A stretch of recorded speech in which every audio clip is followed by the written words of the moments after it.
Okay. Hello, everybody, and welcome back. How are we doing today? We are here bright and early, earlier than normal at least, on a Monday morning to do some streaming. I know I'm like 20 minutes early to my normal stream time. I woke up feeling energized. I got all my morning stuff done really quick, so I was kind of just sitting here waiting for the timer to tick down, and I went to heck with it. Who cares? We'll start a little early today. I don't think it'll mean we'll end early today. I think it just means we've got that little bit of extra time on stream, so I'm all for it, quite frankly. But I hope we're all doing well today. As the title says, our main focus is going to be on Outer Wilds. Actually, let me go ahead and do with that. So we've got some of that lovely Outer Wilds ambiance in the background. We're trying to 100% it now. I've finished the main game. I finished the DLC, and now I am just out there for the achievements. I don't know if anyone will notice, but I have gotten rid of the tags that say no spoilers, no backseating, because in this stage I am fully going to need help from everyone to get the achievements. A bunch of them are hidden achievements, and while that's fun, I want them. I want them all. I gotta have them. I gotta catch them all. So we are really, I'm gonna be relying on a lot of advice from chat today to help me get some achievements. We're also going to be hanging out and chatting. If you're in the Discord, you got a little sneak peek of what some of the chatting today might be. Something rather silly arrived at my house this past week, and we're going to take a look at it together because it seems like it's a bit of a rabbit hole that might be kind of fun to explore. Other than that, I'm trying to think if I have any updates for anyone. Okay, so I do. I should, if I did it correctly, actually have a chat bot now, which I haven't had for ages. So I did my best. I'm just working with Stream Elements because that's what I had installed already for multi-streaming. We've got the Stream Elements chat. And we will see how this goes. Oh, hello there, Mimsy. Have you found your little mouse toy? Oh, he doesn't want to be observed. I'm so sorry. Have your privacy, do your hunting. He looked up at me like, do you mind? I'm busy killing a stuffed mouse right now. What a silly boy he is. But yes, we have that running. There should be a few commands. I genuinely don't know which ones. I turned off a lot of the default ones. At least on Twitch, it seemed like there were a whole bunch for like pseudo point gambling, and I don't think there was real money involved, but I also don't know how I feel about that. So it's very bare bones right now. Please help me test it out, help me understand what I need to do, and give me feedback on what's useful, what's not useful, what might be a little bit irritating, any and all of that. Please do give me some feedback. I am learning, and I need other opinions. In addition to that, we have changed a little bit about how ads run on the stream now. So there are going to be scheduled ad breaks, I think I set them up correctly. There should be. I was humming and hawing about this for quite a while. I'm not at a size where I make that much off of ads. However, I have had a couple viewers voice that they want to support me, even if only a little bit, and they can't afford other forms of support right now, which I completely understand. The economy is yikes at the moment. So I have turned on once. If I did it correctly, what I think I've turned on is that once every hour, we will have a 3-minute ad break. And I know that 3 minutes is a little bit long. Trance, hello, welcome in. Best Blue Doggo, how is it going this morning? I hope you're having a good day. We're just hanging out before we really get into it, giving some updates on stream. where was I? Yes, the ad breaks. So there should be ad breaks now. I'm sorry about that. I know ad breaks can be kind of jarring and people don't like them, but at the same time, I like the Mimir Sphinx in the corner. I know, it's such a good picture of him. Yeah, we've got that set up. I was having some difficulties with my webcam last stream. Azriel, hello, welcome in. So good to see you. I hope you are doing very well. We were having some technical difficulties with my webcam last stream. It kept cutting out, and it was very irritating. So I have now preloaded. There we go. Here we go. There we go. Mimir pictures. So that's what we've got going on. Oh, hold on. What is... I wish I didn't have to play Twitch's game with the ads, but mid-rolls really are the least painful experience for the viewer. That's what I've decided. Because I think I've got it set up at a frequency where there will no longer be pre-rolls. So hopefully that's an easier experience. People can pop on in and not have to wait through an ad to get here. And it's only once an hour. I know I could do shorter ad breaks more frequently, but I think 3 minutes per hour stops pre-rolls. Yeah, it stops pre-rolls. And I could do them shorter more frequently, but I felt like that might be a little bit more jarring. So I went with the longer ad breaks, but less frequently. And you know what? At the very least, it'll give everyone a chance to get up, to stretch. It'll give me a chance to maybe grab some snacks so that I don't, forget to eat for 8 hours straight while I'm streaming. And some of these things. Okay, hold on. My auto mod has likely ban evader restricted.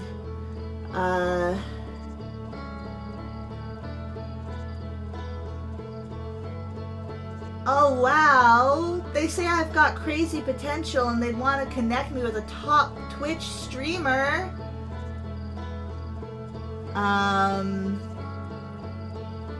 Add him on Discord. Could be the push your stream need. No thank you. If a top Twitch streamer actually finds me and thinks I've got potential, that's great. But I low-key would expect them to just be in chat themselves and not not send very, very scammy, especially because the Discord they're linking is not any top Twitch streamer that I'm aware of. So we're just gonna go ahead and ban this one as well. Terribly sorry if you are indeed a real person. You really came across as a bot, my friend. Can't believe you're being scouted. I know, I've been scouted. Totally, legitimately scouted. Can you believe it? Amazing. So exciting. So exciting. No way, yeah. I always see, I think it's my Canadian politeness. Anytime I ban a bot, I do always say, if you're a real person, I'm sorry. Because if they are a real person, I am sorry. But I'm like, I know it's a bot. I am 100% certain it's a bot. And yet the Canadian in me can't resist any opportunity to say sorry to someone. Even if I'm apologizing to a bot. It's just, I can't fight it. It's in my nature. Always saying sorry all the time. But yes, so the ad breaks are new. I think I've set it up so that the new chatbot will notify when an ad break is about to start, so that we'll all be aware that that's happening. And by we, I mean mainly me, because otherwise I will completely forget that I have set this up and just ramble through the ad breaks, which I mean, I'll probably still talk through them mostly. Since I have some people, if you've got I think Twitch Turbo, you won't see any ads, and obviously if you're subscribed, you won't see any ads. So yeah, those are some of the changes. I might reiterate that a little bit throughout stream if people ask questions, but that's kind of the big ones. Please give me feedback on the chatbot. I'm really just trying to learn how this works. So the heck is a turbo? I think Twitch Turbo is kind of like YouTube Premium, where you don't get, instead of subscribing to a specific channel to not get the ads, you just don't have ads on the platform at all. And then any streamer that you do watch, instead of getting ad revenue from you, gets like an equivalent amount of turbo revenue. It's like how much money they would, or not they would have gotten if you watched the ads, but they get like a percentage of how much you pay turbo. So I think it's kind of like splitting up a subscription is how I understand it. Instead of just paying a whole subscription fee to one streamer and not having ads there, you pay a turbo fee to Twitch, and then Twitch obviously takes a cut and then slivers up the rest of it across all of the different channels that you watch. I think. I don't really know. Again, for someone who is on this platform and doing these things, I really don't know much. Can't understand anymore. Look, I don't know. I think I'm just glad that I believe I don't have banner ads on my channel, because I did see that was an option for monetization and ads now, is you can just let Twitch run like a banner ad at all times on your content. And I'm like, no, that seems awful. I hate that. So I think I've tried my best to finagle the least jarring form of ads, because it is no longer an option for me to just say no to ads. I have to have them on. Twitch wants to make money off of me. Because they're not rich enough. I don't know. I think that's mostly everything in terms of stream setup changes. We do have, I'm going to show it off. Hopefully we won't need it much, but I do have a fun new technical difficulties screen because we were running into issues last time, so I figured I should have that as an option up and running. So I whipped this up. I hope you think it's cute. I think it's kind of cute. So that's an option. Other than that, we do have the fun teased on Discord thing to chat about, but I think we'll wait until later in the stream for that. We just need to find a jazzy track to put with that screen. Yeah, so that's the other thing. I keep meaning to re-up my stream music. I've still got the link down below for Approaching Nirvana, and they do have some really great copyright-free music, so I just need to go through their newer stuff and make up a playlist again. So I will do that at some point. Lately I've been mostly trying to play games that have their own like ambiance and background. We've got the Outer Wilds one. But yeah, I guess I'm not going to get into it just yet, but I'll show off what we've got here. This is a package, like an envelope package, that arrived in the mail to my house.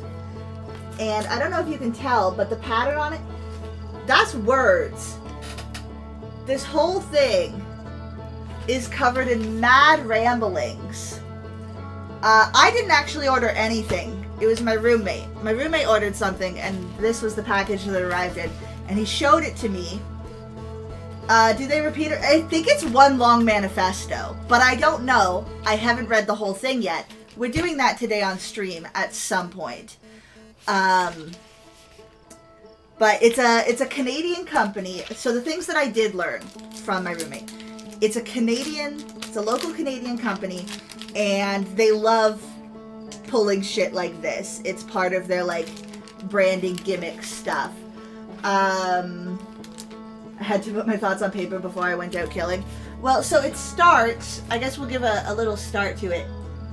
Reading Dbrand's fine print is kind of like joining a secret club, one that entitles you to learn all of the most legally questionable aspects of our business. Creative accounting tricks, plans to destroy the sun, horrific industrial accidents that have claimed the lives of countless scientists. It's all in here. This is fine print sheds light on things that probably should have stayed in the dark. So this is someone I'll hear about in the news. It's, I think it's going to be fun. I know very little. I'm disappointed. I managed to pull off all the stickers that had, like, because it was just a package. It had like the mailing label and stuff, and that came off very nicely, which I'm happy about because I was worried I'd have to like redact my address and stuff, but I don't. It just came off. But I can't get this strip to come off. This is very like it's only stuck in this narrow part, but it is in fact quite stuck. Maybe I can get it a little bit off. So we're gonna end up missing out. It is double-sided. It is both sides, and we're gonna end up missing a little bit of it. But just from skimming here, I saw something. I think that was about a polar bear attack in the year 2040. And what else? There's robots. I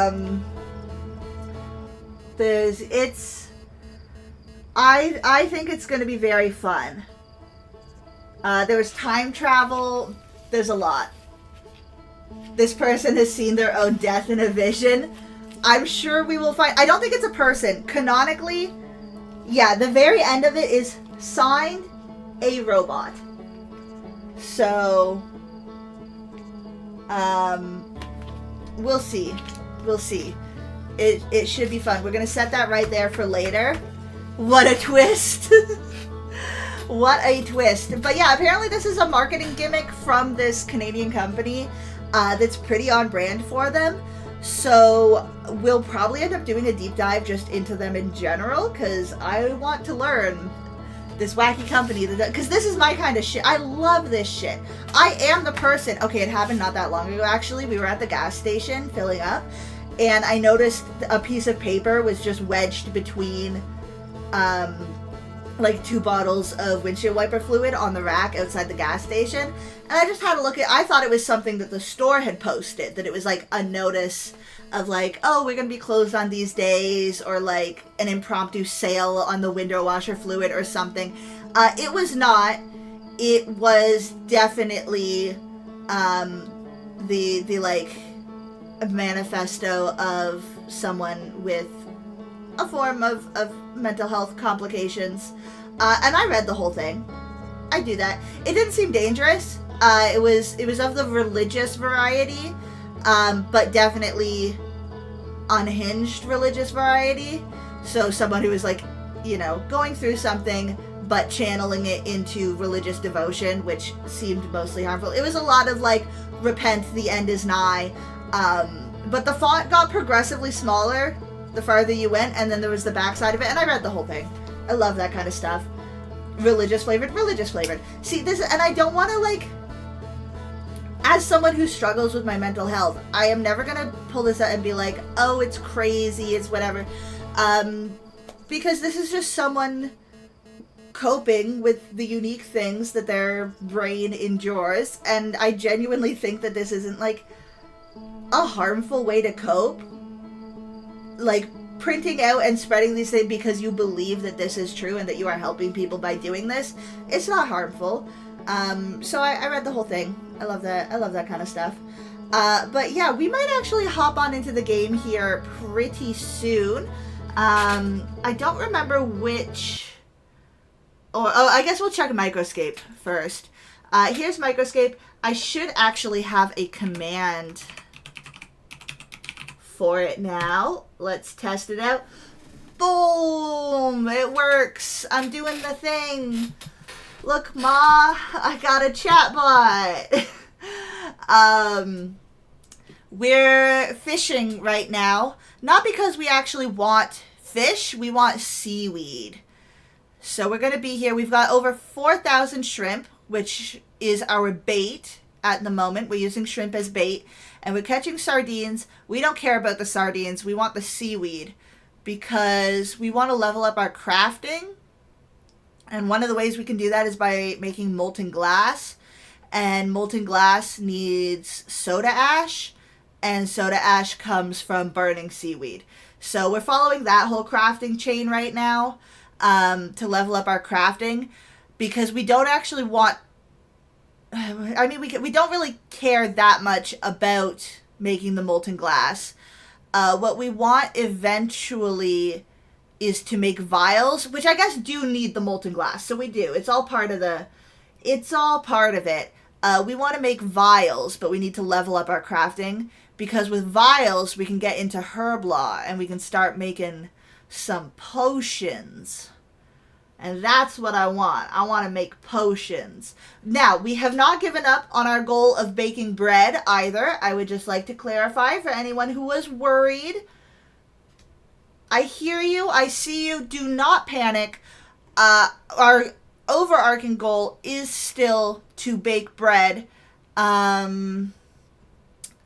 Let's see here.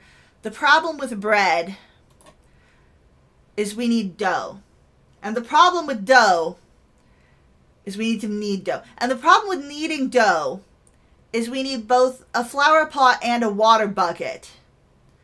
And is what money? No money. Free game, no money. The problem with, dough is money. Not in this one. No, we need flower pots and water, and so this is an idle game, and it's all supposed to be on, like, scale, right? I think I have 3 buckets. How many buckets do I have? I have 4 buckets. So I could fill 4 buckets with water, make 4 loaves of bread. Fill 4 buckets with water, make 4 loaves of bread. But that requires a whole lot of micromanaging, and that's not the point of this game. I need hundreds, if not thousands, of buckets. So we were getting some by fighting imps, and that was going kind of all right. But we don't have great defense against imps at the moment, so we were losing a lot of health over time. And they only have a 1 in 256 chance of dropping a bucket, so we have to kill a lot of imps. However, the only other option for getting a bucket is to buy them at the general store, and I refuse. So we are going to go back to killing imps, but we need to up our crafting a little bit so that we can get better gear so that we don't die to the imps. So it's all connected. We're still going for the bread. V, hello, how is it going? Welcome in. I hope you are doing well. Oh, sorry, my heart was off camera. I just noticed that. Yeah, we're popping in, we're checking up on the Microscape. Feel free to check it out with the link in chat if anyone feels like doing so. It does, Gossifleur. Let's see if we can do a little that. It does, I think, kind of support the stream. I don't fully understand still, but it's a free game, and it's an idle game, and you get the hours, right? Like you'll see here, I just got hours from my stream. So you hang out and stream, you chat, you get energy and hours to spend in-game, and we can hang out in-game. These are all people's Twitch accounts. We can find each other, we can hang out. I think at higher levels we can do stuff together. I really don't know. Anyways, that's our Microscape for the morning. I forget which screen was best. I think this one is our Outer Wilds screen. I think this one is the one that obscures the least amount of information. So we're gonna hop in here. As I was saying at the start of stream, we've got an incoming ad break. Okay, awesome. It does let me know already. Oh, I guess the first one runs at the half-hour mark, and then it's every hour after that. I thought I had it set up for every hour, but maybe it starts at 30 minutes, and then it'll be like an hour and 30, and then 2 hours and 30, and this kind of stuff. I don't know. I'm figuring this out. We're learning. We're doing this together. If you have any suggestions, feedback, etc., please do not hesitate to let me know. I see that I am getting a notification of this. I thought that my chat bot would also let you all know that this was going to happen. However, it does not appear to do that. You can select where the first ad starts. I have mine set to go off a minute into my stream initially, since I'm on my starting soon screen. That does sound good. I should probably do that, because yeah, the first couple minutes of stream, we just sit on the be right back screen while I send out notifications and make sure everything is working. Okay, good to know, because yeah, half an hour in feels a little bit disruptive. I don't think I can change that right now, but we will keep that in mind for the next one. I'm going to see if I can tweak that a little bit to just have it go right away, because once every hour I think I'm good with, but within the, 30 minutes in, I feel like that's right when I'm getting going, getting my momentum. But we'll deal with it for today. So we're going to have an ad break here in about a minute. It should be 3 minutes long. And then after that, there should not be any ads for an hour. And there should also be no pre-roll ads at all on stream today. So we're testing this out. We're seeing if we can find a balance that Twitch is happy with, that we also don't find too intrusive. But feel free to give me all your feedback and opinions. I genuinely want opinions as I figure this stuff out.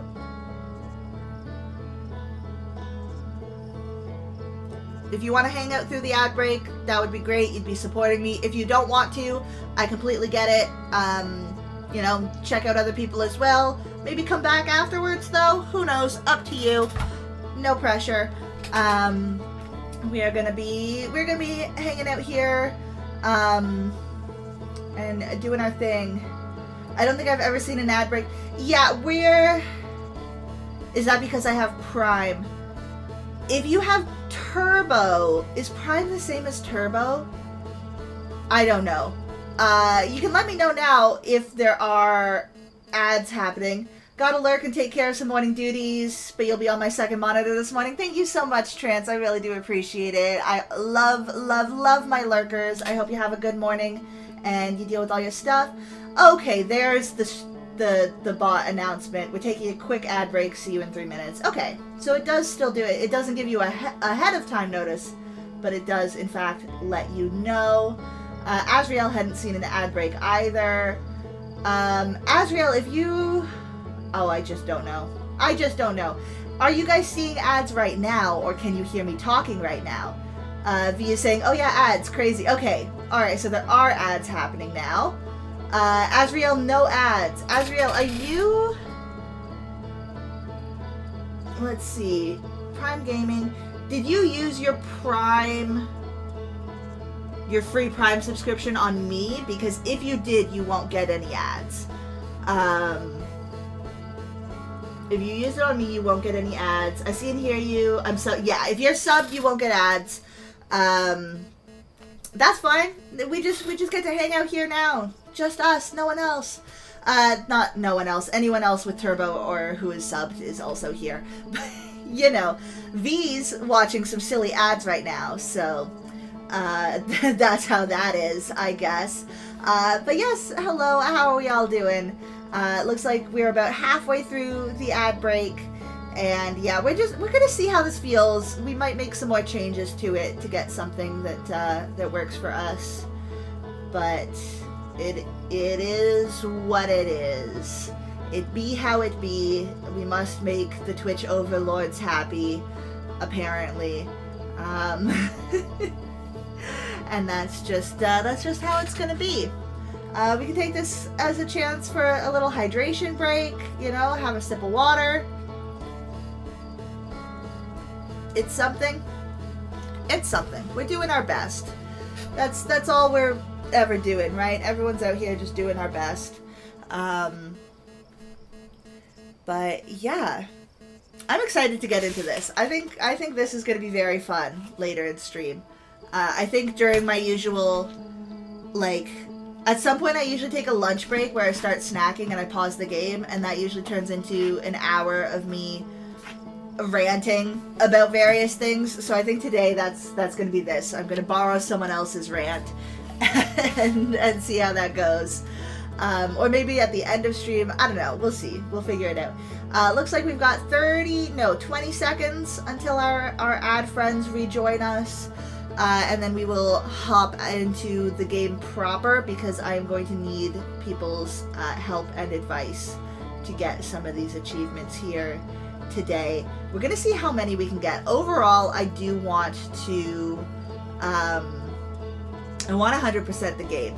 I don't know. Okay, it says ad break has ended. Welcome back, everybody. How are your ads? What did the almighty Twitch algorithm think you wanted to buy? I'm curious. I am very much curious, actually, what they're advertising on my channel. How did we find that? Was that too disruptive? Was that not so bad? It sucks that it's at the 30-minute mark, but it should be gone for an hour now. And V, you were saying you hadn't seen ads before. I was not running a lot of mid-roll ads before, but because I learned recently that because I wasn't running mid-roll ad breaks, there was a lot of forced pre-roll ads on my channel, so anyone new who wanted to like pop in and watch had to sit through ads. By doing it this way, there's going to be regular 3-minute ad breaks every hour on stream today, but there should be no pre-roll ads, and we'll see how it goes. Theoretically, this gives me the chance to like get small snacks more frequently and stuff, but who knows. Anyways, let's hop into the actual game. We're here for achievements. I have removed the tags saying no spoilers, no backseating. I need all the help I can get. So, V, I'm going to be relying on you, and anyone else in chat who is familiar with this game and some of the hidden achievements and stuff. I might need you to walk me through how to get all these, because I want them all. I want 100% this game. The first one I think we're going to aim for is pretty easy. We're just going to try to 100% our ship log, and I think there's only 2 things that we're missing from our ship log, and I think they are both on Ember Twin, so that is going to be where we are heading. If I recall correctly, but we will see. We will see. Wake up. All right. We're back in. We're heading up. And we are...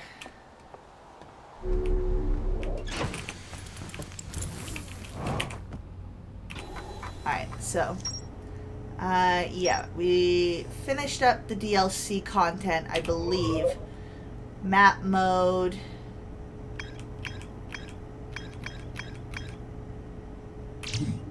Ember Twin. Yeah, so the Sunless City, there's more to explore in the Sunless City and the Lakebed Cave.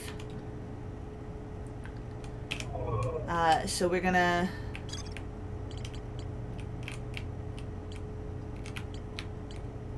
We're gonna start with that, but I think that, like, there's the little orange icon saying there's more here, and here is another, yeah, but that's the Sun City, and I think those are our only little 2 orange icons.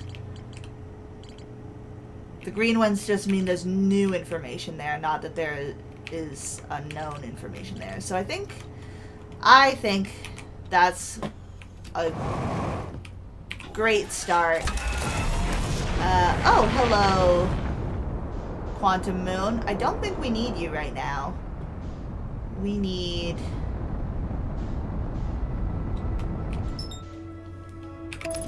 the Ember Twin. And we are gonna get these achievements, chat. We're gonna work together, and we're gonna get these achievements, and it's gonna be great.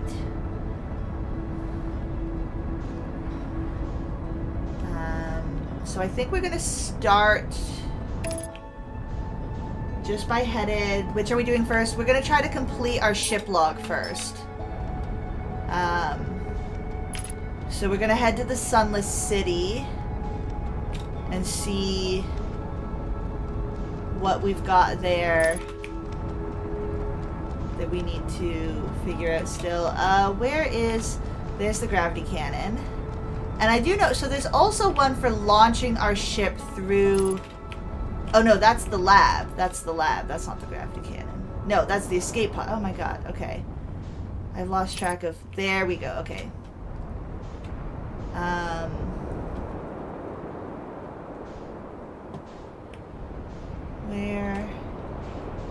Where?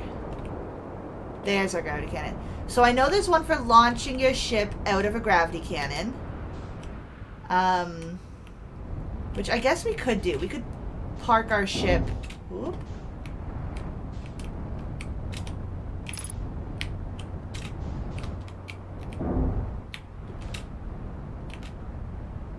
gravity cannon here and try to give it a launch. Oh, I did not mean to. Come on, get on the...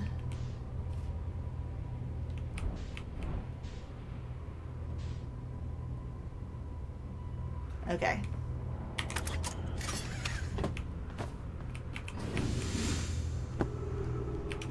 Did that... Oh, we're not on the platform at all.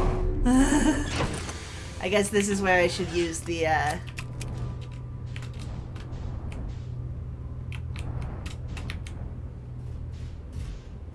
much better.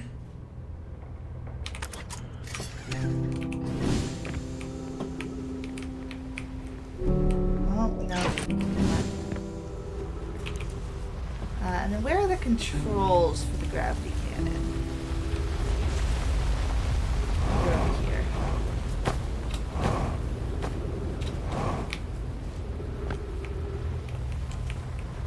AI viewers, it's... No, no, stop it. Stop it. Bots. What is with the bots today? Alright. Go on. Alright. So, activate the gravity cannon. Quomp. Alright, there we go. Our ship is gone now, so that's something to contend with. But, you know, whatever. It was fun. See, it looks like there's not much else down here, but we do want to head into the Sunless City. Oh, we can't go this way. Okay. We'll go up then.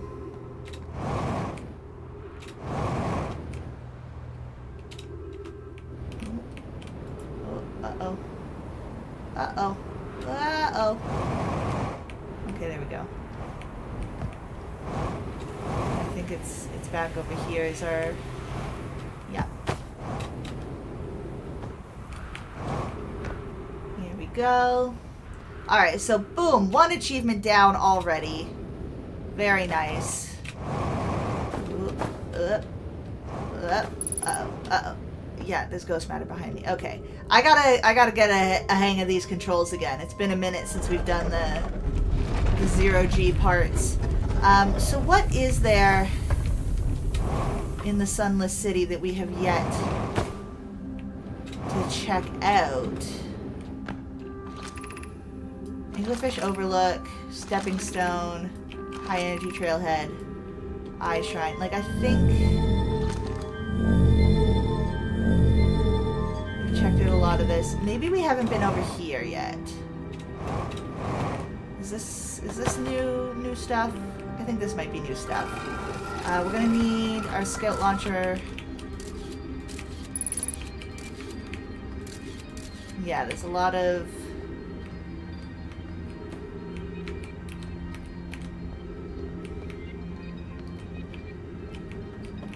So let's see what we've got.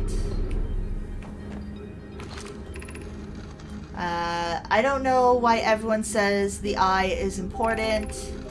Oh, this is Solanum from when they were a kid.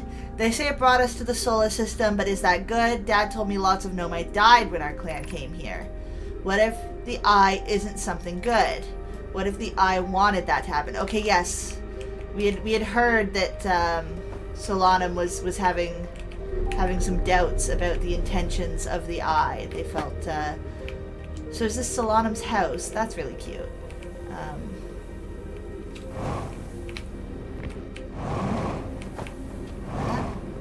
Okay. And then we go up here.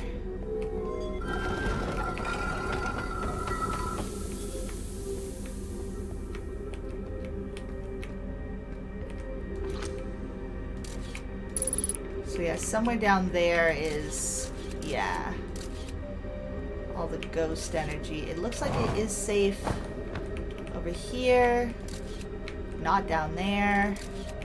Okay, nowhere on the main floor is safe from the looks of it. That's rough. So we're gonna head back over here.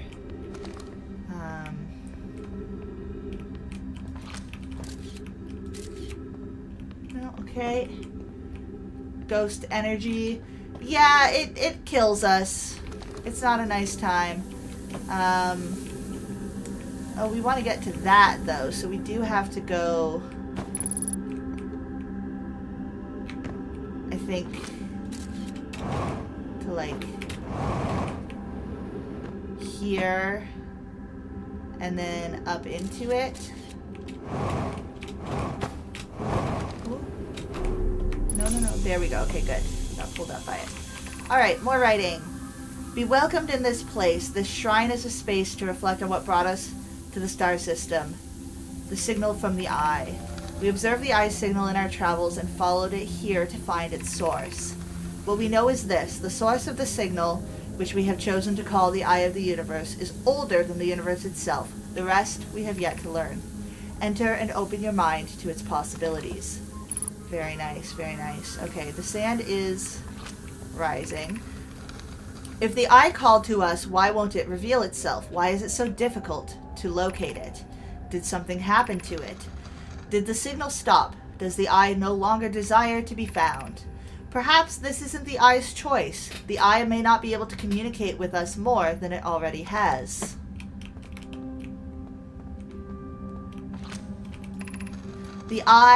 Is the eye natural or artificial? Maybe someone built it. The eye is older than the universe itself. How could something exist before its creator? It could be a naturally occurring, though this doesn't answer how the eye could be as old as it is. Did the eye deliberately call out to us by sending the signal, or did we hear the signal by coincidence? We could be seeing meaning where there is none. Suppose the signal was produced incidentally. Does that mean that the eye is any less important, though? Perhaps the eye wanted to be found. Could it be sentient? Maybe it chose us. Does the eye desire something from us? Could it need us in some way? Maybe it doesn't have to be us. Ooh. Oh my god.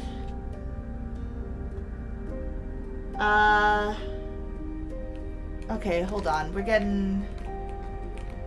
Sony Brock, first time chatter, but then also possible ban evader. Because the add me on Discord is highly sus. Highly sus. Ooh, there is a little chamber back there. Okay, hold on. Oh. Just a sandfall. Is there something through the sandfall? Is this the direction we came from? Oh, we hate the sand. Where are we headed now? Oh, up to... Okay, so we've been up there. I'm pretty sure we've explored a lot of that stuff. But maybe we've missed something. The sand is rising from the bottom, so we can't go to some of the lowest things anymore.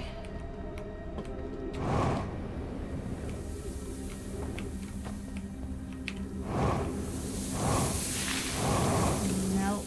What's this one again? The Stepping Stones Cave. Is there more in the Stepping Stones Cave?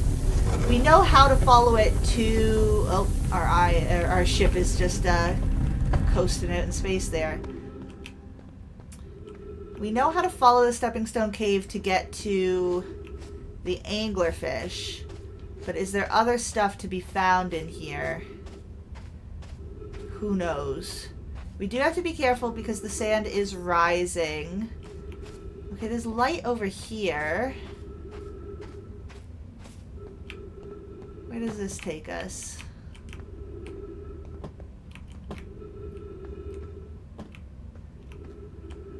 Oh, is this how we got in here the first time? I don't think so. Where are we? Are we playing the fish fossil? I fed the fish fossil a new lantern. If you go to the Stepping Stone Cave, the entrance is easy to see now. Solonam Yeah, you're small enough to climb through it over. Okay, yeah. So that's the fish fossil game still, and now we're back in this sort of housing area.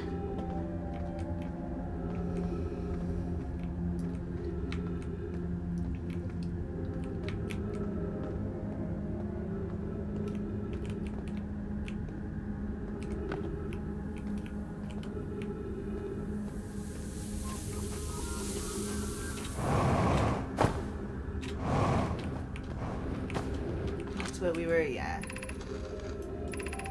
You won't be for long. Mom and Dad are tall. You and I will be too. Yeah, okay. Let's see. Is there an inside to this building? Doesn't really look like it. And if there is, we can't get into it right now anyways. That's probably something for before the sand. I don't remember seeing the ship log update thing tick, but maybe it did. Because I'm not sure how much more there is that we haven't uncovered here. I know we figured out the puzzle about how to get back in there. Because we had to drop through with the sand. So I'm pretty sure we've read all that, but let's try that again.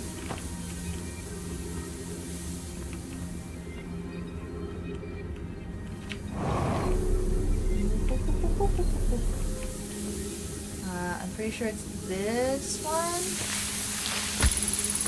Ow, cactus. Nope. No, wrong one. We need to be on the other side of that wall. But like we've done this already. I don't think this is. So we went through that one. That one was wrong. This one. There we go.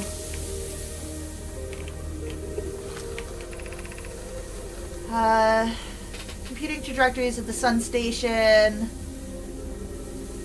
Safer way to travel from Ash Twin. That would be Pi. I told her she wouldn't be traveling there by shuttle. Doesn't even have a landing pad, but she said she knew. It's purely theoretical exercise. Who doesn't love computing a good low stellar orbit shuttle trajectory? Yeah, we've read this. We've read this. So, and then we can get out by going up here.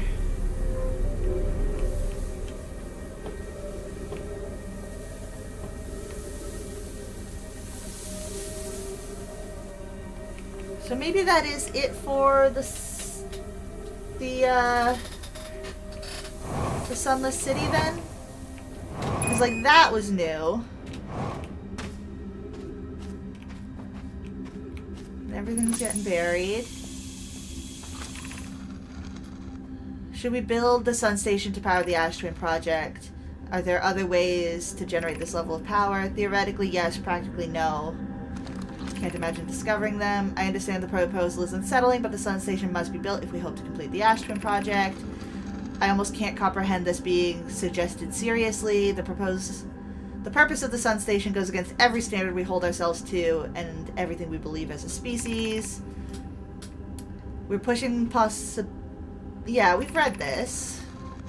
This was the first indications that like, oh, the Sun Station exists to cause the supernova, and that's what we thought at first, was that the Sun Station was causing the supernova. It wasn't until we got to the Sun Station that we realized the Sun Station never worked, and this was just a natural supernova occurring. Ouch. If we checked out this one, doesn't seem like there's much in there. This was the path that led us here in the first place, I believe. Yeah, well, down there was. It's covered now. And the anglerfish is here, but I don't think there's anything past the anglerfish. We have been in to see the anglerfish already. Although he is mostly buried now. We need to find a way inside. Yeah, stuff we've read. Okay, so I'll double check the ship, but I think we might be done with... oh, we're gonna get crushed. we're gonna get crushed. I mean, that's fine. We'll start a new cycle. I just don't like the sounds from the crushing. It's the sounds that unnerve me.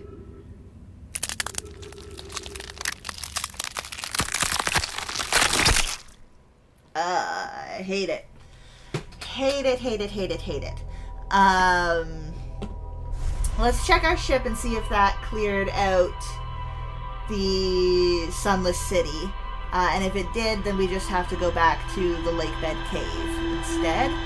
But we won't be going there that stupid way. That stupid way sucked, and I'm not doing that again. We're gonna just ride the rock this time. We'll find the rock in one of its easier caves, and we'll ride the rock. Because golly gee jumpin'.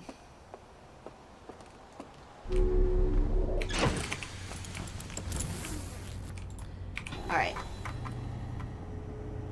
Was that everything for the Sunless City? Looks like it.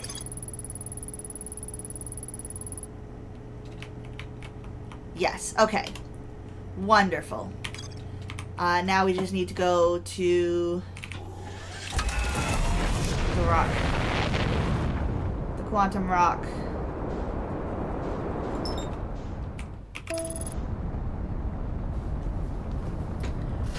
Autopilot engaged. Indeedy. What is Indeedy? Indeedy in chat for anyone who is interested.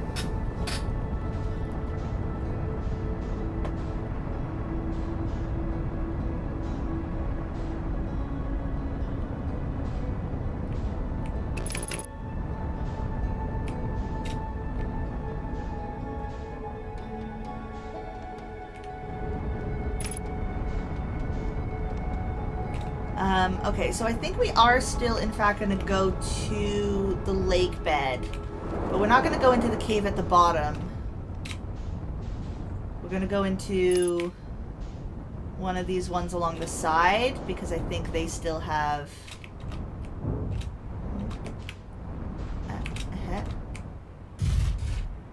Nicely done.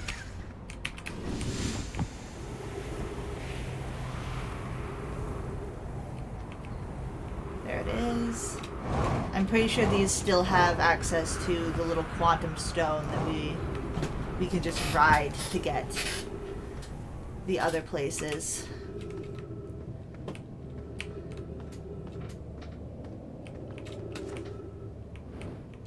Yes, in fact, quantum rock is here. We will read this just to make sure. Find any friends. I implore you to tell me he vanished without a trace and has been missing ever since.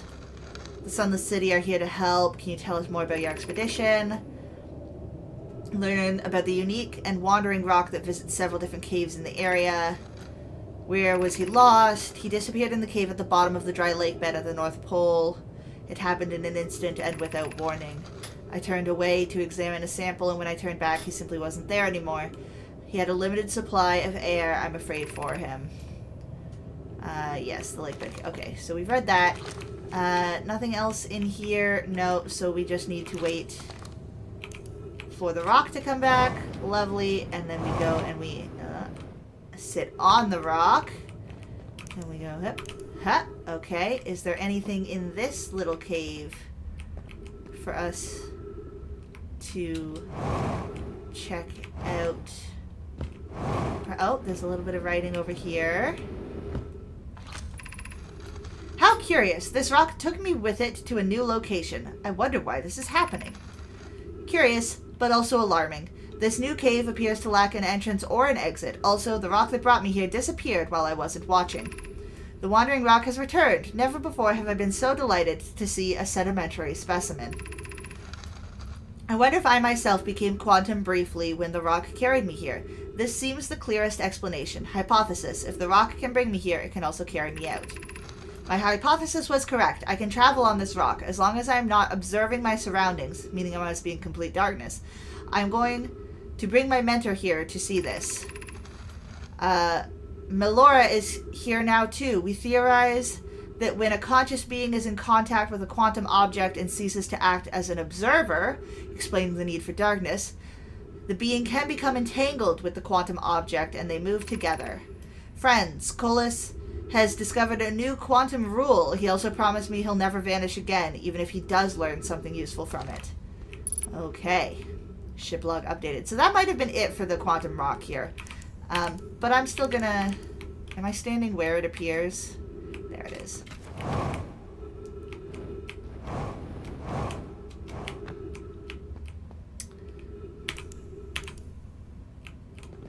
That's the one we read. Is this the one with no entrance or exit? I think so. Yeah, okay. It should have more than 2 locations it can go between.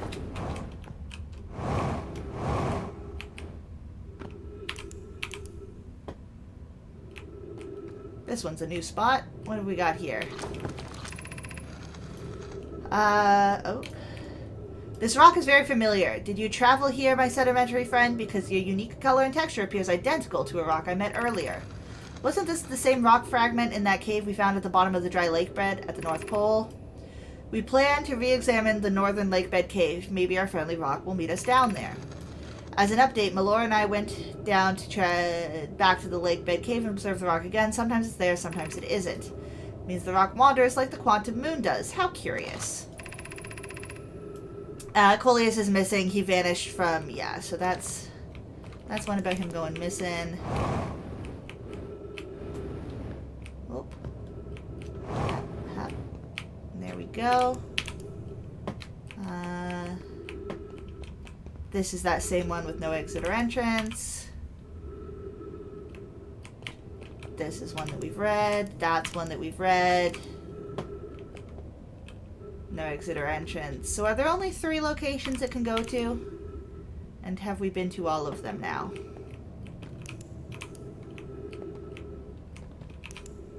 I think so. I think we've been to all 3 locations.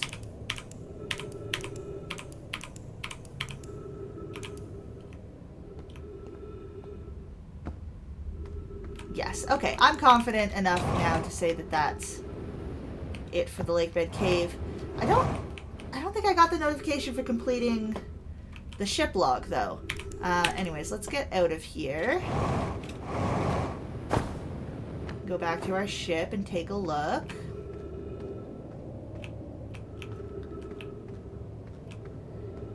See if we've got some new guidance, if there's somewhere else we need to go.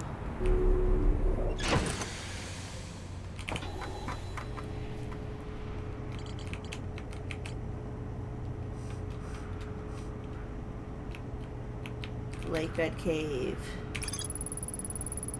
Yeah, I must stand on the object. Okay, no, it doesn't say there's anything new.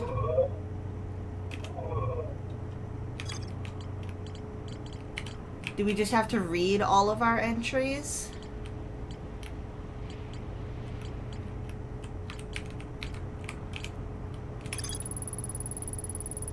Maybe one of these will say that there's something more to find.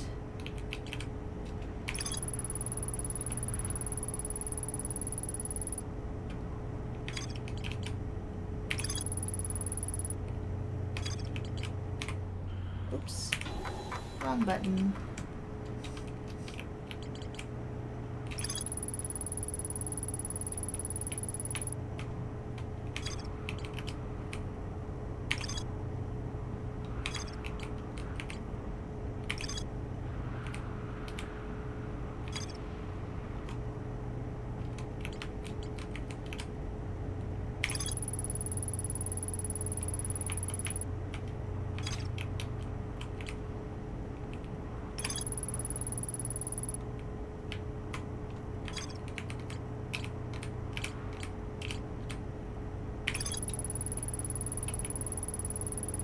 Yes, lots of info.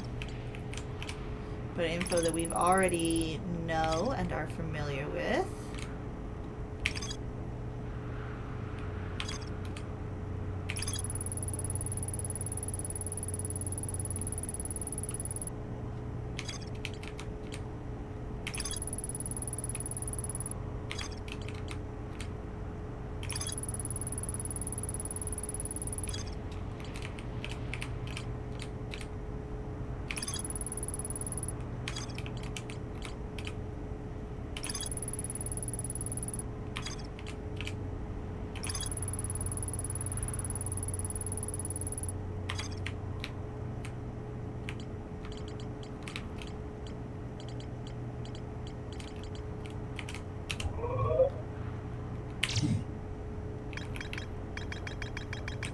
Okay.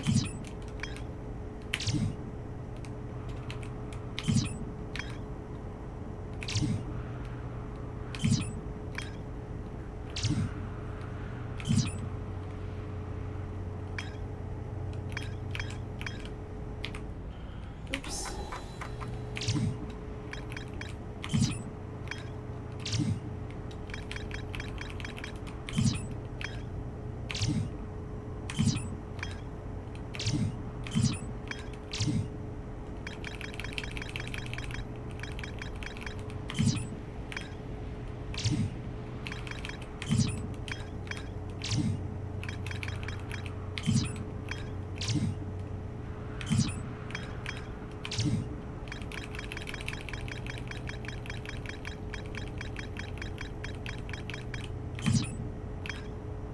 I mean, it looks like we've found everything. Did I just miss the notification popping? Let's see. Achievements.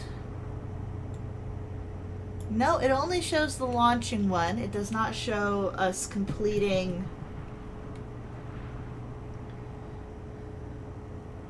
Does not show us completing our ship log.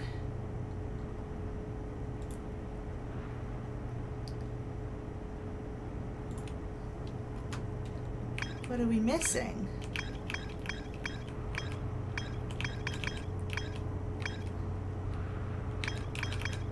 So we can't select the sun as an option.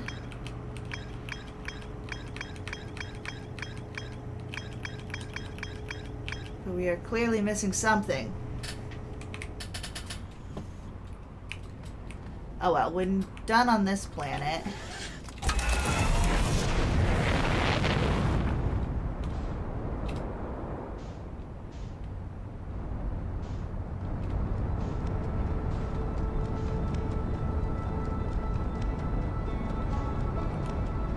What are we missing in our ship log? Alright.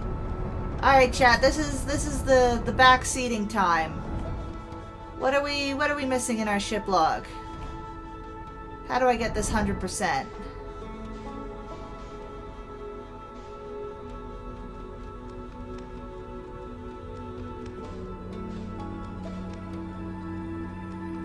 I'm looking to see if there's any other, like, points or things that I should visit. Those are all just distant supernovas as the universe is coming to an end. Oh, that's the satellite from the DLC. Granted, it wasn't really in our ship, but we've been here before, and I don't think we've... I mean, we'll check it out. We'll head to it and we'll check it out.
We've been here.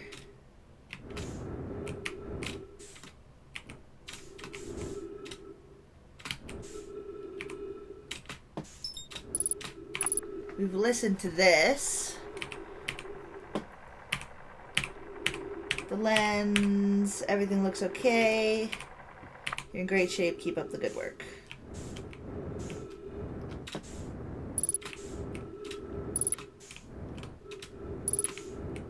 Tells us what angle we're at.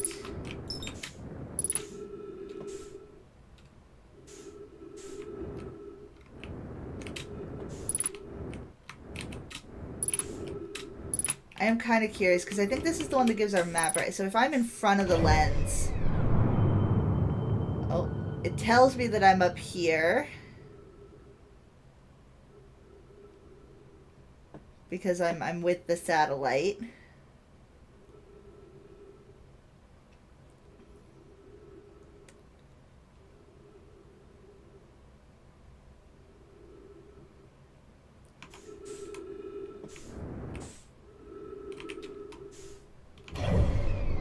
Now, I did hear, and I don't know if there's an achievement for it, but I heard that if you bump the satellite with your ship, you disable the map because this is what's providing the map.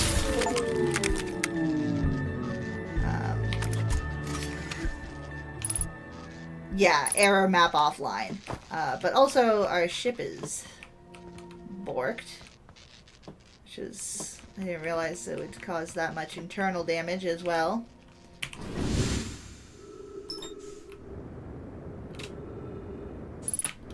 But I don't think that gave us any ship log stuff. Which is what we are looking for.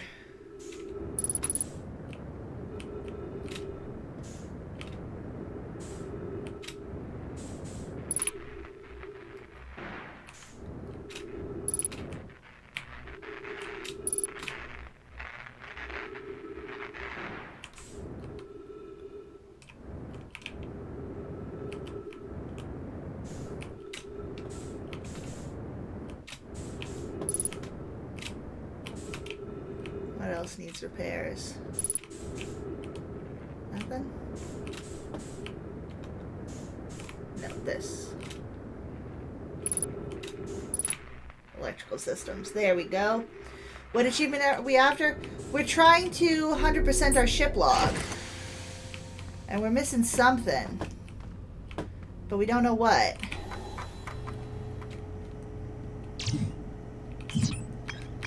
All of these, none of these say that there's anything left to discover here.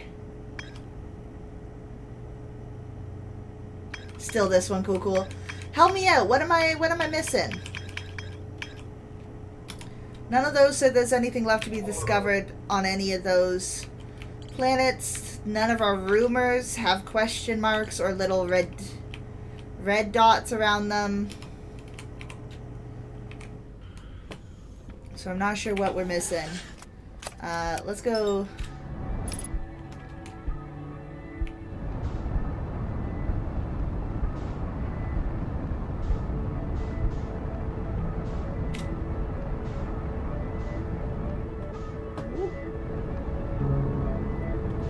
We did send this satellite crashing into space. Sorry, satellite. Oops, did not mean to do it again. Was trying to just...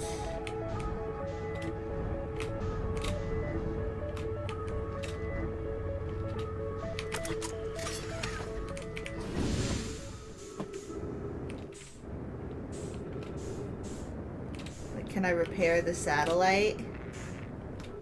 Doesn't seem like it. Oh.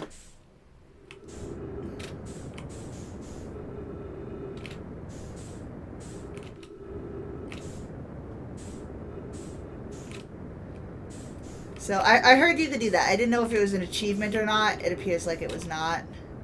But I heard that you could, yeah, disable the map by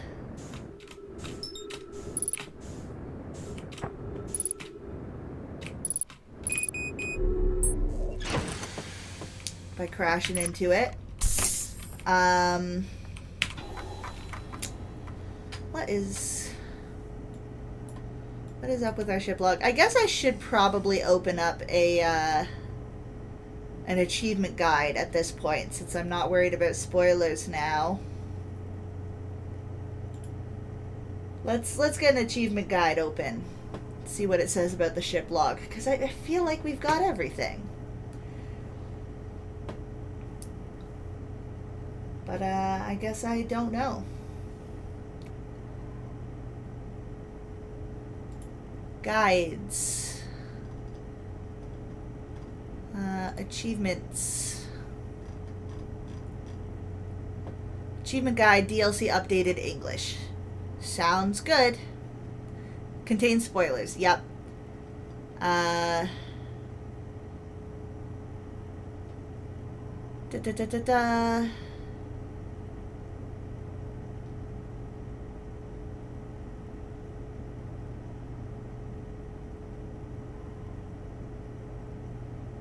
Let's see.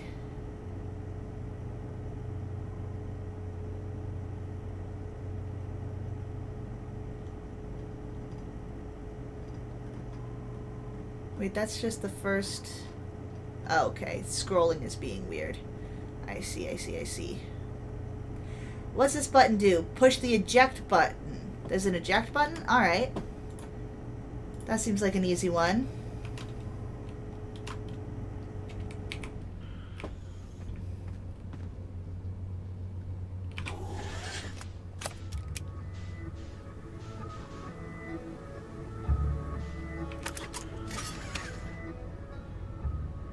Oh.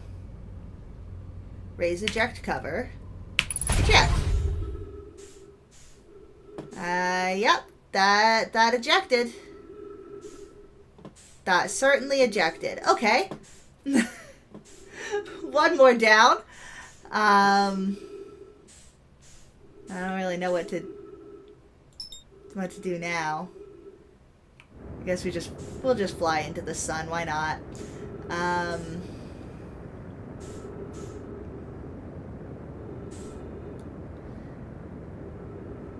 Maybe I shouldn't have done that one in deep space.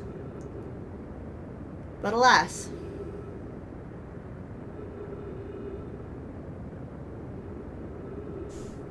It is what it is. It be how it be.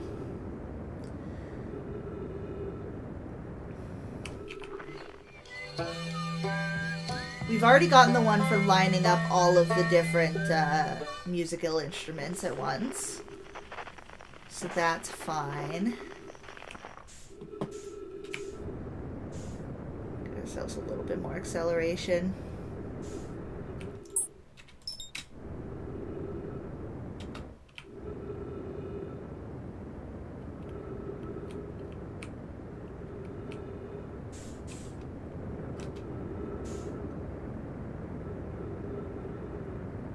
Really line ourselves up with the sun here.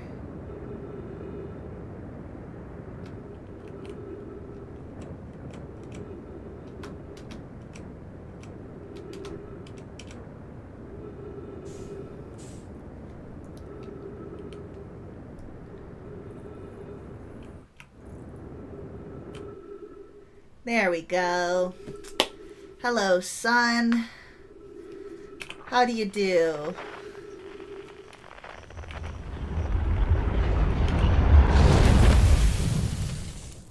All right.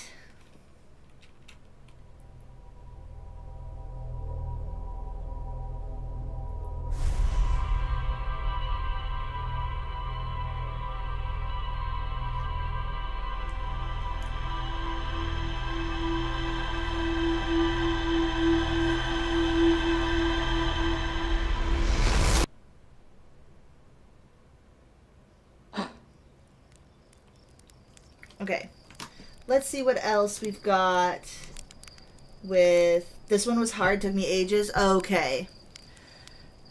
Because, yeah, I'm definitely having trouble. Anyways, You've Met a Terrible Fate. Do we have that one already? I think we do. I think that's the one we got for... Yeah, for breaking reality. So we've got that one. The button do. We've got the button one. Hot shot. Enter the sun station without warping to it. Use your spaceship. Difficult achievement to explain and obtain. So there's a video. Okay, so we've just got to try to fly to the... That does sound difficult. We can try that one. Finish the game in one loop. Oh. So I think for that one we have to start a new run. So we'll do that one later. There's a really good tool for getting the completed ship log one, though. Okay. Let's see what else we've got. It was worth a shot Go as far as you can from the solar system and wait until the loop ends. Yep, we've got that one. Rigid body. There's a satellite in orbit around the home planet. Sometimes when you're at the start of each loop, you may see a white light in the sky moving very fast. Okay, yes. Crash against it. If for some reason the achievement doesn't trigger, flying close to it, locking on, and matching velocity should work. Even though it doesn't deorbit. Okay, so we can do that one. Get the training spaceship to crash with the moon. Seems very difficult. Deep impact. Enter Giant's deep core without using cyclones. Go as fast as you can and crash against Giant Deep Sea. You don't need to pass through the electric barrier, just the current. Okay.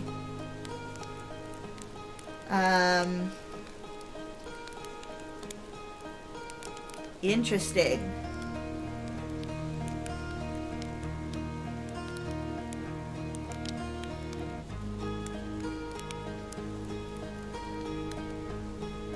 Okay.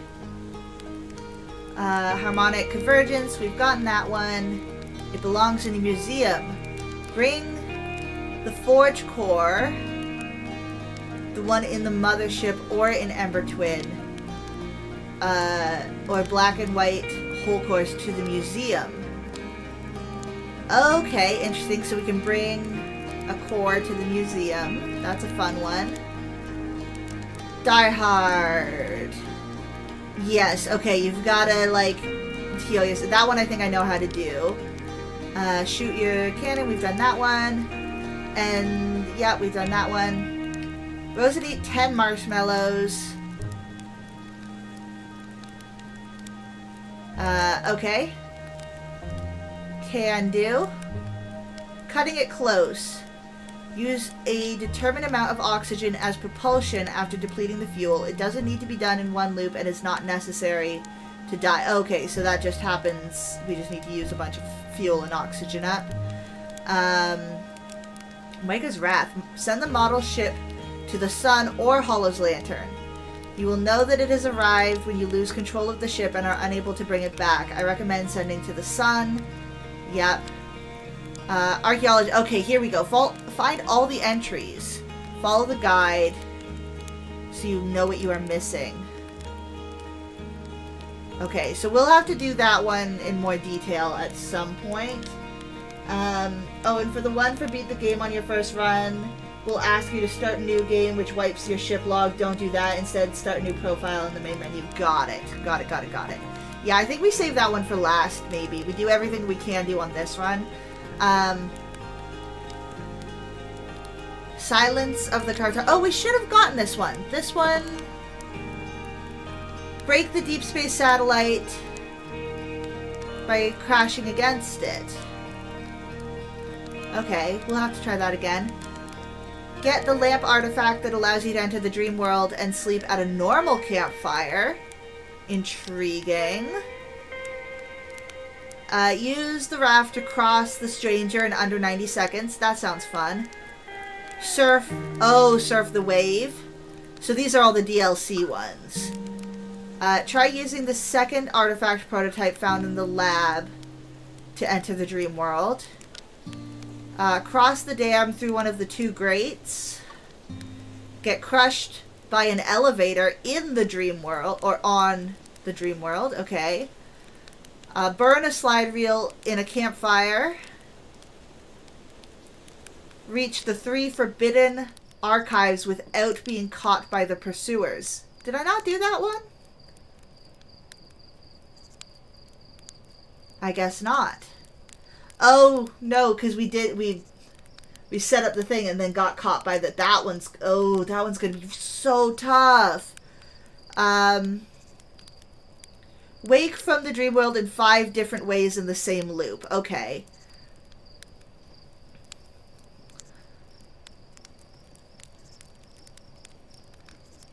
Intriguing.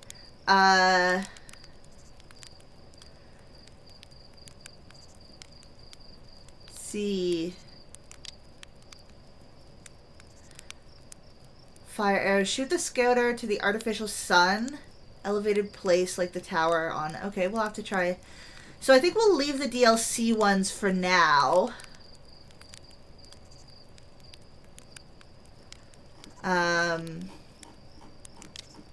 We'll leave the DLC ones for now.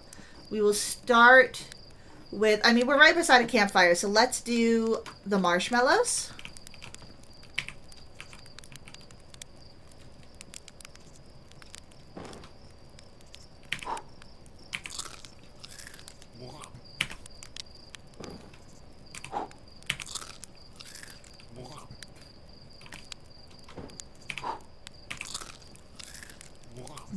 Num num num num. I don't know how many of these we've got to do, but this is what it said.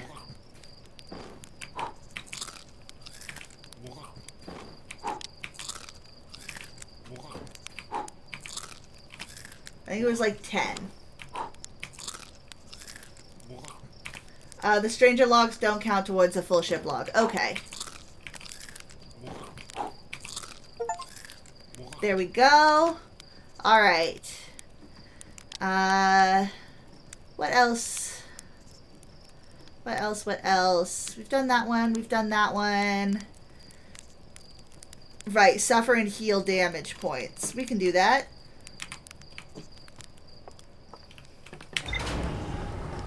We can definitely do that.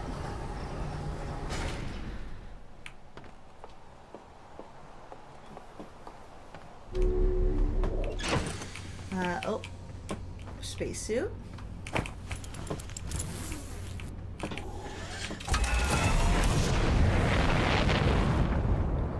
I think we're just gonna go to the moon.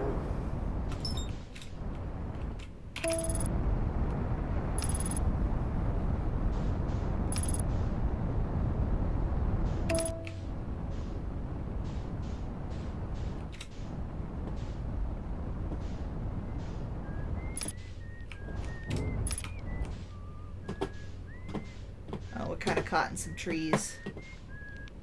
Okay, alright, 1 second. Let's see.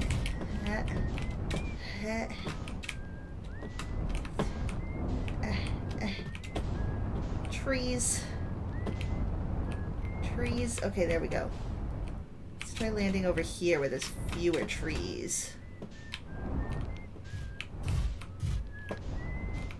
Not the building, not the... Okay. Probably this is good enough.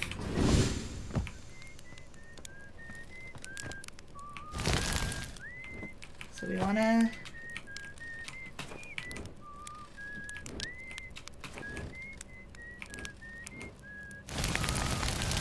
take some damage, but not enough to die. And we go here. And we heal. Then we go back. And keep going.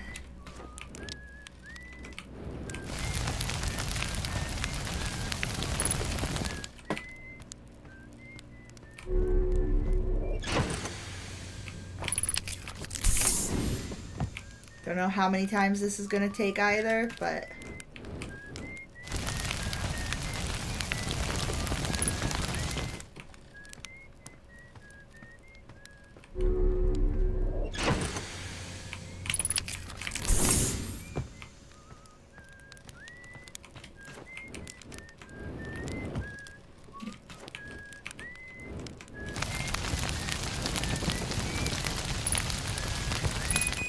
Okay, I pushed it to critical this time.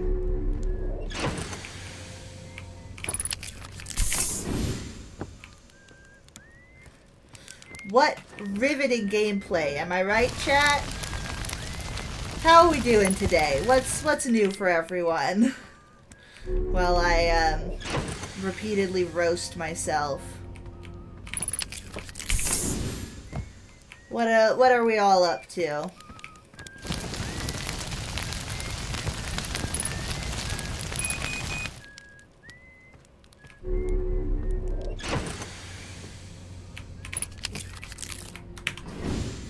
I feel like I'm taking a lot of damage. This should work. They did say it'd take like, I think they said like 11, maybe more.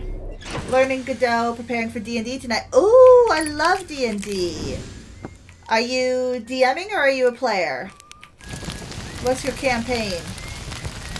Fill me in, give me the deets.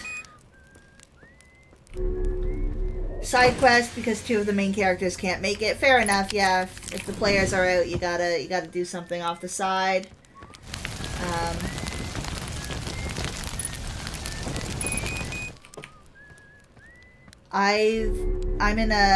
We've got a D&D campaign that we're hosting out of our house. I'm not DMing, my partner's DMing.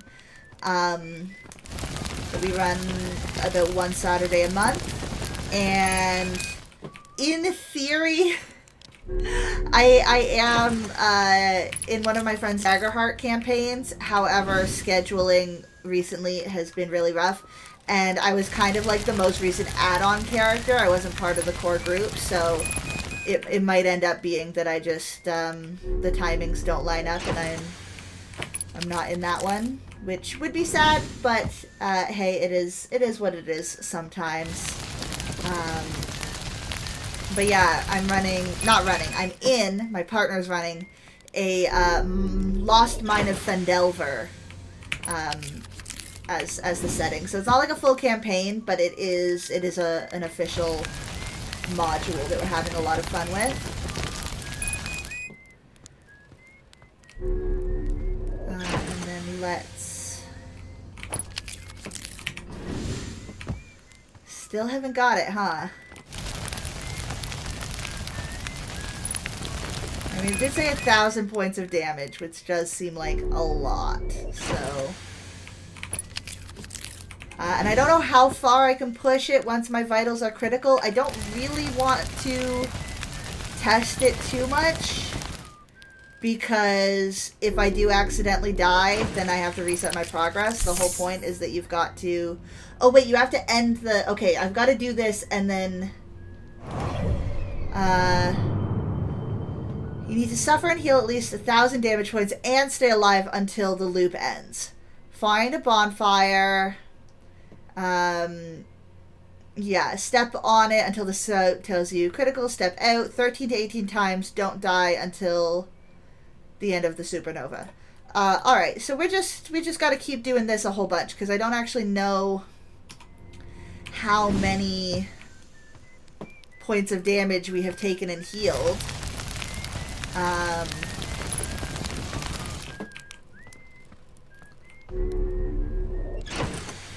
So we just gotta do this.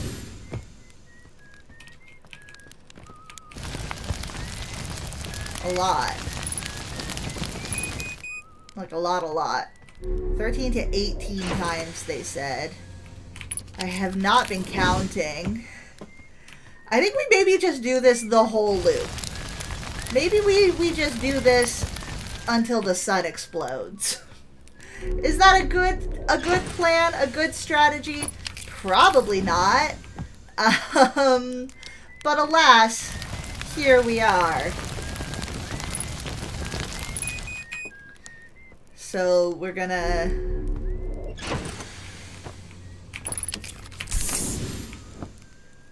We're just gonna do this. Eventually, I'm sure we'll be like, okay, we've taken enough damage. We can... Oh, we have been. I was like, what is that? We've been in there. We've been in there. But yes, we will have to check out more on that guide for how to finish our ship log. Because I felt like we were real close.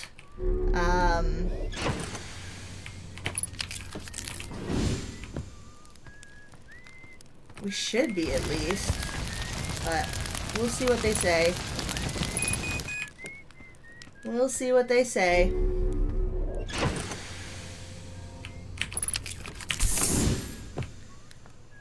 Back and forth and back and forth. Roasty, roasty, roasty. Barbecue. And then go.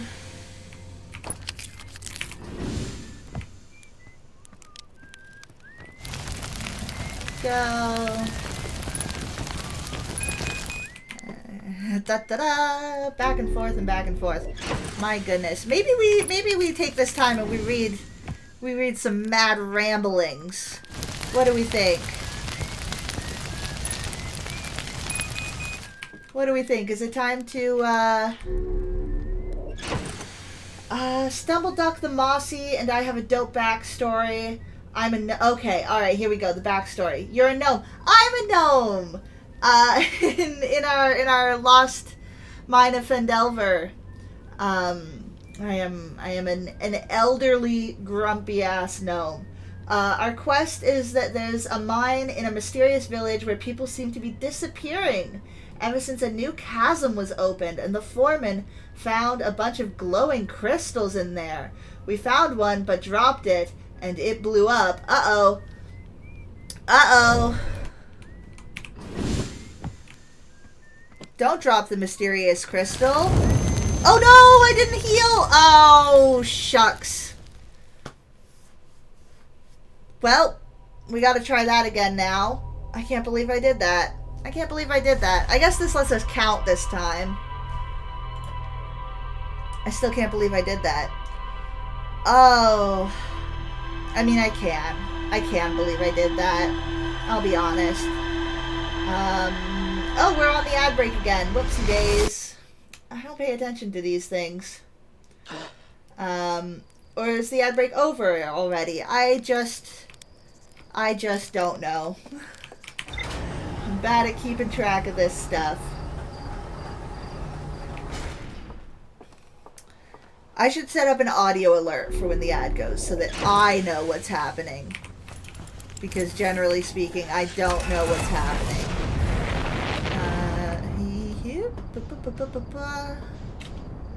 Come on, come on. Up we go.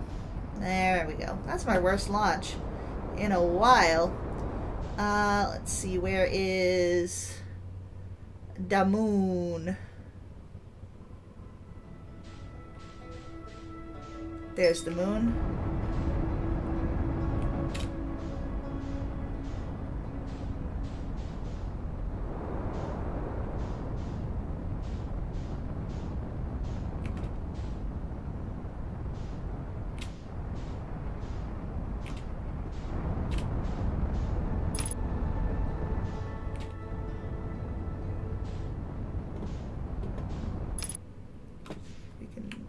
Close enough that our ship can orient itself.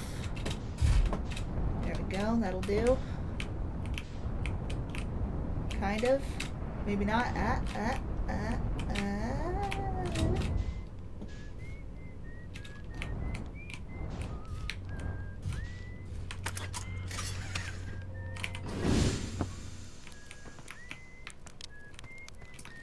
Alright, let's start this over again. At least this time we can count. Critical. So. 1.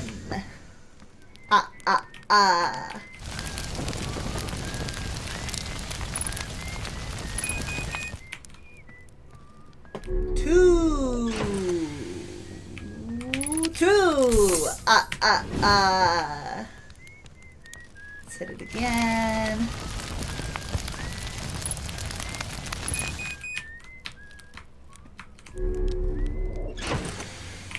3. There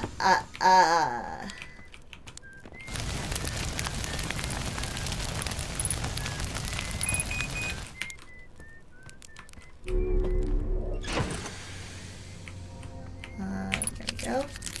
4.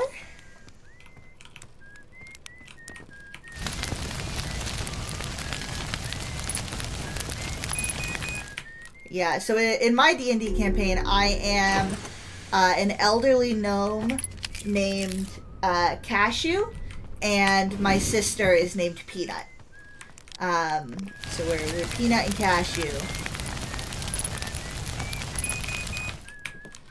And we've been accused of murder! That's not like the actual campaign premise, that's just our backstory. Our backstory is that we're these elderly gnome sisters who have been accused of murder, and we are on the run. And then in the process get caught up in the rest of the adventure. But throughout the whole thing, we're still like kind of trying to hide who we are and also solve the actual murder, because we're like, well, we didn't do it. but everyone thinks we did, so to clear our names, we gotta solve it ourselves, etc., etc. You know, not the most original backstory, but we're having fun with it.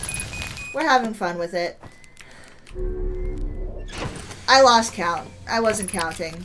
Okay, we've done like at least... I mean, I counted up to 4. I think, was that 6? This one's 7, maybe?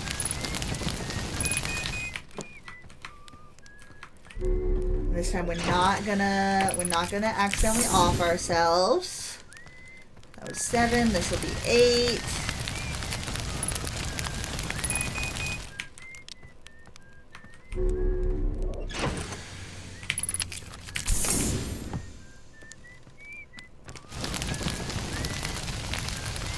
This one's 9, probably.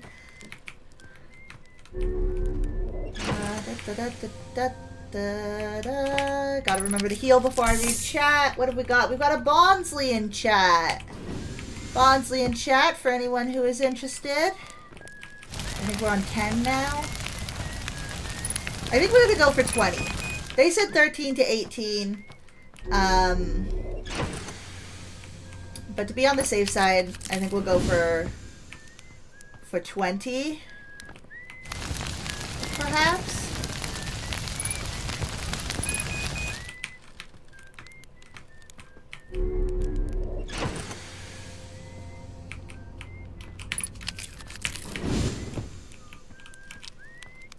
Is that 10 or 11? I'm so bad at this.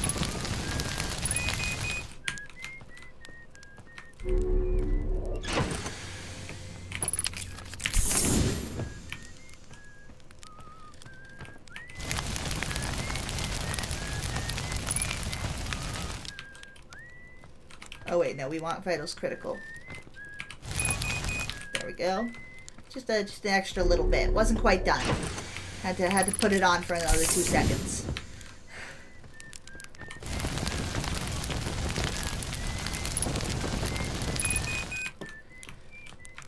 And then let's see.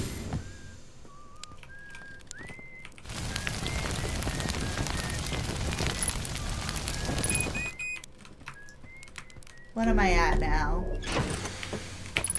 I don't know. 14?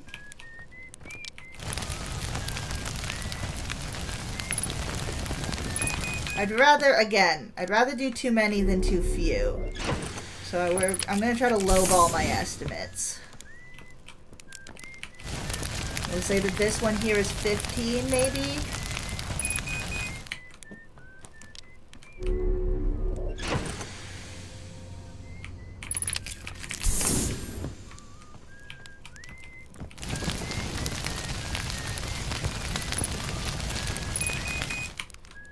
So 16.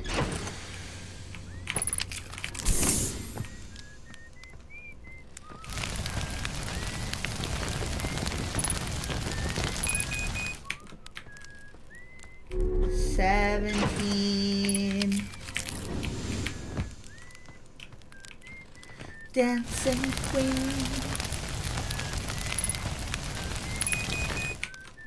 This will be 18.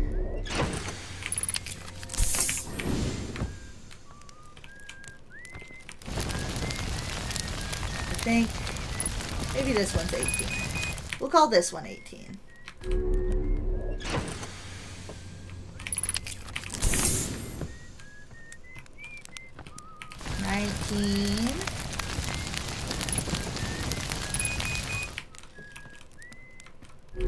Hopefully, possibly.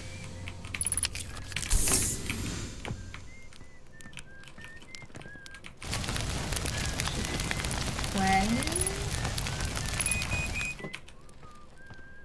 Maybe we'll do a cheeky 2 more, just to really make sure.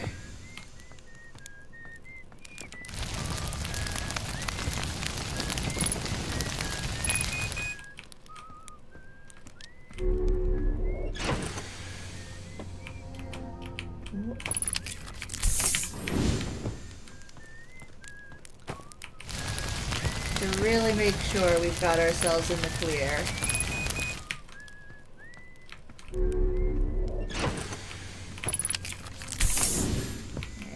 out.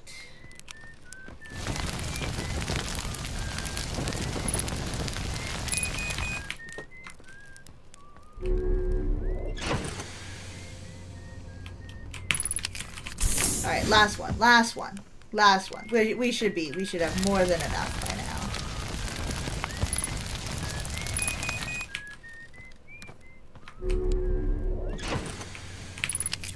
Okay. All right. Hopefully we've taken enough damage to not risk accidentally killing ourselves in any other stupid ways. We are just going to wait out the whole cycle here, which means in the meantime, shall we start reading? Shall we start? So the only thing I know is that this is a package from a company called Dbrand, which is a company here in Canada. I believe they do like tech accessories. It's a lot of like screen protectors and phone cases and custom skins for controllers and switches and that kind of stuff. But apparently their marketing gimmick is this kind of shit, and I love this kind of shit. So let's see what we've got here. And it's gonna be, luckily I have a white gel pen with me here, which I might need to use to mark my spot, because it's very tiny print and it's a very wide envelope, so it is definitely difficult to remember what line I'm on as I'm going. But here we go. Oh, sorry, let me get the mark here. I would like to say not sponsored, but willing to be. Dbrand, if you're into this, hit me up. I will take your money.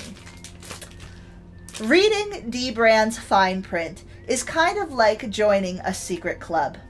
One that entitles you to learn all of the most legally questionable aspects of our business. Creative accounting tricks, plans to destroy the sun, horrific industrial accidents that have claimed the lives of countless scientists. It's all in here. This fine print sheds light on things that probably should have stayed in the dark. On that note, remember how we called it a secret club? Well, it's your responsibility to make sure it stays that way. If you fail to do so, just remember, we know where you live. Well, I guess I'm not making it very secret here, so strike one for me already. Although they sent this package to my house, so they know where I live. Yikes. Alright. We know where you live. Matte black everything. Depending on who you ask, that can mean a few different things. For some, it expresses a preference that all consumer goods should offer a matte black colorway. For us, it means that we won't rest until the entire world is coated in matte black. How do we accomplish this? Simple. We destroy the sun.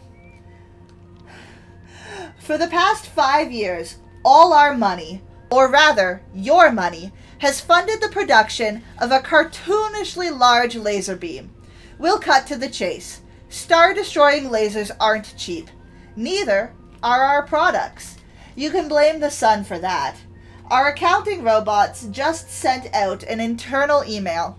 The message was clear. We've officially made too much money. As a result of this sudden windfall, our corporate bank accounts have been frozen. Turns out, bribing the bank to unfreeze your assets is a lot easier when your assets aren't frozen. Lucky for us, kidnapping the CEO's son is free. With our exorbitant profits safely returned and a newfound distrust for the financial institutions, we turned to the time-honored storage solution of simply stashing cash under the mattress. Here's the deal. We need to buy 100,000 mattresses. Your order is bankrolling that purchase. Here's hoping Casper ships in bulk. Pastel skin development was a bit of a bumpy road. It began with us rounding up hundreds of test subjects and strapping them into chairs. Then, we blasted about 16 million different colors directly into their eyeballs over the course of 30 days? To be honest, we weren't really keeping track. Afterwards, As the lights came back up, we asked them to list their favorites. Their response, sadly, was not the perfectly recited list of CMYK values that we had hoped for. Instead, a few of them said something about violating the Geneva Convention. We gently reminded them that they were a focus group, not prisoners of war. That seemed to shut them up. The remaining 99% of the test subjects seemed completely incapable of speech for some reason. In the end, we got little usable data from the exercise. Instead, we picked 8 colors at random. Don't let our test subjects' sacrifice be in vain. The bees are dying. It starts with their exposure to pesticides. Over time, an acute poisoning sets in. Immune system ravaged. Their cognitive abilities fade to nothingness. Death ensues. They're dropping like flies out there. Soon, we'll be saying they're dropping like bees out there. As a hive's worker bee population gets decimated, the queen runs out of servants. Much like yourself, the queen can't do anything on her own, so she dies too. The hive follows suit. This is a phenomenon known as colony collapse disorder, and it's contributing to bee shortages all over the globe. You may be wondering, what does any of this have to do with our products? Absolutely nothing. Don't let that stop you from buying them. Where were you when dbrand succeeded in their planetary conquest? Don't answer that. We know where you were. You were buying stuff off our website. Well, we've got good news. Once we've assumed control, we'll be instating a representative for the human race, mostly as a figurehead, so that you'll all keep giving us your money. How will we select this representative? First, we'll stage a cruel, bizarre decathlon. Events will include running an obstacle course constructed entirely of flamethrowers and holding your breath while submerged in a tub of hot sauce. The winner of the decathlon will get absolutely nothing. We'll just stage it for kicks. Then we'll select the representative for all humankind based on how many dbrand orders they've placed. We're halfway through building a fort out of your money when we realized we needed a fireplace that we can use to burn money for warmth. There's just one problem. If we use cash to build the fireplace, we have less to burn. You see the issue, yes? Excellent. That's why we're having a sale. Did you know that was the origin of the term fire sale? To describe a promotion that would generate revenue to use as kindling? Look it up in a book. Then give the book to us. We won't burn the book. We're not monsters. We'll just pawn the book off and burn that sweet, flammable proceeds. Once we've completed our money fireplace, we'll need to hang something over the mantelpiece. We're thinking of hiring an interior designer for that. Have you ever hired an interior designer? Of course not. Anyway, their rates are ridiculous. We've got a lot of questions about where our money comes from. To be fair, most of them come from the IRS. It's apparently a red flag that a phone case manufacturer has accumulated enough wealth to construct an island fortress in a shark-infested waters. We tried explaining that the sharks came with the property. They didn't care. Anyways, we extended an invitation for their auditors to come and meet the sharks for themselves. Upon arrival, we gave them a carefully guided tour through our compound, fed them a lunch that contained absolutely no arsenic, then brought them down the pier to observe the sharks from a safe distance. You're probably wondering, why didn't we give the sharks an auditor-flavored lunch? Simple. Since Apple decided... No, wait, hold on.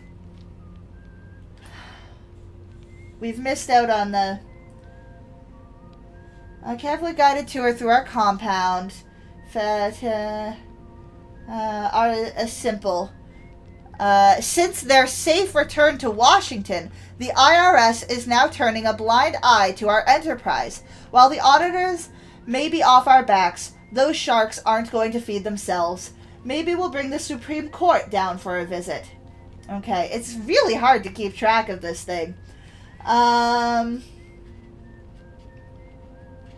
In 2020, Apple decided to enter the magnet game.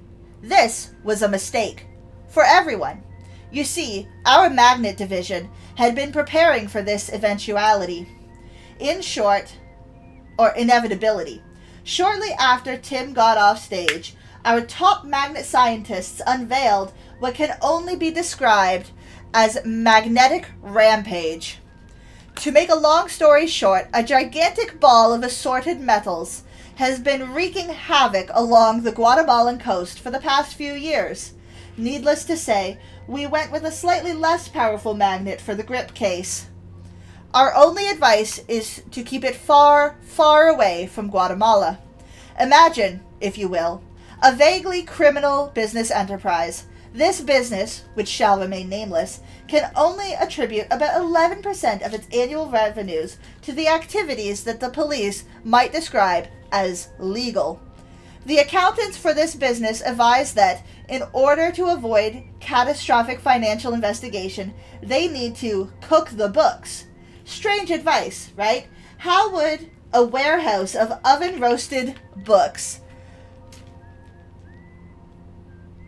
help to satisfy a government audit?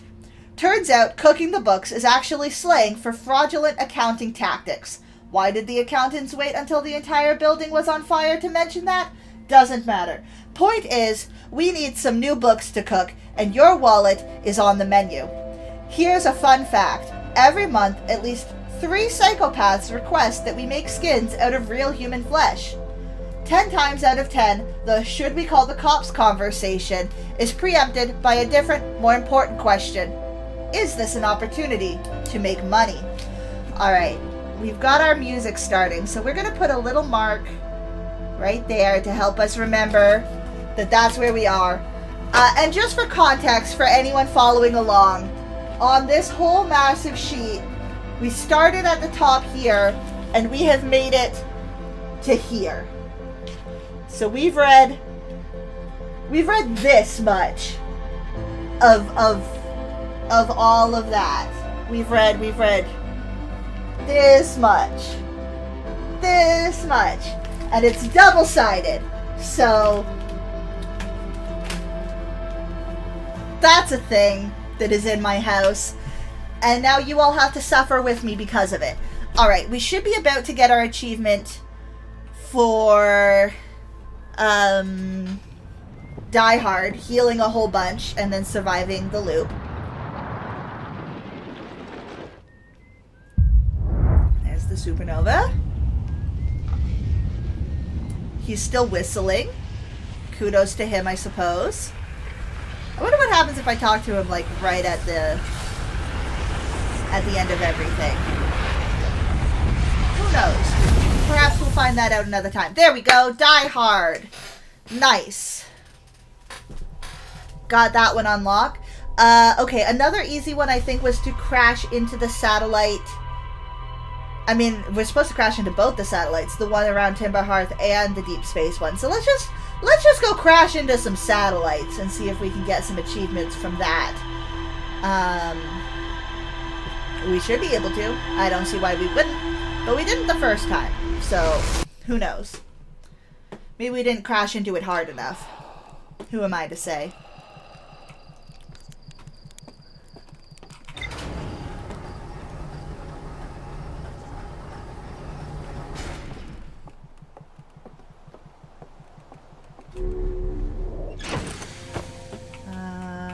Yoink.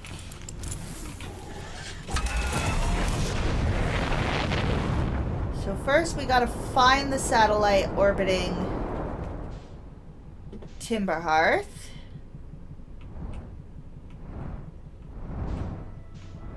There it is. That little white dot. That's what we're after. Can we lock onto it?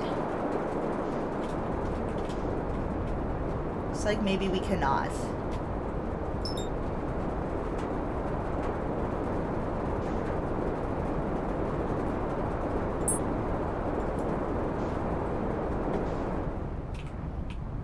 Oh, we're too high, we're too high. I want to lock onto the satellite itself. It's a real low orbit one. Okay, let's try to get back. Ooh. Okay.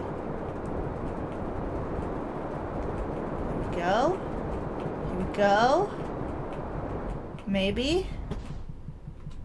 Nope. Nope. Oh, we keep...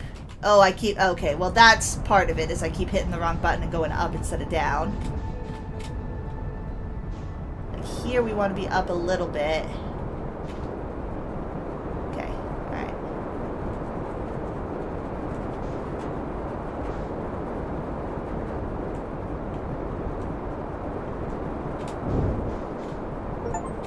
Okay, there we go. Rigid body, deorbit the Hearthian satellite. We have done that one. Now we need to break the deep space satellite.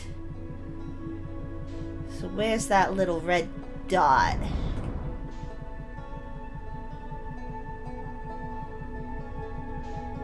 Where's that little red dot? I know you're somewhere. Nope, that's not it.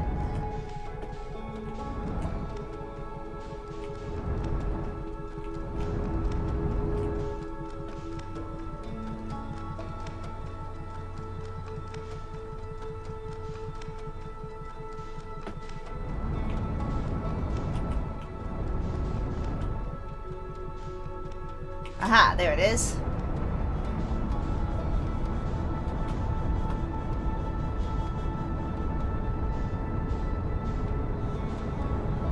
Just want to make sure we don't end up too close to the sun here.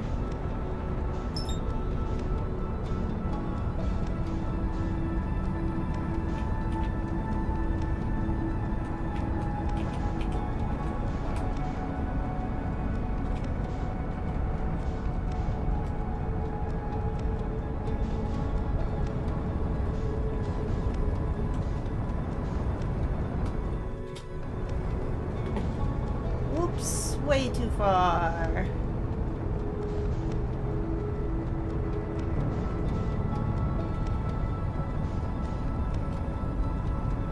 Like way too far. Oh, we're bad at this.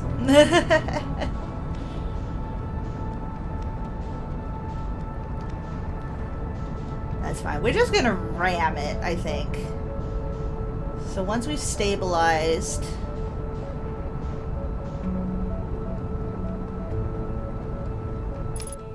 go. And now we just gas.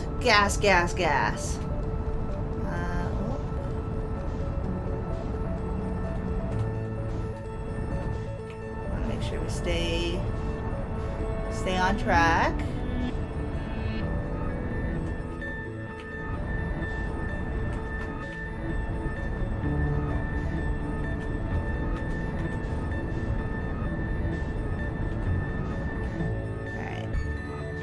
Nope. Oh, okay.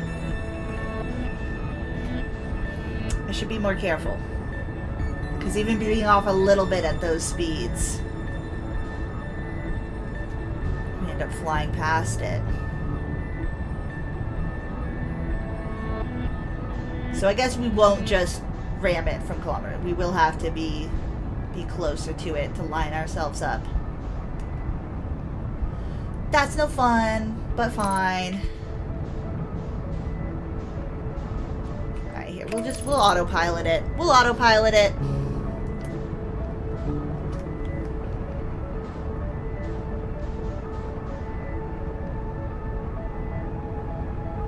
Remember to hydrate.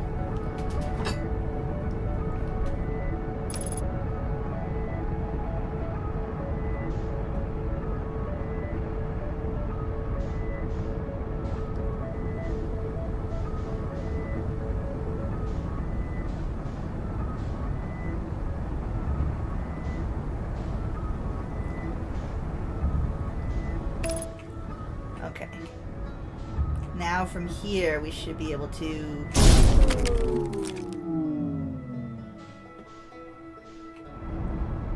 Why did the achievement ping? Why is the achievement not pinging? Right now we're damaging ourselves a whole bunch. We're trying to get the one for damaging the... Oh, our thrusters are... Or autopilot's damaged, okay. There was one for breaking the satellite, but we're not getting it. We broke ourselves a whole bunch. Oh, what did we crash into there? Who knows? Oh, our ship's, like, destroyed. Okay. Huh. One or two were really funny. Yeah, that's there. We'll see. You're still alive? Apparently. I don't know what happened.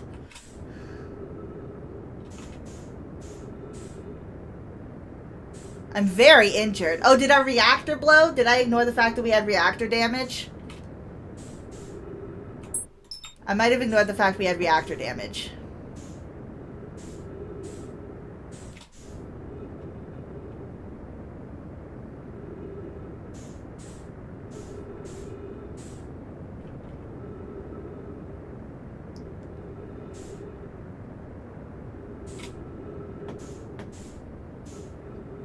Too much, too much.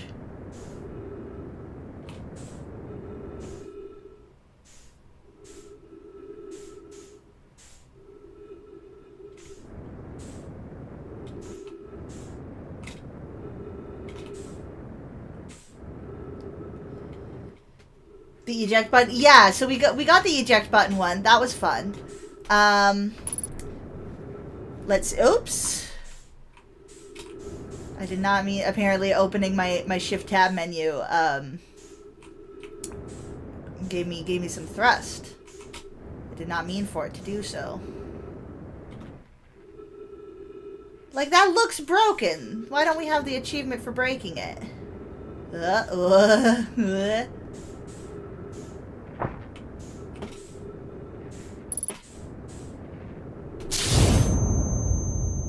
Okay, now we've died.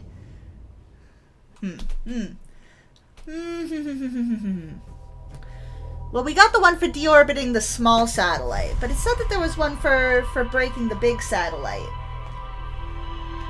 Maybe I misread it. We'll have to go back and check.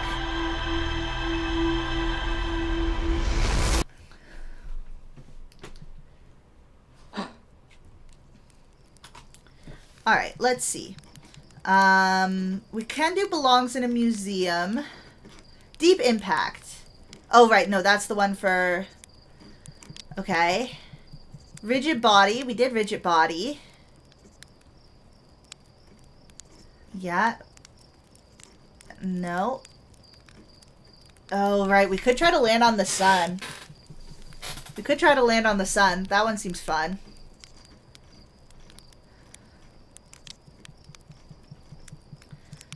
Let's try to land on the sun station. Let's be very careful and see if we can land on the sun station. I don't know where on the sun station we need to land. Let me read this guide with a little bit more detail.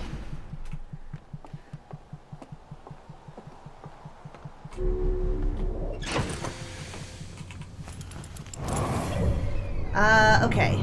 Enter the sun station without warping to it. Just with your spaceship. This is a difficult achievement to explain and obtain, so I'll just put a video. Oh, I don't want to watch the video.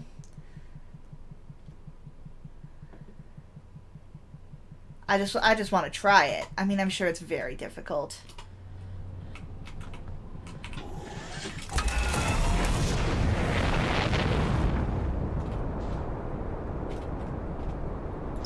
So I guess for now we'll lock on a stable orbit to the sun.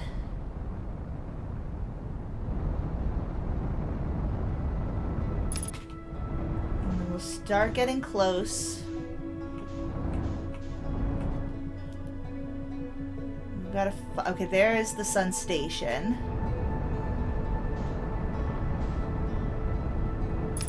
Sun station moves awfully quick around the sun.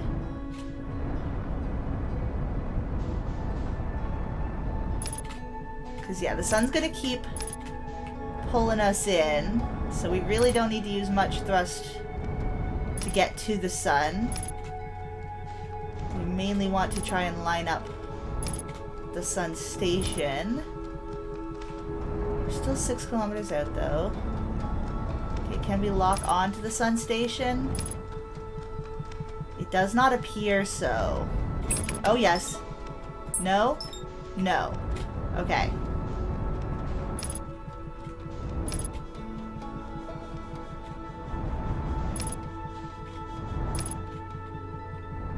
I think we want to try to get some...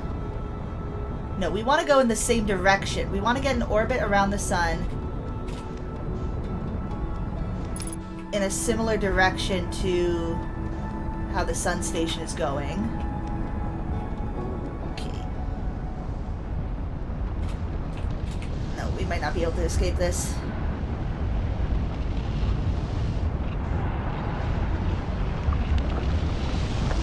Pull of the sun. It's too much. Okay. Alright. Oh, this is going to be tricky. I think we need to start an orbit around the sun and then slow... Yeah. And then try to... Yeah. My goodness. Yeah, no, flying at the sun is not going to work because the sun has too much pull itself. We need to give ourselves a tight orbit and then let that orbit slowly shrink and hopefully at some point get to the sun station.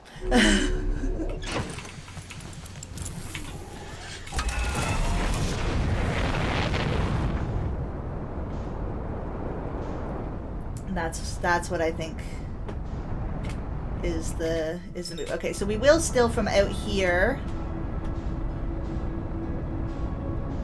get ourselves locked in, and then we're gonna start going this way because that's kind of the way that the sun station is, and we're gonna try to give ourselves a this. Okay, are we orbiting? No. No, we're drifting away from the sun again.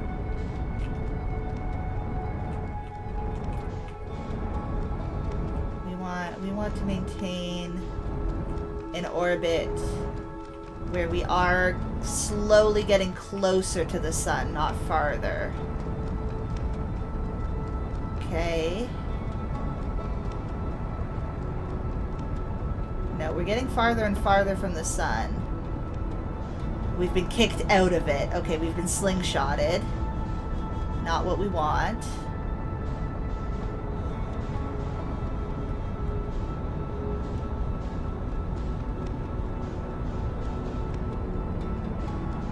I guess we can try to counteract a little bit. Do with this to really counteract our momentum.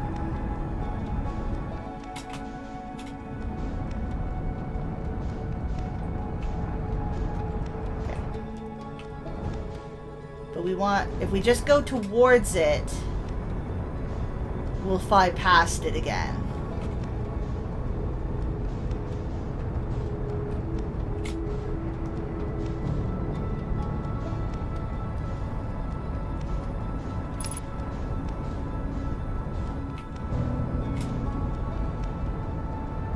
I think if I understand orbital physics, which I don't,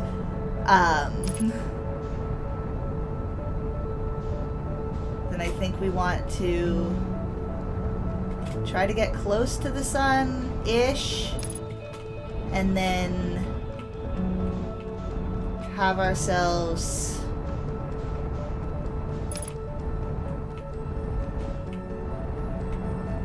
I guess, okay, wait, here's what we can do. We can get ourselves to match the twins' orbit.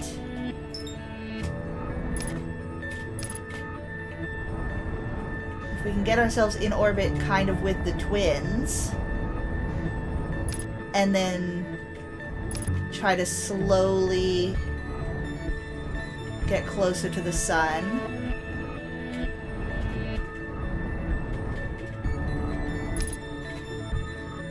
We don't want to be going too quickly, not temper hurt the sun.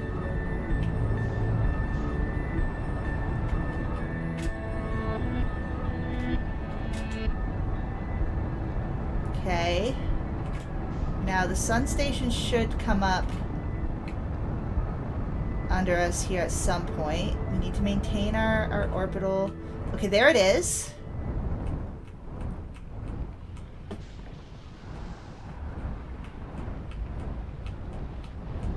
As long as we maintain some angular momentum, we shouldn't be pulled into the sun. Uh-oh, we're going too far away. We got too much speed. We escaped the orbit. We don't want to escape the orbit.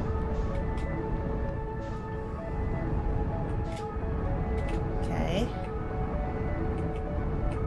We were trying to catch up to the sun station. I think we'll wait for it to come back around the next time again.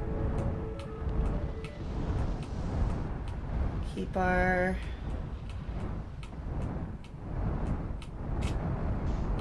Nope, nope. Too much, too much.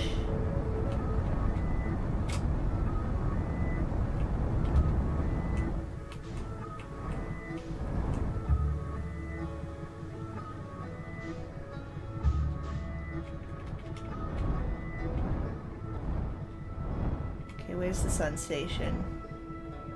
Are we matching the correct orbit for it? Whoa, no, no, no, no, no. Gotta keep some of this, but not too much, not too much. Too much, too much. Okay, but there's the sun station again. Where is it orbiting? This way?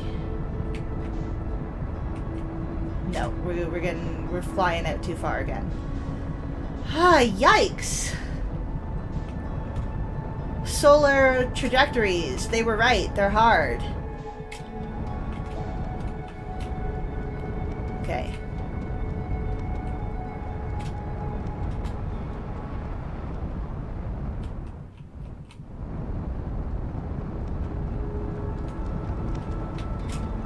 I keep getting scared and putting on a lot of thrust to get further from the sun, which I think is a mistake. I think I need to just trust the orbit to not pull us in too close.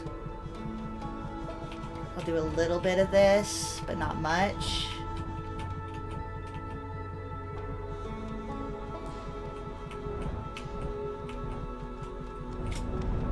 Nope, we're going further away again.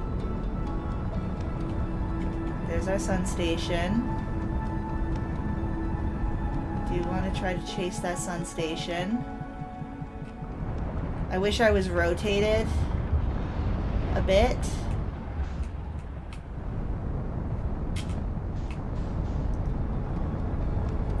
Okay, we're gonna have to free, because there's a way to roll, right? Because approaching the sun from the side is kind of messing me up. I want it to look like it's underneath us.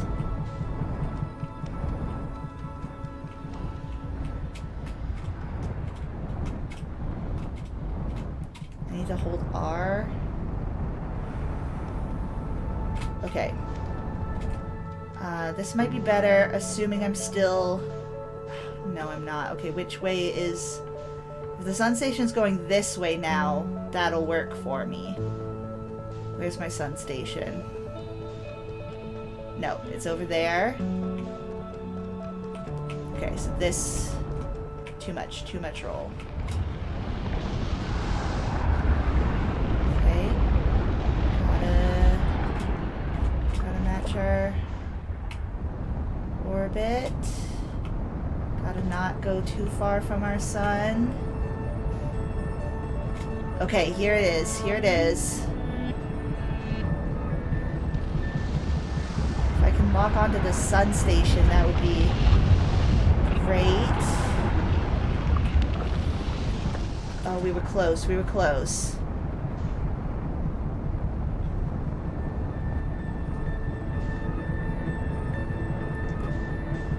We were close.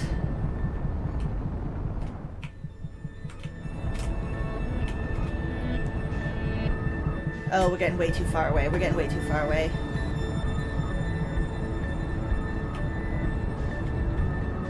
Okay.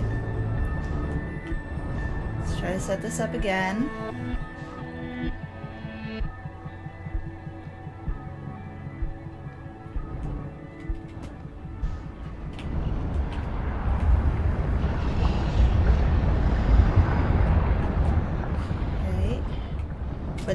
Don't get too far away from the sun, though. This is that we keep like skimming close to it and then coming out again. Our orbit's too elliptical. And I'm doing a bad job of solving that. I'm overcorrecting, I think.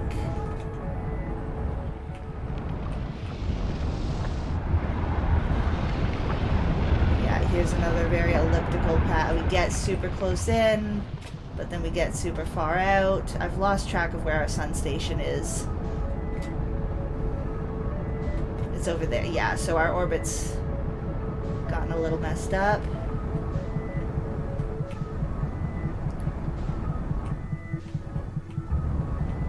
We need to just not...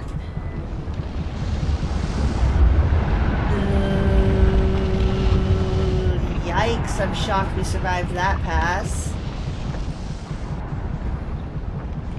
Don't know where our sun station is, although we do have a bit of a lower orbit this time. Okay, there's our sun station.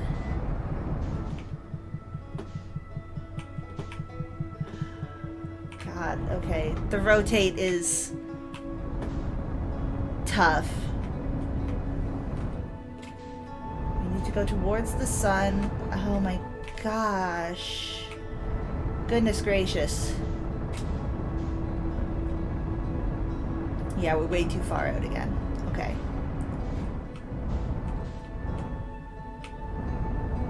And I don't even know if I'm on plane with the station anymore. I want to be. I want to be on plane with the station. But I do not know if I am. No, not into the surface of the sun. Out from the surface of the sun a little bit. But not too much. Maintaining a very close orbit if possible. There's our sun station.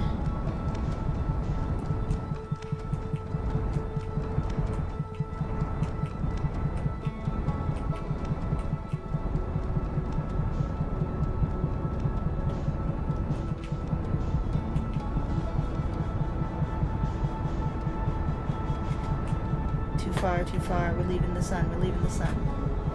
Back towards the sun. Okay. I keep cutting in close, but it's never lined up well enough with the sun's, and the sun's getting big now. I think it's going to swallow the sun station here in a second. So we might have to try this again on the next go around. Yeah, I can cut in an orbit close, but I can't actually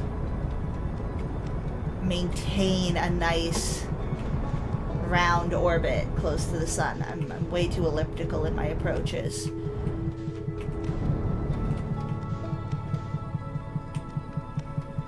I want to keep the sun underneath me.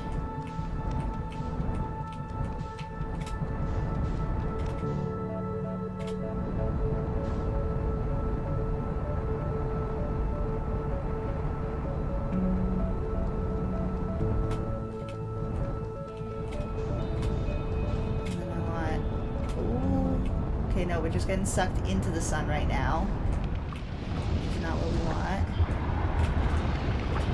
Okay, hold on. Is this...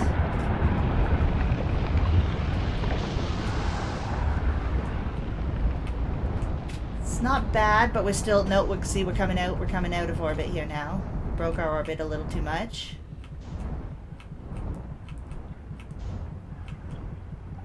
And where, oh where... is our sun station? Is it even still accessible?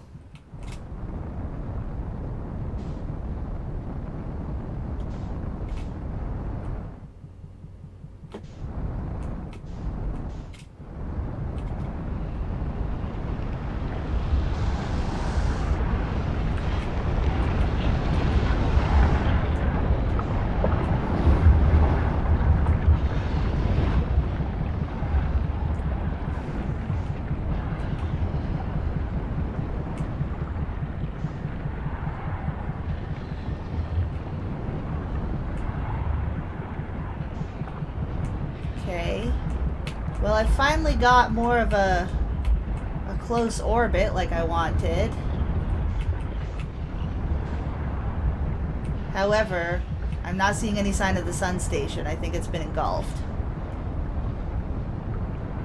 So, we're gonna have to try this again.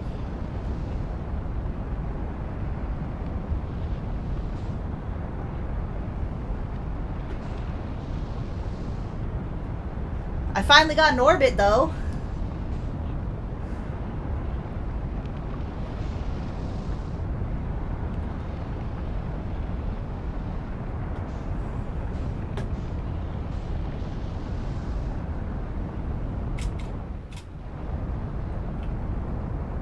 Oh, the orbit's breaking a little bit here.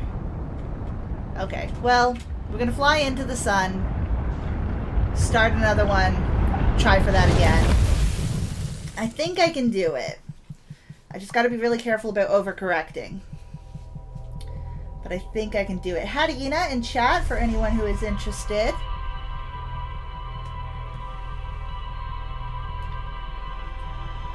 And if I'm correct, we might have an ad break coming up in like 5-ish minutes. We'll see. Okay.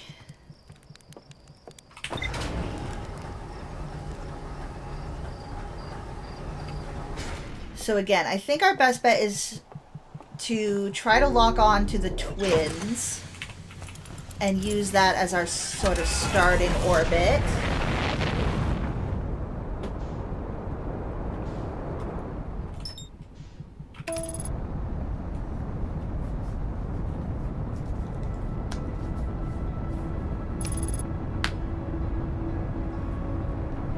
Because if we orbit with the twins and then try to slowly get closer to the sun a little bit.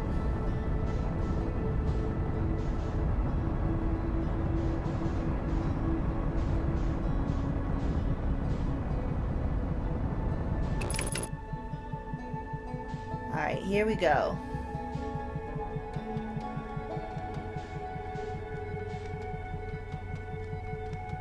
There's the sun station.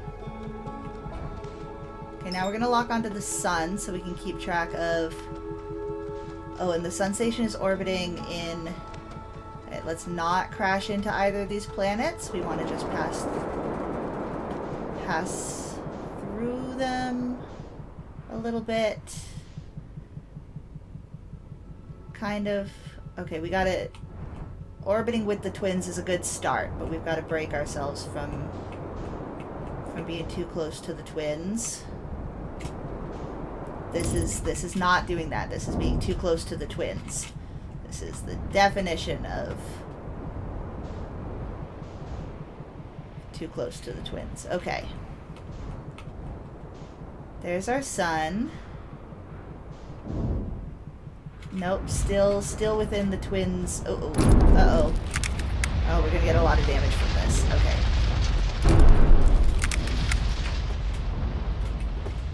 Okay, gotta be much more careful about getting caught up in the twins.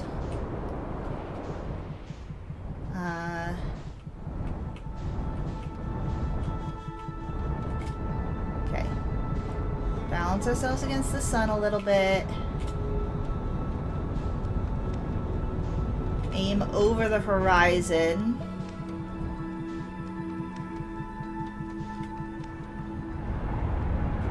Ooh, too much. Nope, we didn't have enough.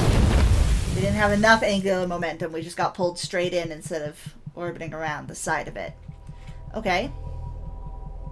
Okay. I mean, I'm learning something each time. I'm learning something each time. I think.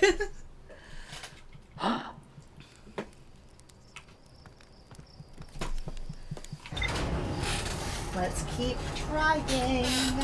Ad break start in 45 seconds. Get a snack. Use the washroom. Give your pet some love. Etc. and all of... Ooh, pardon me. Etc. and all of that. Okay.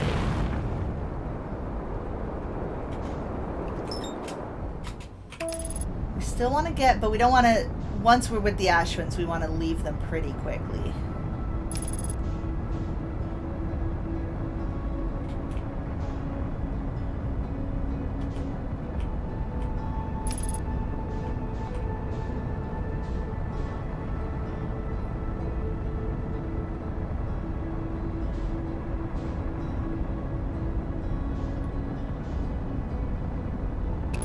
Okay, so we should be in a solar orbit here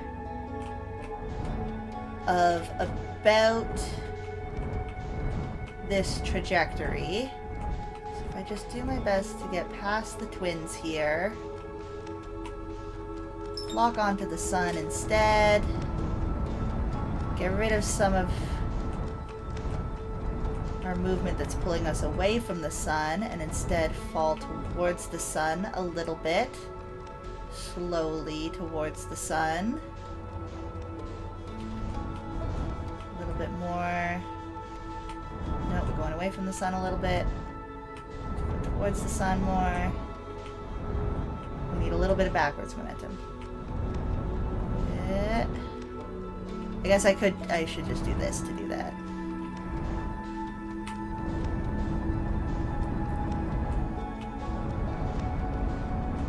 Left the sun a bit too much. Let's try to get lower to it.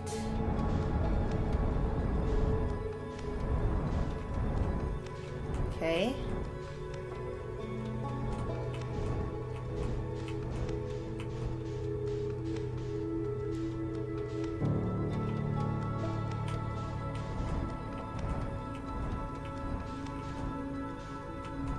There's the sun station. Still got a pretty elliptical orbit. I think we want to focus on trying to stabilize our orbit for now. Not get too caught up on the station itself. I hate that my camera keeps like tilting slightly and then it overcorrects sometimes, and I don't like that either.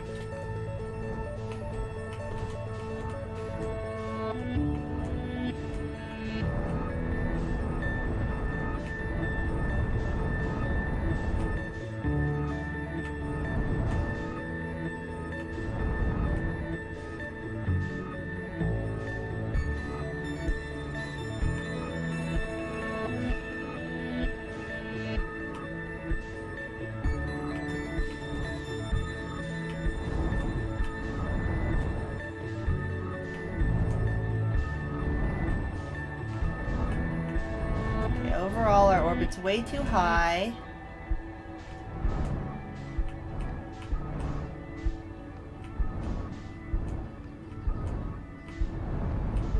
And we need enough.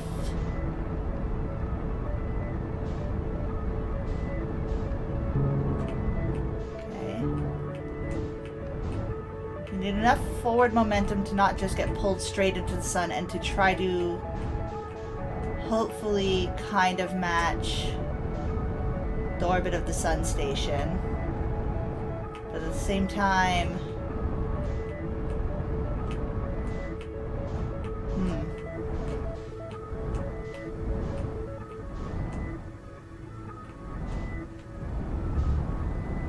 and I'm turning too much this way, so I'm not in line. Yeah, I keep tilting out of the orbit I want, or the line that I want, and I don't know really why that's happening. Okay, we've gone way too far. Way too far out in our elliptical.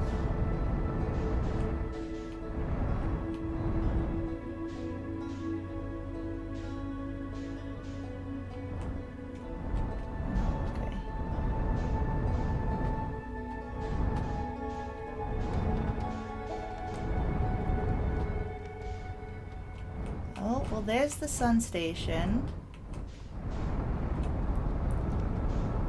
Again, yeah, we've established another elliptical orbit.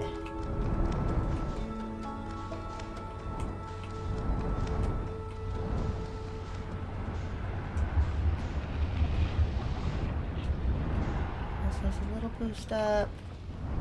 Give ourselves a bit of a boost down. We're too far away now.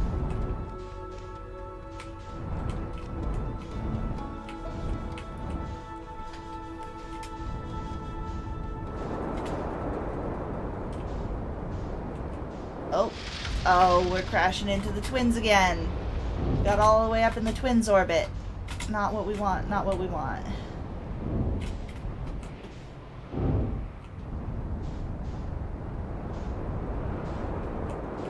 Okay. We escaped relatively unscathed from that. I'm worried that we've lost our... Oh, no, there's the sun station. Oh. No, not Timberhearth. I don't want to click on Timberhearth past the sun.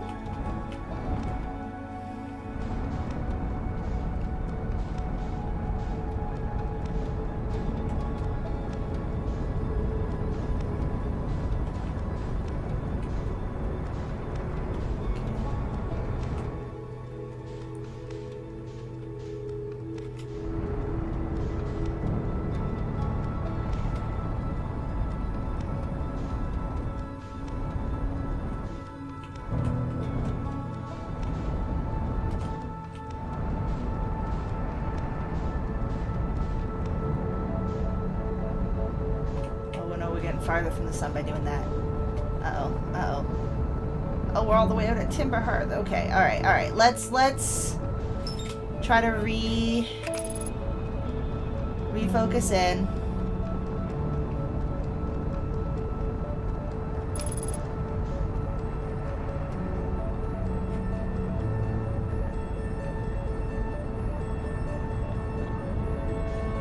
This is so tricky.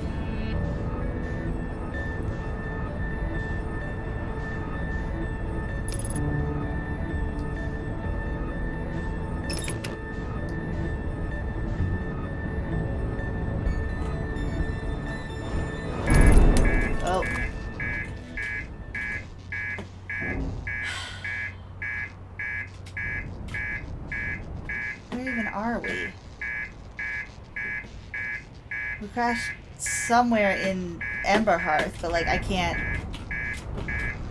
look around and see what it is that we are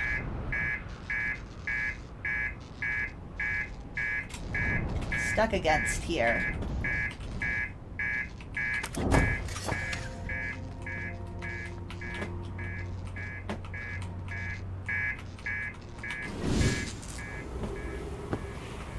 Oh.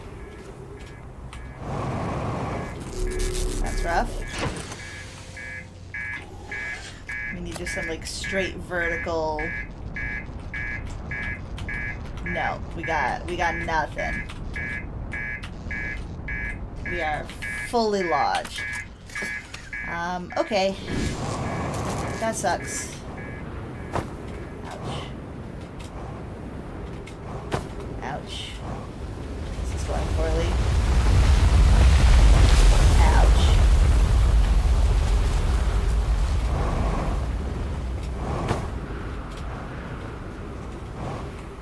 I guess we shouldn't run towards the ash. It's falling.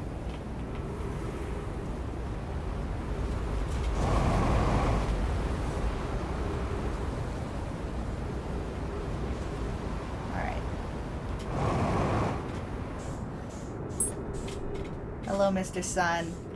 I don't think we can do this without a ship, but fuck it, I'll try.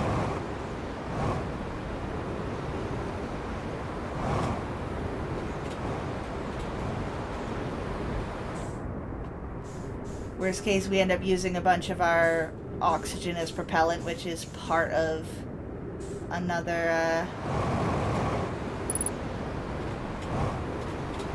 we're not really escaping the orbit of these two, though, unfortunately. Although that is the goal.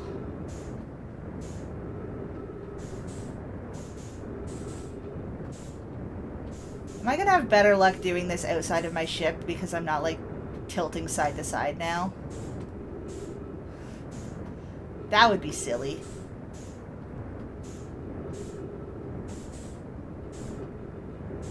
Okay, there's our sun station.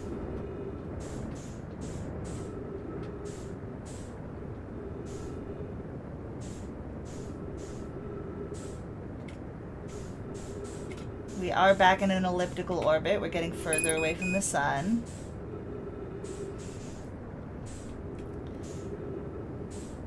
No, we don't have enough fuel for this. But hey, we'll use up a bunch of our oxygen as fuel. Because it will contribute us towards...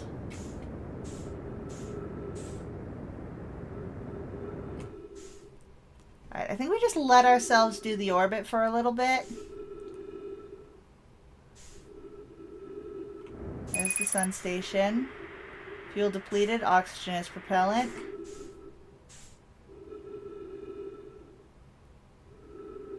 Are we gonna fall into the sun here, or do we have enough of an orbit to... No, we don't. We don't have enough momentum. Alright. That's fine. We'll try again. And again and again and again. Again. Maybe I should watch that video. Maybe I'm approaching this the wrong way. Has anyone in chat got this this achievement? Is there a different way I should be approaching this?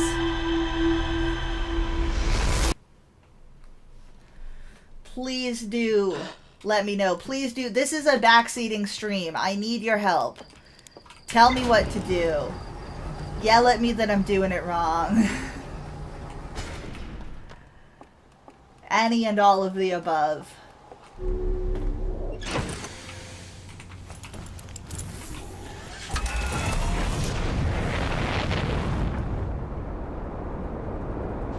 Okay, we're gonna start the same again.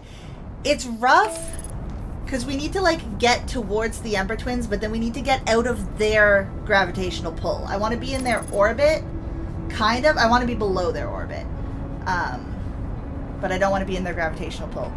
We're gonna try to get ourselves lined up with the orbit that we want around the sun.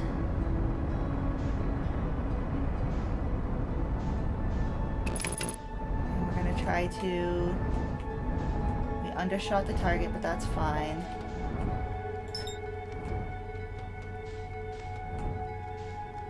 But again, we gotta make sure that we're like...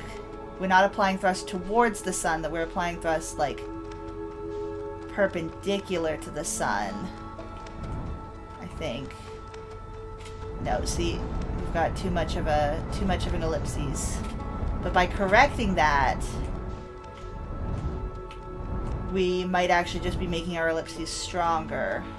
I don't know the best way to correct for that elliptical orbit. Maybe I want this view. As long as the sun's behind me, or below me. And then if I'm going away from it, I want this. And I always want a little bit of forward, as long as the sun's below me. Doing forward thrust is fine. Oh, but we're going so far away from it now. Okay, no, that camera's not the answer.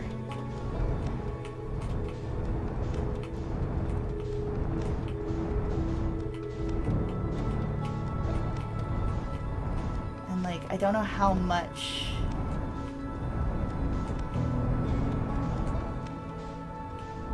Because here we're leaving the sun's orbit. We don't want that. We want to go back towards the sun. And then now that we're getting closer to it... Nope, we're still getting further. Try to counteract that. Okay.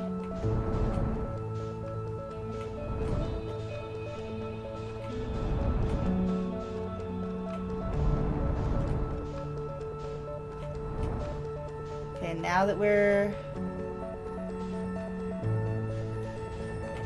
It's tricky because the number gets blocked by my own tools sometimes, so I want to look at the number, but then when I'm applying my various forces, I want to be looking like up this way. I don't want to actually look at the sun while I'm doing that.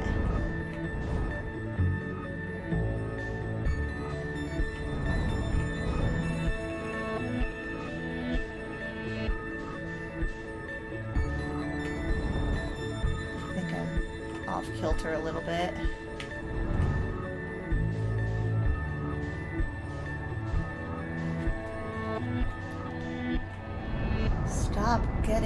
pulled away from the sun.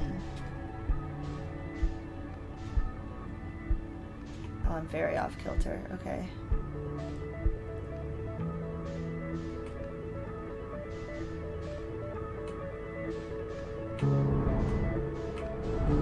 Moving towards the sun, but at slower and slower speeds. Which means we're going to be drifting away from it soon.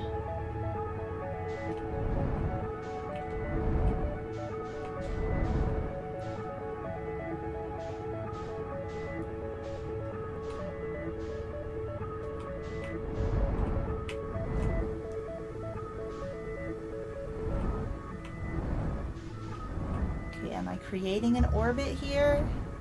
I think I might be. My orbit's much too high. I've got to pass down through the orbit of the twins, I think. Unless... no, maybe not. Okay. Gonna let ourselves orbit. Nope, we're trying to leave our orbit. We don't want to do that. No, no, no, no, no. Keep us here.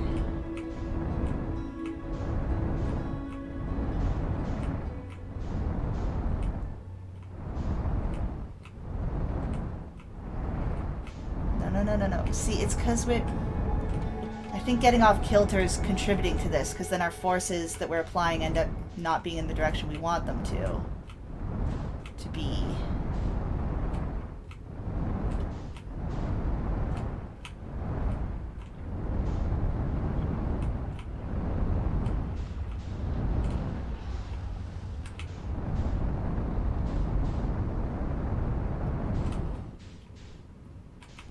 Can't tell which way we're orbiting around the sun in this direction now. Is this the right direction?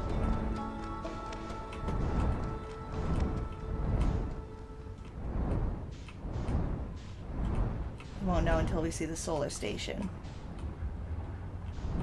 But I think I just got to keep facing the way we are currently orbiting, because trying to fight that throws me off way more. But like, what is with... why do I keep tilting a bunch more and stuff? I don't like it. Okay, we've got a decent orbit. Mostly, except for the fact that I keep getting tilted. And then I end up pointing in the wrong direction. Okay, here, no, we're getting too far away from it. But I think we're completely off track from where the solar station is. Because I haven't seen it in a while.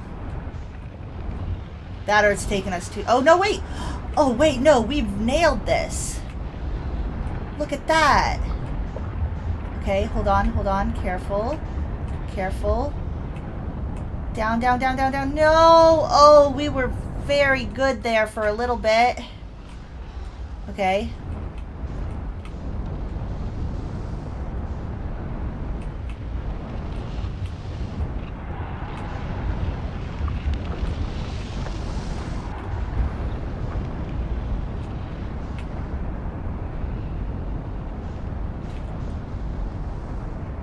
Stop getting tilted off track. Okay.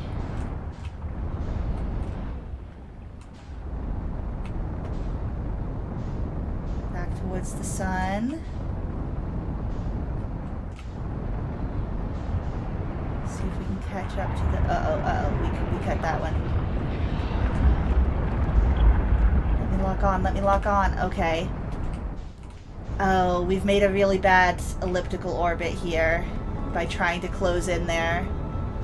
We've given ourselves a big ellipses. That was really close, though. Okay, we need forward momentum like crazy. No, we're gonna go into the sun. We lost all our forward momentum. Oh, we were so close, though. Okay. Oh, yikes.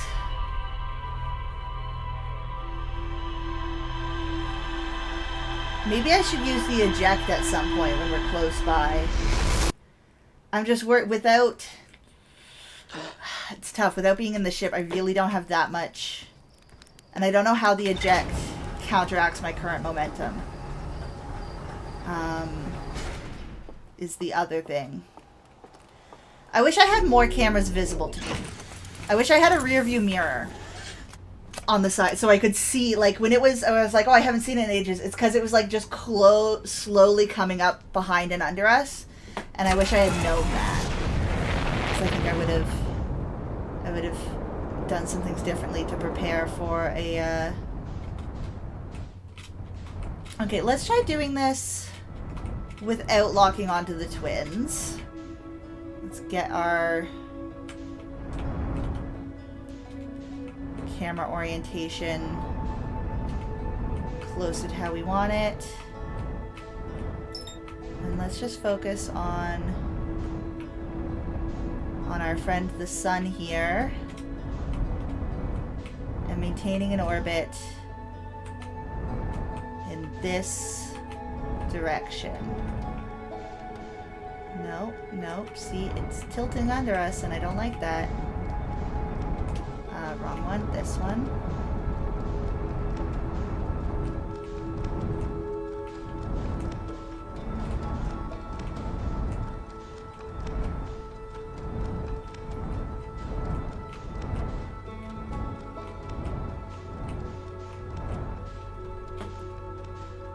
I think we're gonna, yeah, we're still on an ellipses. But hopefully not too much of one. I need to be going this way a little bit. Not too much.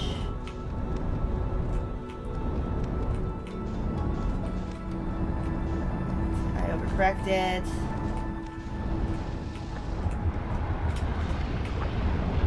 Forward momentum. Maintain the orbit. Okay. It tilted again. And now it's...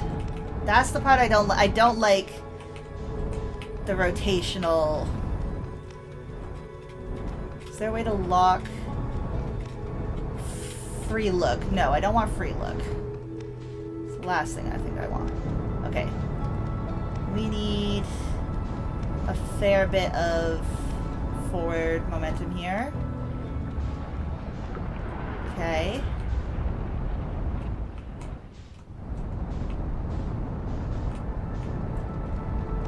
We've got ourselves our ellipses. Ugh, a strong ellipses. Not great. Okay.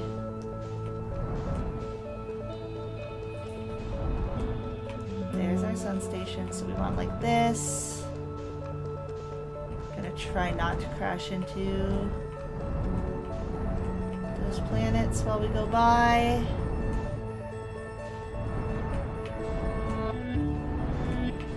Okay.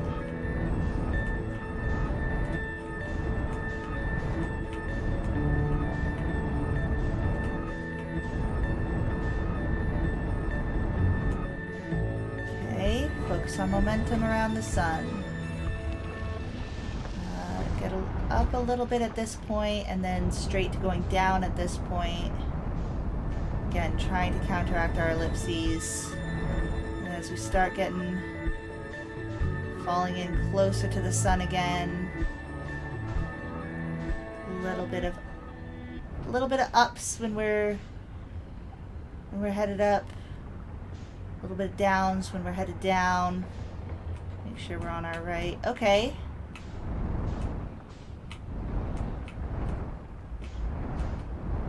Nope. I needed downs there. I needed downs. Oh! Me and not knowing which keys I need. Okay, a little bit of up at this point. Okay. We're doing pretty well. I believe. Down. Down. And then a little up. A little down. More down. Okay. Pretty good. Always some forwards. A little down. A lot of down. Oh no. Oh, okay. Well, we had it good for a while and then we got back into an elliptical.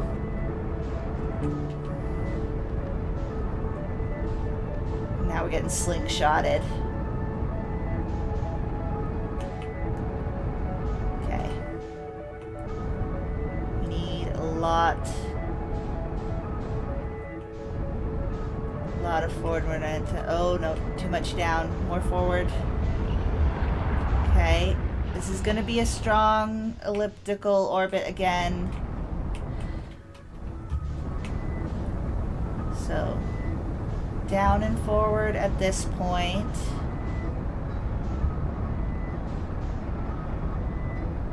Yeah, we don't even have an orbit now.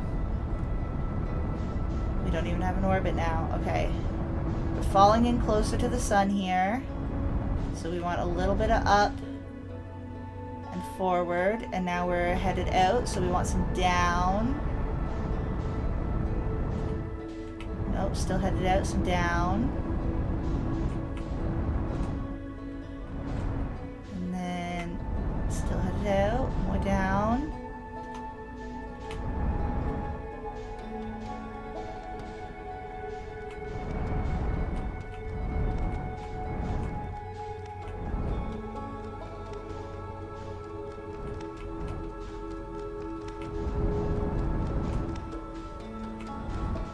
Okay.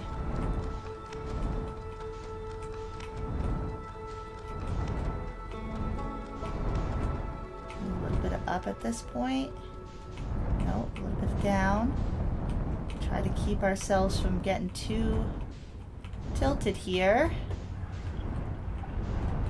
Okay, a little bit of up. Mostly down though.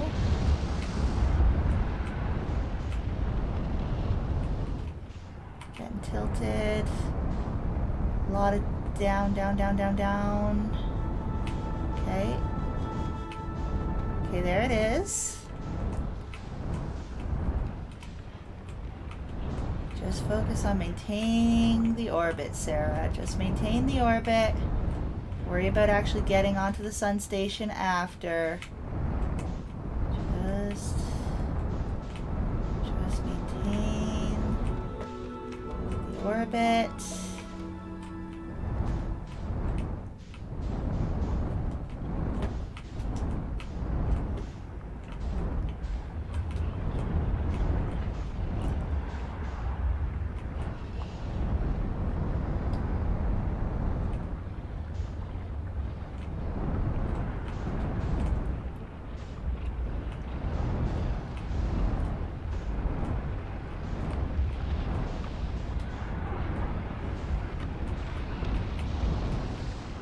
Big adjustments will get you slingshotted. We don't want to slingshot.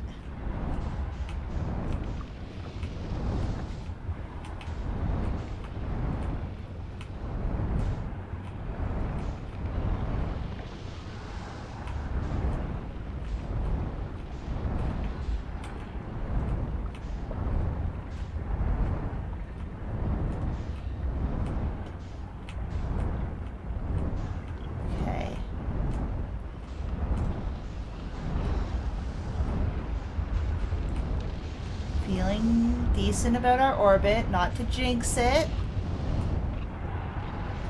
My only concern now is hoping that we are in fact in an orbit that lines up with the sun station. Again, I wish I had rear view cameras. Oh, went up a little too far there. Don't get slingshotted out. Do not get slingshotted out. We're getting slingshotted. We're getting slingshotted. Maybe not. Maybe we can keep this.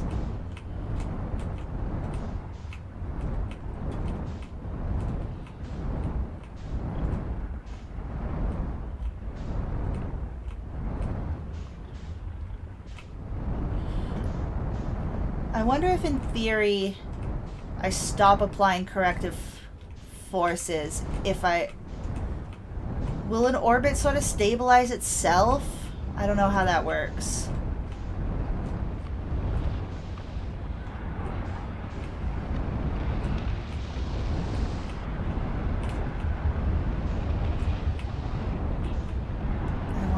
sort of maintain as close to an even distance from the surface of the sun as I can.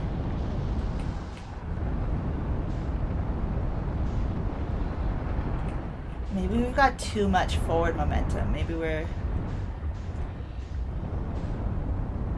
going too fast, and that's why we keep breaking orbit. Definitely need some, though, otherwise I'm gonna... Oh, this is a slingshot. This is for sure a nasty, nasty slingshot. Yeah, it is. Okay. We had it for a while, but I didn't see the sun station in any of that time. Either the sun's gotten too big... Oh, we're gonna crash. Okay. Either the sun had gotten too big, or we were too off orbit, or we had matched it and it was like right behind us and I just didn't know because, yikes, I don't have rear view mirrors. Why don't I have rear view mirrors on my spaceship? I guess I could have checked my little under camera, but who knows if it would have been there. If it was, then oops. Okay. Okay. Here we go. Maybe I should watch the video. Maybe I'm approaching this the wrong way. I don't think I am. But genuinely, who knows? I don't know. Do you guys know? Do you guys know if I'm approaching this the wrong way?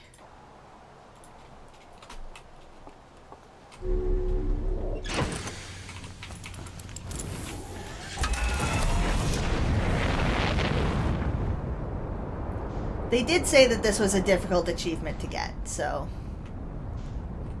Alright, let's see. Our sun station orbits this way.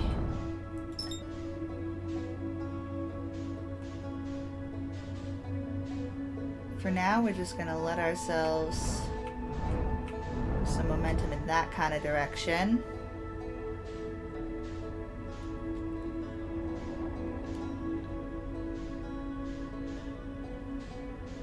Start orbiting our sun. And as we start to get into the negative numbers here, no, give ourselves this. Direct ourselves back towards the sun. Whenever we start to drift away from it.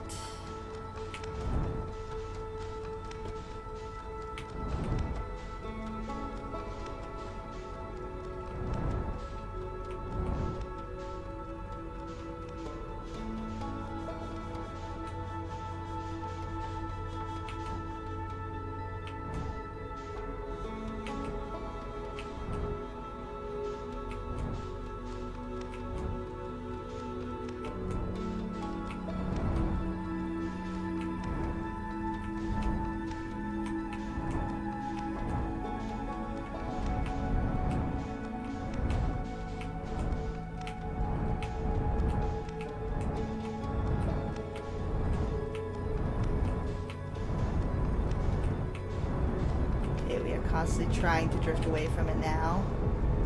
I've given myself too much speed.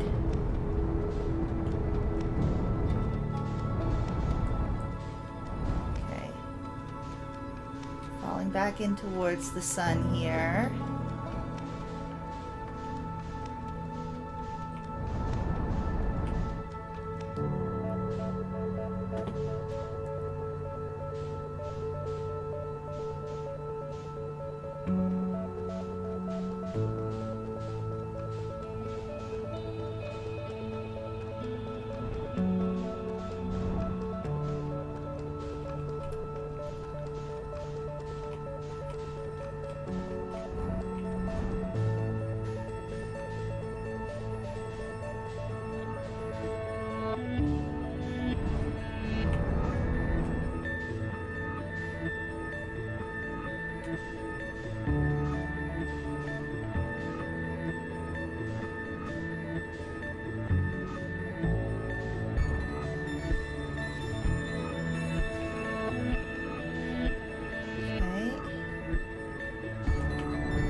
sun station. Don't overcompensate. We overcompensated. We already overcompensated. Okay.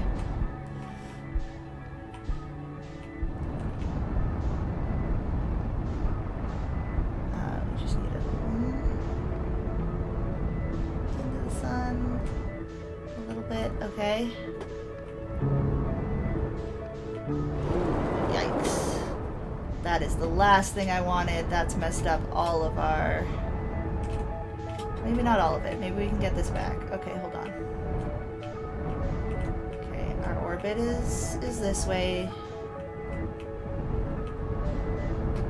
Nope, we need that kind of...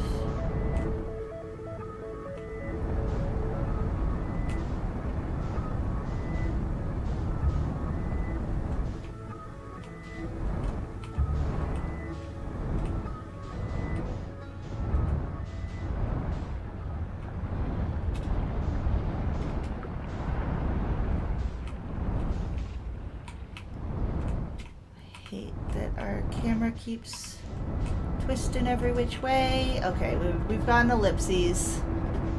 Again. No shocker. Quick check.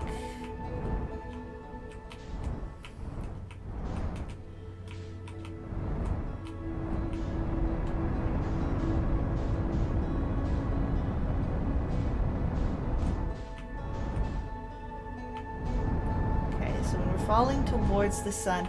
We want to keep this at about...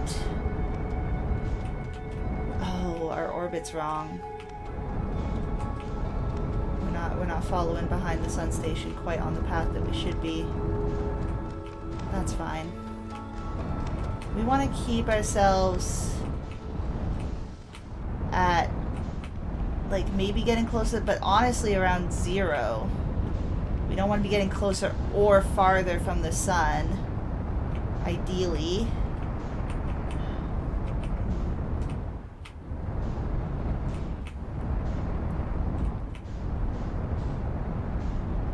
Like sometimes we want to be a little closer, but ideally we want to be hovering right around that 0 mark. The amount of thrust that we need to maintain this is hard on us. Okay, we're chasing them down. Nope. It's hard to overcome that. We're getting thrown away from the sun so quickly. We let up for even a second on our thrust, and we lose a lot progress. And here, even at full thrust, we're still getting thrown away from the sun.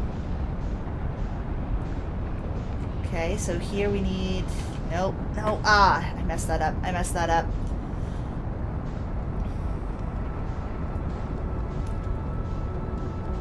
It was good for a second.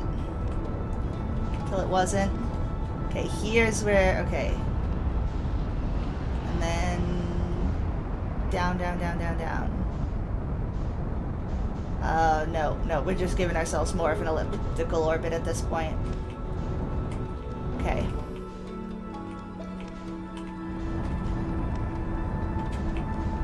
Oh, and I'm tilting side to side way more than I want to be.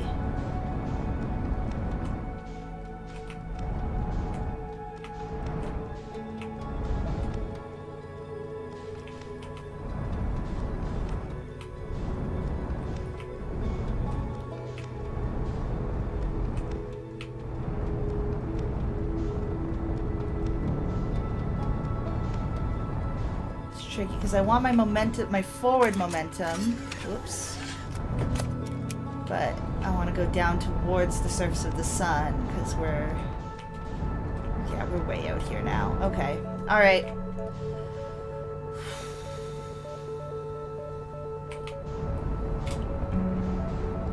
Let's try to restart. Stabilize to the sun.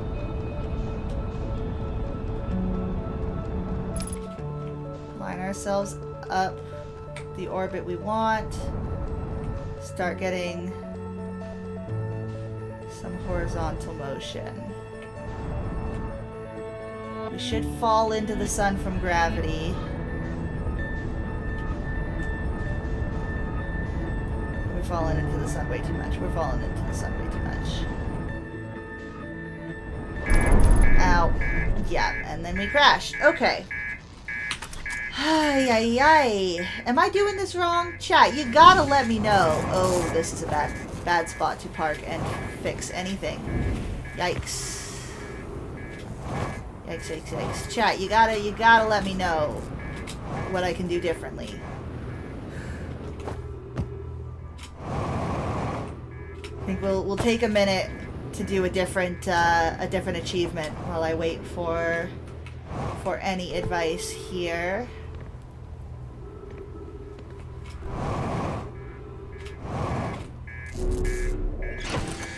Okay, first of all,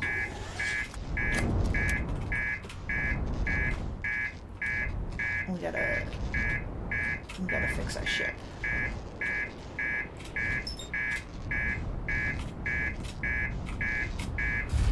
Okay, there we go.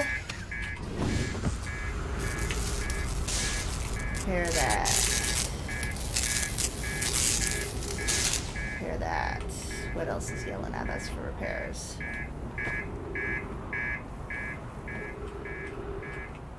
Repair this. There we go. Okay. Alright, let's head back to Timber Hearth for a little bit.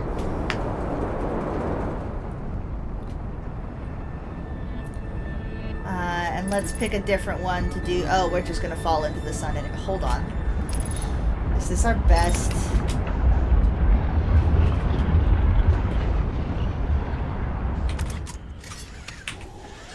No, not at all. Okay, that's fine. Momentarily, we were there.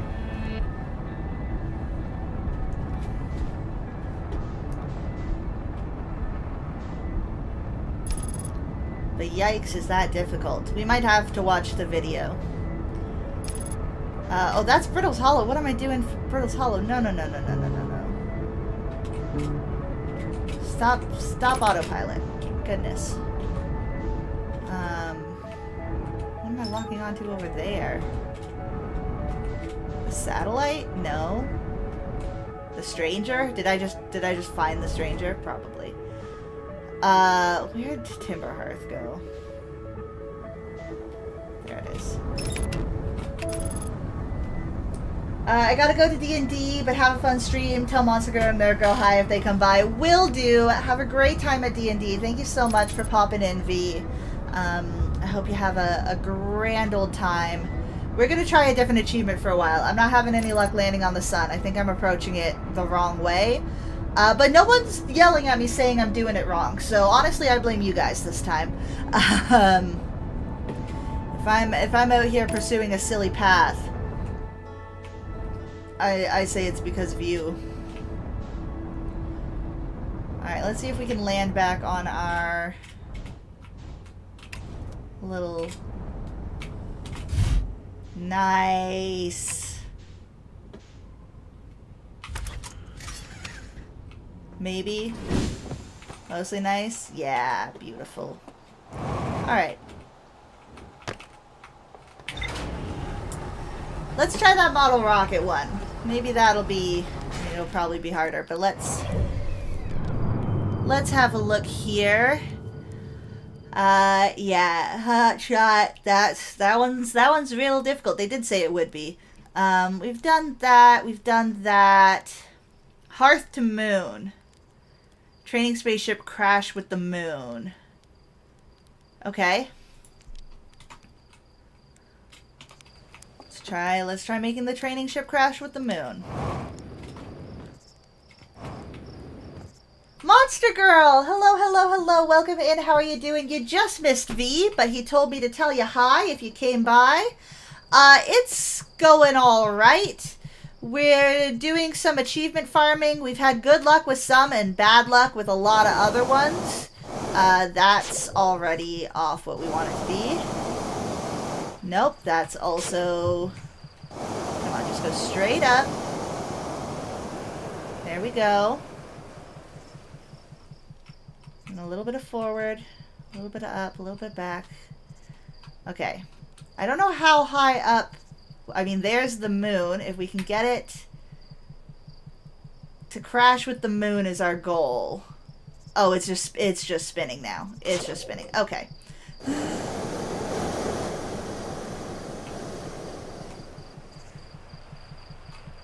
Gosh, it really just loves to spin out of control.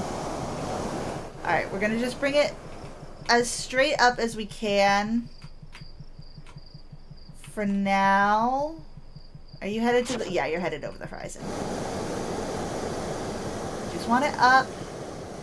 And then we want the moon to crash into it. Perhaps. Is going to be the way to go.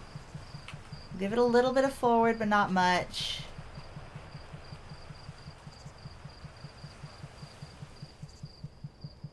I don't know where the moon is at this point. I don't know why my camera... Oh, it's because it's spinning. It was falling back down. Okay. Zoom. I wish I could. I wish I could. Or zoom as in the rocket's going fast. Stop. Oh my gosh. It is spinning out of control so often. Okay, there we go. Nice level. Straight up. Give it a little bit of forward. It's going to start spinning out of control. No? Okay. I think we saved it. Or is it flipping head over heel? I can't tell. But if the moon crashes into it either way...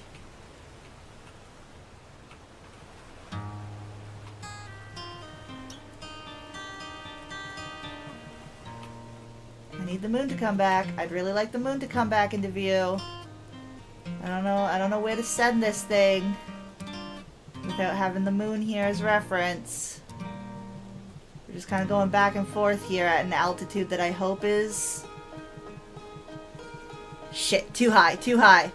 Down, chase the moon, chase the moon, chase the moon. Nope, okay. So that was too high up in the air to hit the moon. Nope. That's all kinds of wrong. Up, up, up, a little forward. Okay. Maybe something like this will work.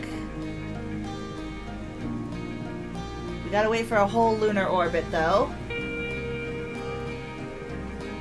It goes zoom. It does go zoom. Okay, I think we're too high up. Can I bring it down a little? I think I'm bringing it down a lot. I'm bringing it down a lot. Okay, hold on. Have we saved it? Have we saved it? Will it go back up again? Let's just reset it. Let's just reset it.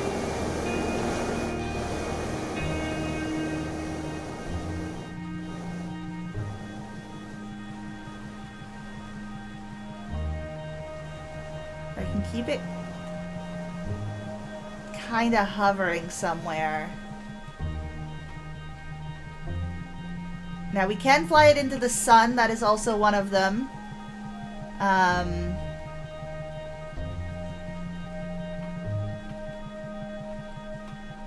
hoping our moon's gonna be here soon. Can't even see it because the massive sun. There it is. There's our moon.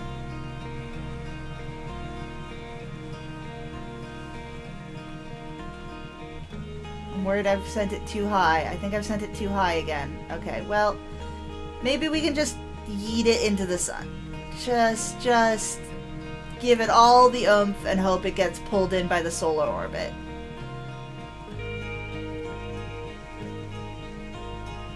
All the oomph pulled into the solar orbit. Let's see if that worked. Well, there's our moon. Okay, we gotta figure out how often the moon comes by so we can time it better. Oh, looks like we missed the sun. I'm assuming, based on the fact that my camera is still focused somewhere out here and the sun has now gone past it.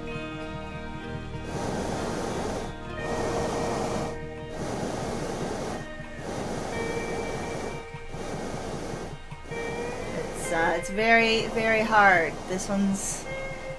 A lot of these achievements are proving to be very difficult.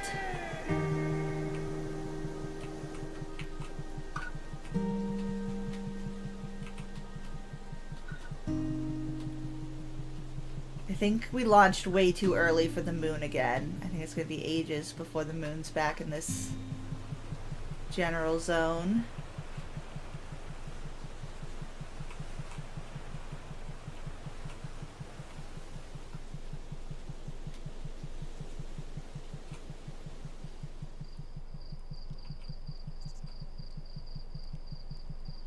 But who knows? Maybe we'll get lucky. I don't like that it's not actually centered in... Oh, okay, no, we're plummeting back down. Okay.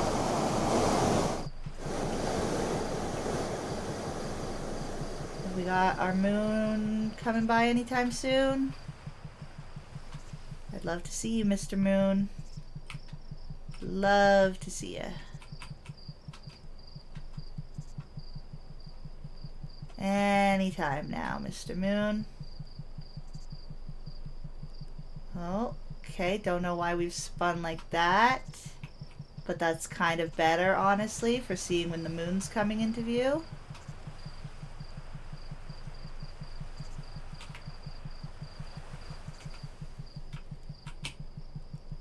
Chase the moon, chase the moon. Oh, this way, chase the moon. No, no, I think we've lost it.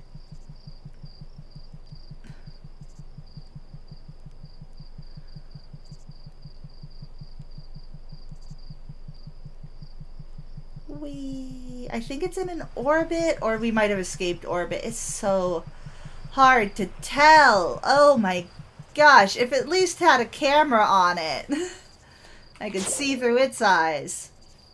But come on. Alright, maybe if we start getting... Go towards the moon instead of trying to follow. Yeah. Sometimes I do. Oh, looks like our sun's exploding. It's really, really hard to tell what it's up to, how far away it is, whether it's falling or not. It looks like our sun's about to explode.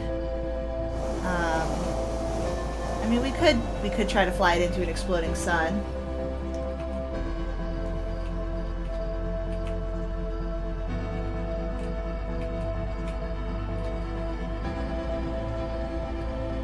Perhaps if the sun's gonna come up here anytime soon. We can try to... Okay, it's definitely got to be out of our orbit by now. I have no clue to tell whether we've sent it towards the sun or away from the sun. I think probably away from the sun since it's nighttime and the sun's underneath us, so that was probably a mistake. Let's see. Any luck on the moon timing? I don't think so. And that's the end of our supernova song. So unless the moon, like, whacks into this thing right now... Nope, there was the moon. We missed it. We missed the moon. Okay, well, we'll try again. We'll try again. I think we'll do this one for a little while.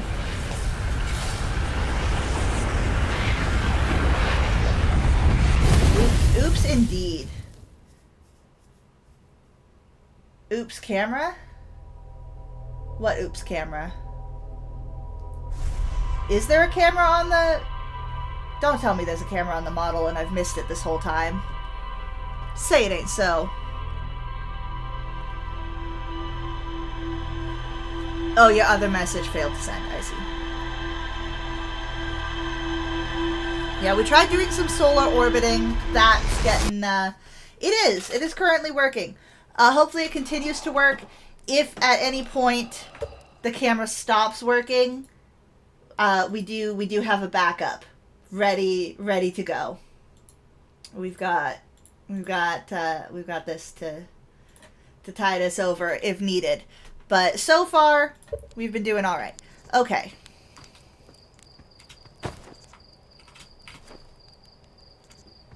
Zubat in chat. I don't know why we immediately started falling backwards.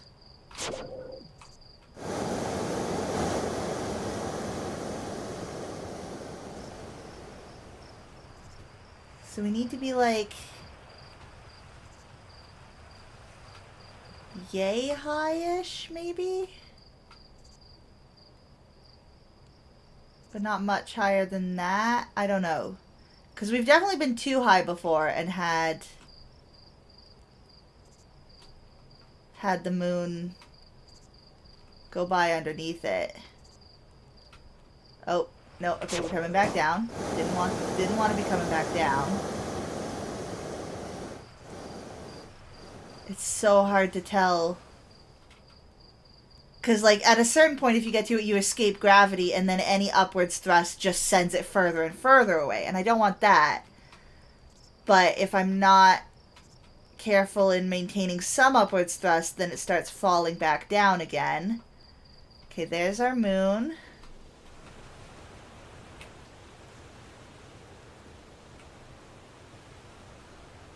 We don't have nearly enough speed. I think we're in an order. Nope. Okay. Our sun is coming up, though. So we can try for a sun shot, perhaps?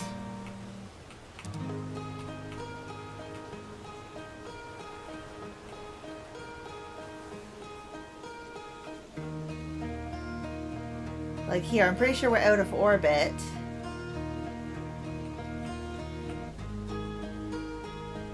But maybe not. Maybe we're still falling back down towards the ground. It's so hard to tell. I don't know what we're doing. I don't know where we are. We're spinning out. We're doing circles in space. Who knows? Yeah, we weren't far enough out with the last one.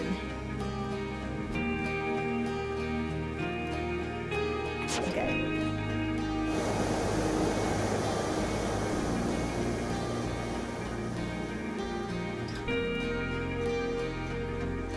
I'm hoping if I just do a straight vertical launch while the sun is roughly overhead, it'll give us momentum towards the sun, and as long as we escape orbit, we should fall into the sun's gravity if we don't crash into anything else along the way.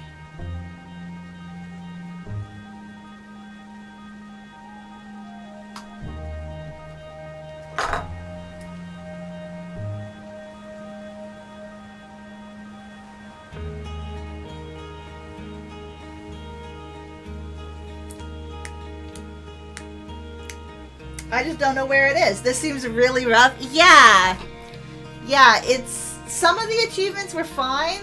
Some of them have been rough. Oh, we do have an ad break starting in about a minute, just so everyone's aware. We're trying out our hand at these hourly ad breaks. Hopefully they're not too intrusive. I mean, we don't seem to be crashing to Earth or Timber Hearth, but I don't think we're headed towards the sun anymore either. Maybe I really should. I looked up some guides for this, but the guide I found just links to a lot of YouTube videos. And I don't really want to be watching on YouTube, so maybe I should check a different guide. Because I just want them to type out the directions for me. So let's look up another guide while our thing does whatever it's doing.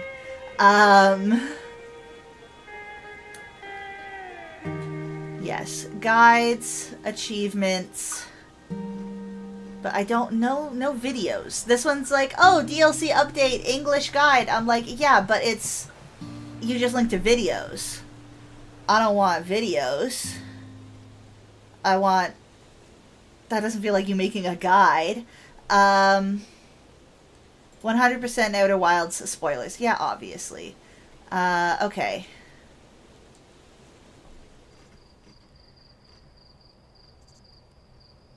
Okay, it's starting with the easiest ones. What's this button do? Cutting it close. We should do cutting it close. We've done that. Hourglass Twins. You've met a terrible fate. Yes. Okay, we've done that one. Rigid body, yes. Gone in 60 seconds, yes. From the heart to... Okay, somewhat easy. Somewhat easy. Get the Owl Rock in view. Fly your model ship up as soon as you see it. Keep your ship in line and keep going. Eventually you'll hit it. Don't worry, you don't need to land. I suppose crashing counts as landing. Okay. Alright, so this... It says somewhat easy, so maybe I'm... Get the Attlerock in view. Fly the ship. Okay.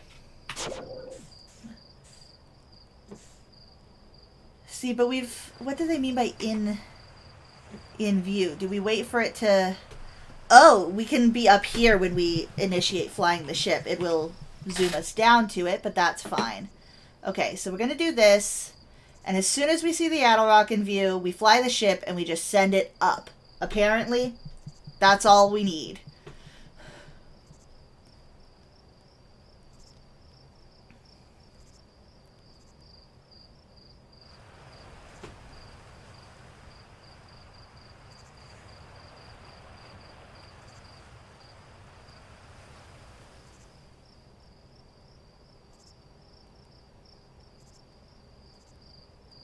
Let's see if that's true. Where's our moon?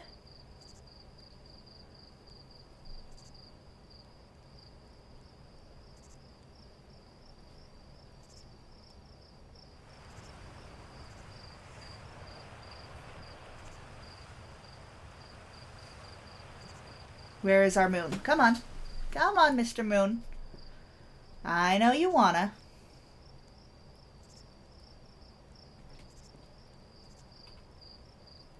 There's our moon. Up, up, up, up, up, up, up, up, up.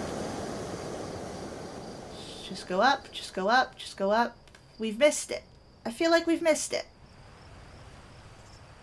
We've definitely missed it.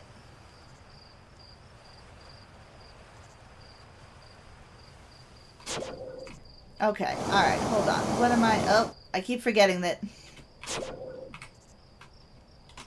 Okay. Use your model ship. Fly your model ship up as soon as you see it. Keep your ship in line with the Attlerock and keep going. Oh, so I do have to line it up. Okay. I guess we can try that again. Micah's Wrath. Get the sun in view, like you did from Hearth to the Moon. Fly your ship up as soon as you see the sun. Keep your ship in line with the sun and keep going. Eventually you'll fly the model ship into the sun. You'll have to ensure that your time loop will end... Okay, yeah. Let's see. So, we want the sun in view. Maybe I need to, instead of just waiting for it to come into view from here, I need to, like, as soon as it's in view over the horizon?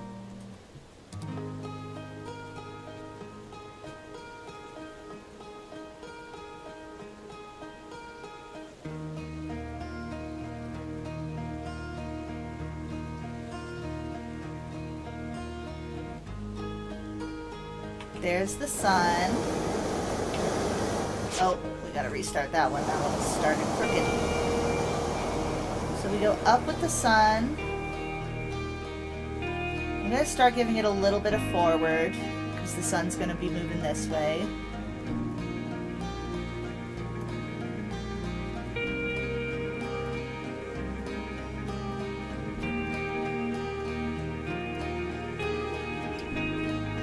Oh.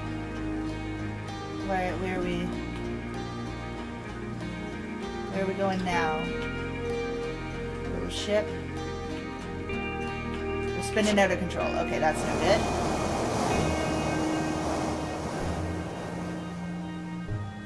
Let's try this again.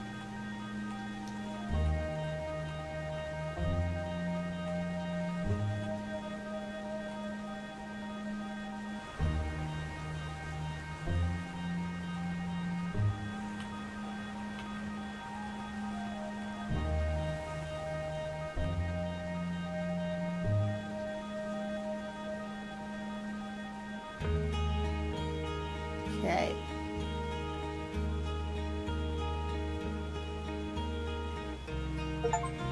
We did it! I was going to say, that one felt promising. Okay, Micah's Wrath. Destroy the model ship by flying it into... Well, we have done so. We can no longer reset. Does she say anything to us?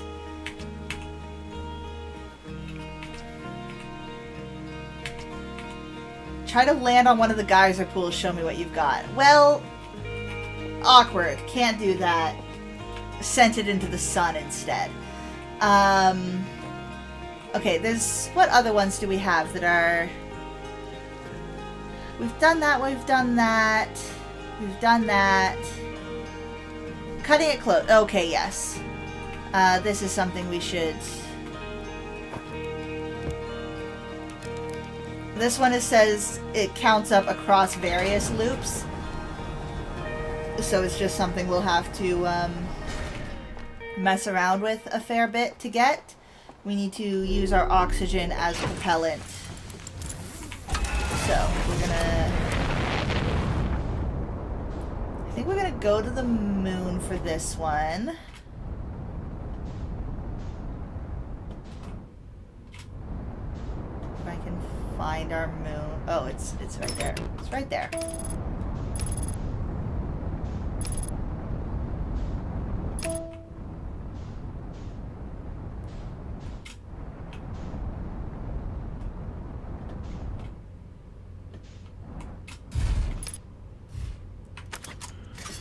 So, what we gotta do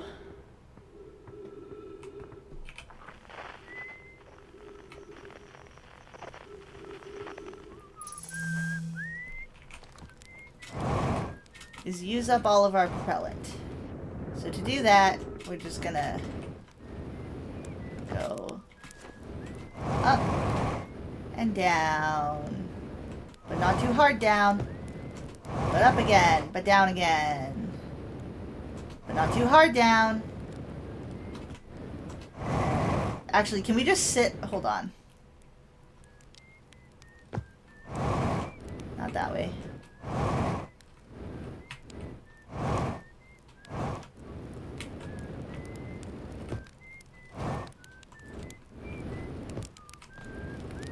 We can just sit here and burn through our fuel like this, I think. So we gotta burn through all our fuel, and then we gotta start burning oxygen. And I think by sitting in an area with trees, we will constantly refill and then constantly keep burning our oxygen. And that should work to consume a bunch of oxygen as propellant very quickly. This is going very slow.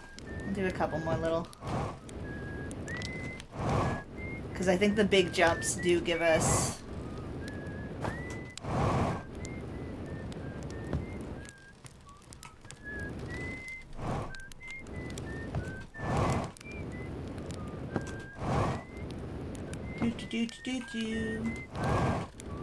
We've already done the one where we burn a bunch of marshmallows and the one where we burn ourselves a whole bunch.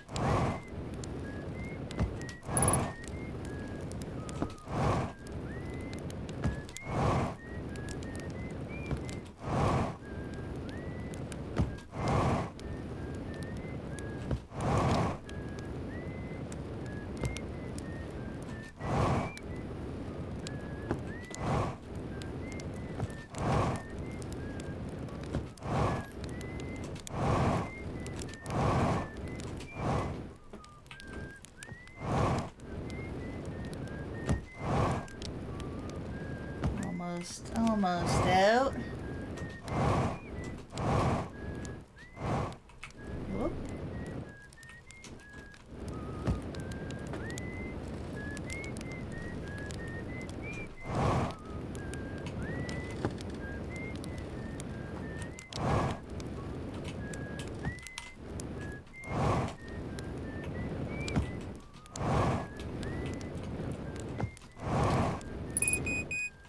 Fuel level critical. Yep. Here we go. Pelittle has appeared. Or no. Petilil. Petilil has appeared. I don't know how I'm supposed to say any of these Pokemon names.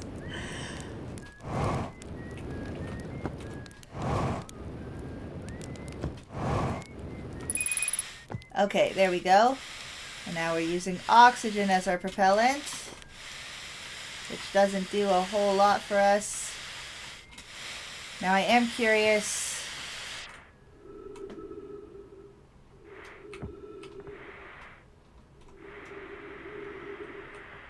Yeah, use up a bunch of the oxygen.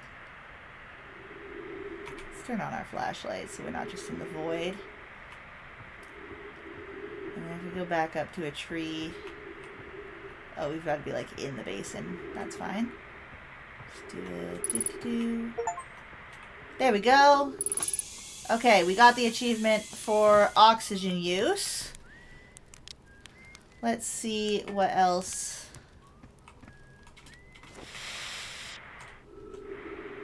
we're gonna need.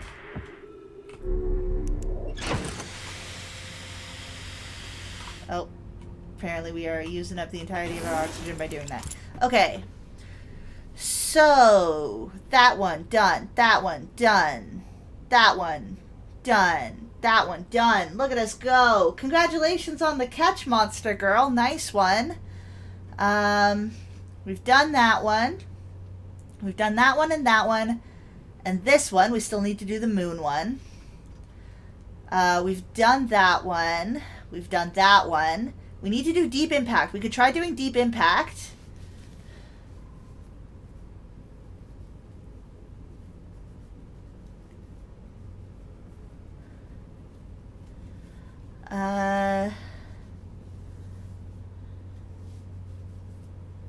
Okay.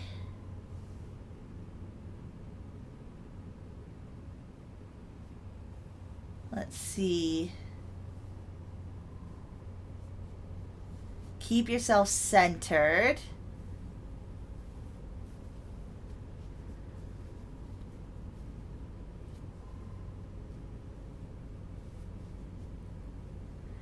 We need to be going at least 5,000 meters per second.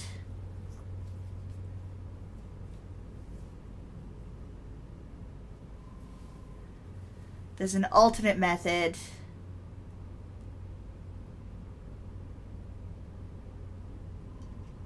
Okay. All right.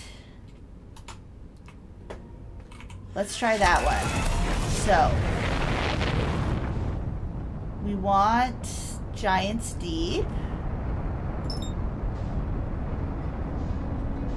Now, I think the way that we're going to do this, I think there's an easier way than what they have specified. I think if we set our autopilot, because our autopilot's really good at keeping us centered, and we're gonna accelerate towards it, and then the minute it starts trying to decelerate us, we cancel our autopilot and keep accelerating. Oh, we might not end up with enough.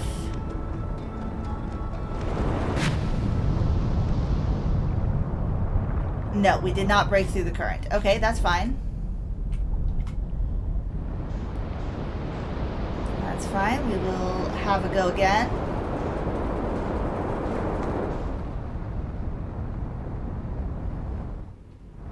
So, we want to back away.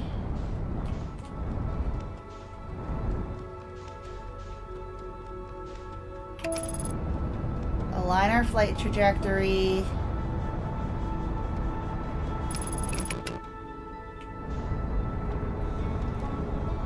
Gotta go straight back.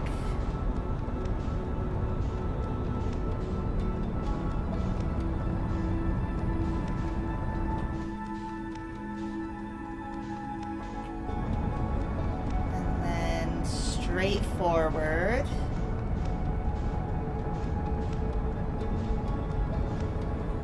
Align, straight forward, align.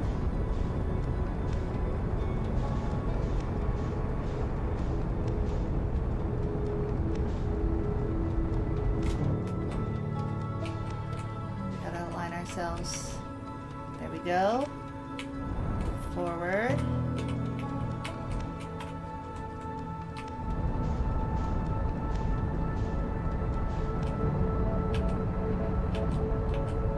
No, we're not going to have enough speed this time either. We have even less speed than last time. Okay.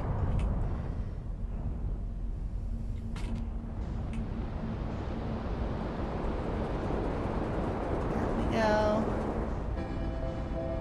Oh, and our sun's exploding. We'll try one more attempt at this.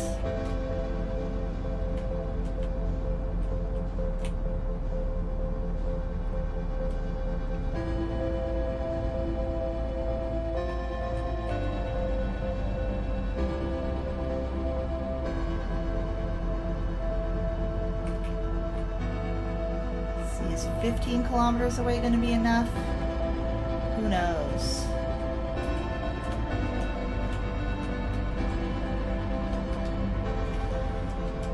Nope. Okay, there we go.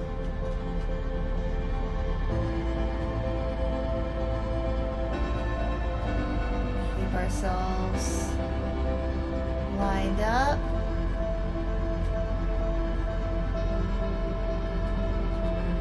They said you need 5,000. Oh, I think we crashed into an island. We crashed into an island. Whoopsie days. Would it not be easier to do this and go towards the planet trajectory? Not with it. Maybe. Maybe. You might be right. Well, we'll give that another shot. We'll try the moon landing one again, too. We'll try the moon landing one, and then we'll try that again. Since we got the sun one.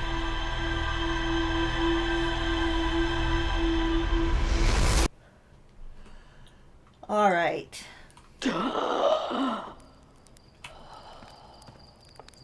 Oh, wait. Right. Moon landing first.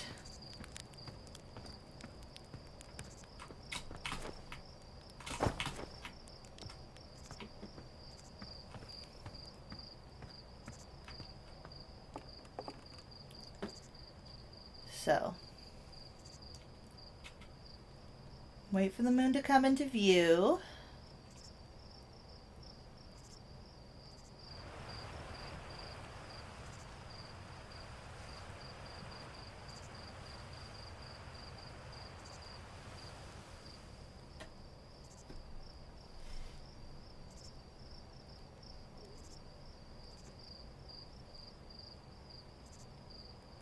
Waiting for the moon to come into view.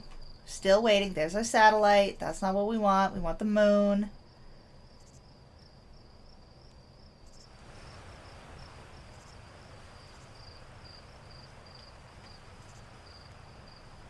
Where's our moon? Looks like the sun is coming. We don't want the sun either. We want the moon.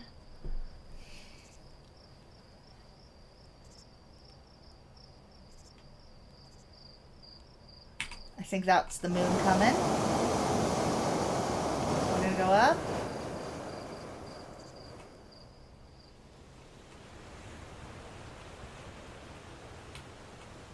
There it is. Stay in line with it. Stay in line with it. Come on, come on, come on, come on, come on. There we go. We did it. That one wasn't so bad. You can even see it on there. Nice. And we can even return it. It wasn't that bad. Alright. Gorgeous. Gorgeous, gorgeous, beautiful, gorgeous. Alright, now let's try this giant steep one.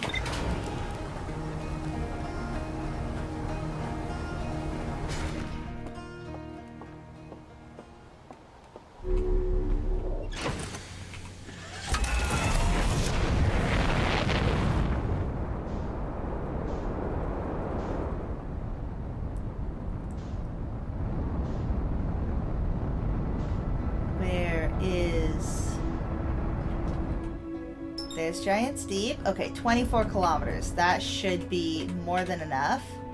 We've just got to make sure we get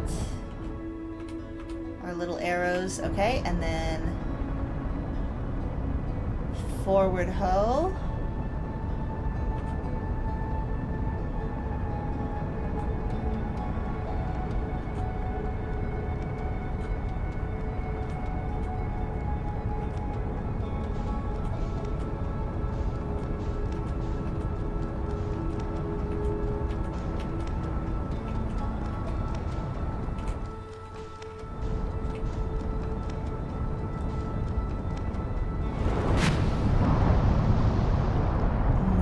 Okay, we need...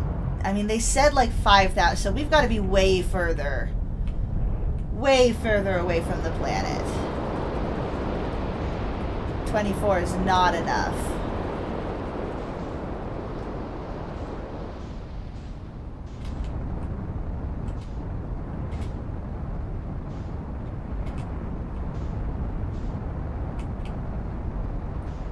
Okay.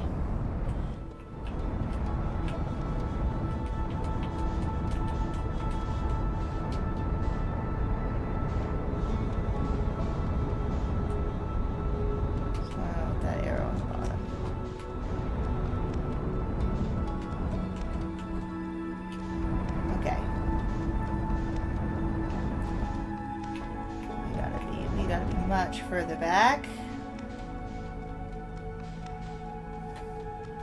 50? Yeah, maybe 50.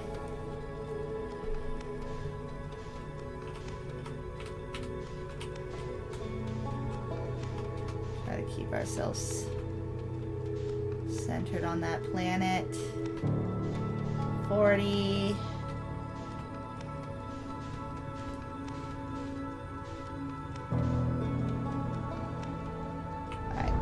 Try 50. We're still going to be moving back from it for a little bit because we got to counteract our velocity first. So we're close to 60 actually.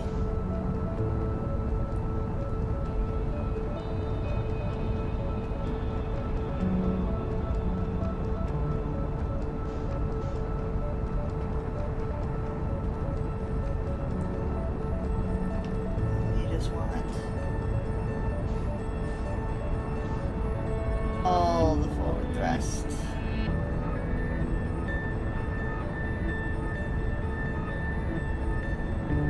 Fingers crossed. Here we go. Keep those arrows away.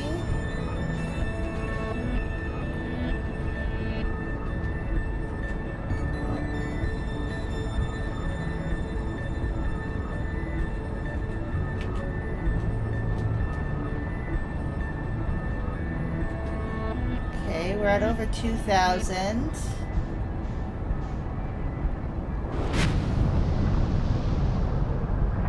Oh my gosh. That still wasn't enough. Okay, they did say there's another method, which is we wait for an island to be pulled up, and then we land underneath the island, and when it falls on us, that should push us down below the current. Apparently that's the other method. So we want an island to get picked up.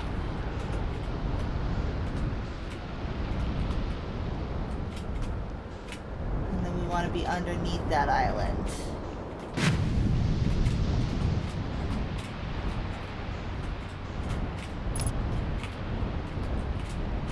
Is this one about to be picked up?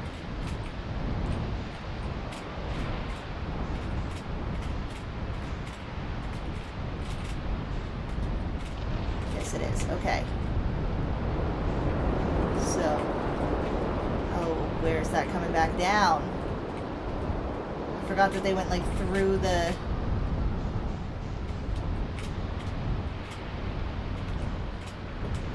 I don't think we timed that right. No clue where that island is. Oh! No, okay, we weren't quite underneath it. We were kind of close.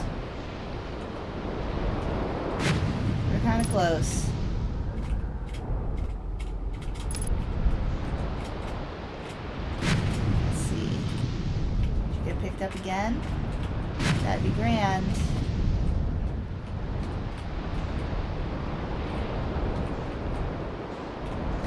$30 to 40 seconds, yeah.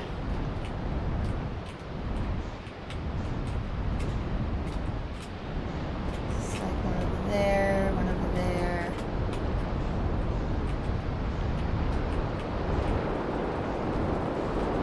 I don't know if we need to be in our ship under the island or not. I think we do, because I think if we're not in the ship, we die. And I think if we're in the ship, it just forces us below the current.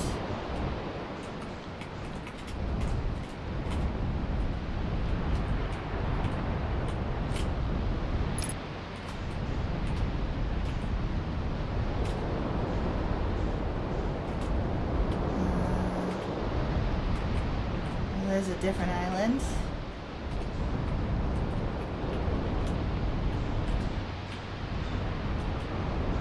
Imagine either of these would do. Hypno escaped. Aw, sad. Bye-bye, Hypno. Okay. My island is not being picked up again. Let's try going even further. Let's try just going even further. Because we did not reach the speeds they said we needed to reach, which was like 5,000 meters per second. So, oh, no.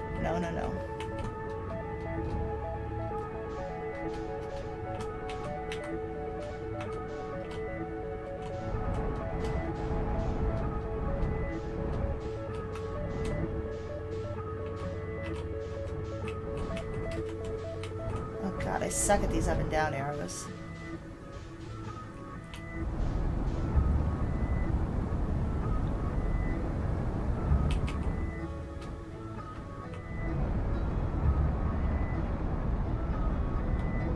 So like 100? A little over 2K at 60. Okay, yeah, so we'll try 100.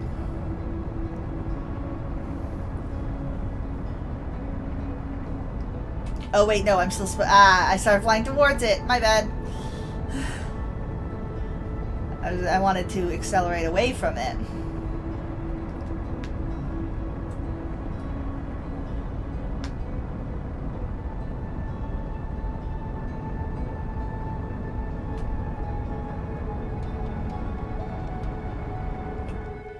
All right.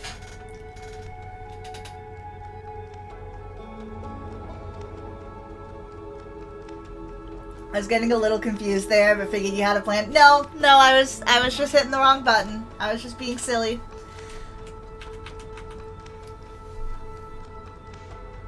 Keep ourselves aligned.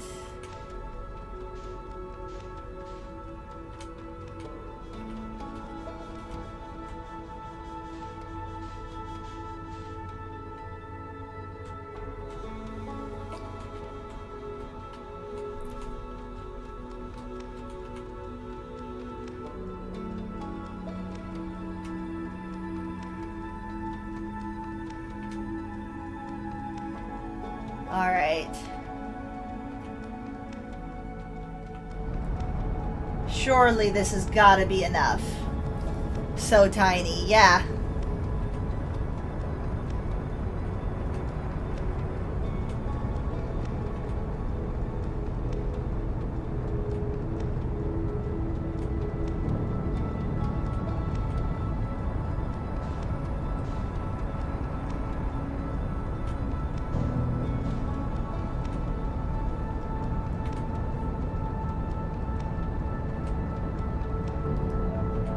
All right, 105. Oh.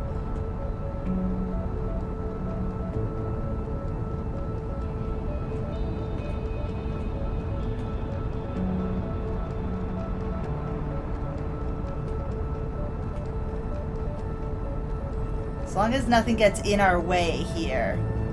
That's what I'm most worried about, is that something else's orbit will be in front of us.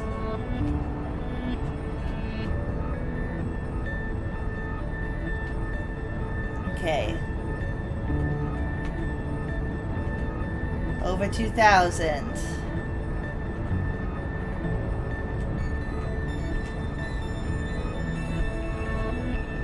Over 3,000.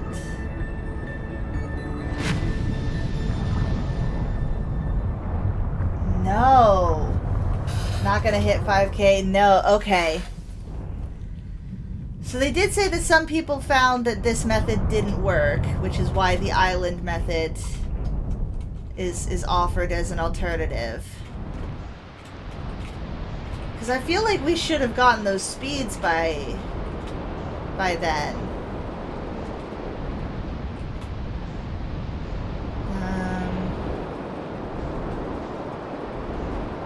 Hello, island. You look like you might be hard to land underneath because you're mostly hollow.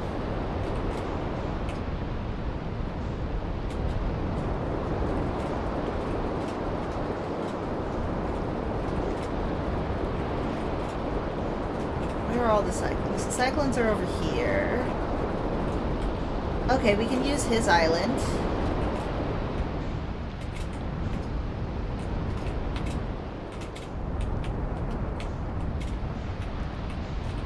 We've got a cyclone to pick it up. Ouch.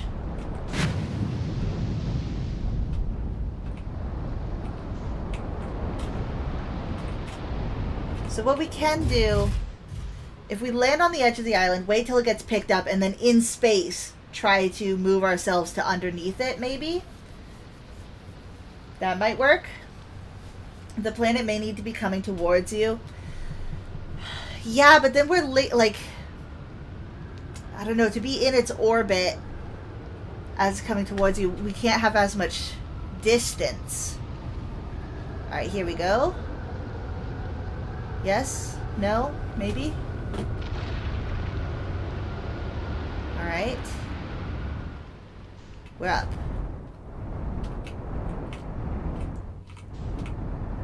And now we need to underneath it. Come on, come on. Okay. If I can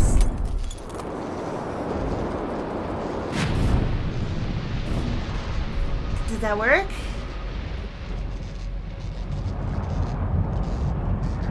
I don't think that worked.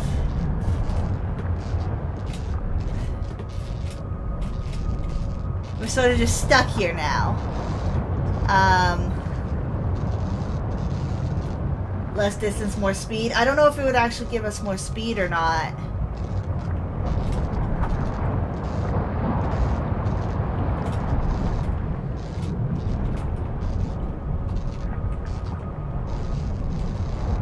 Our ship is pretty well fully stuck underneath this planet, or this island, but it did not push us through. So we're 0 for 2 on the methods presented for getting this achievement. We might need to wait till this island gets scooped up again. We could try... Hold on. Oh, right, because the artificial gravity's disabled in the ship. I don't know which direction this is going to eject us, but... Okay, that did not work. Is it a specific island? Good question. Let me read again and see what we can find out about this tactic.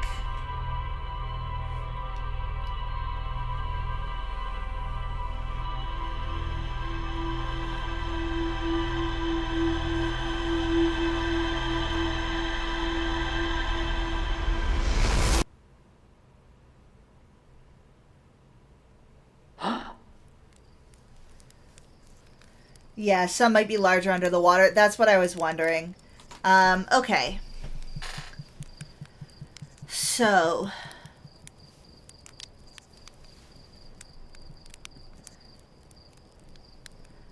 Oh, interesting. That makes sense. So they say go backwards, thrust backwards until you reach speeds of 5,000 meters per second. And then go forward, because that will give you enough time to build up to speeds of about 5,000 meters per second. Okay. As for this, no, they just say an island. Alright, let's try this again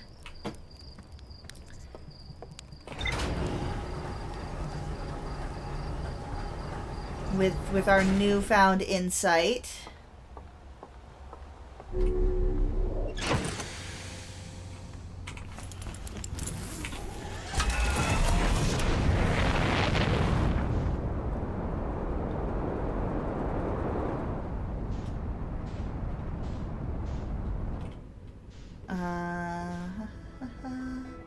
Giant Steep. Okay. Now, let's get our lines sorted. Mostly sorted. Pretty sorted. And then we backwards thrust.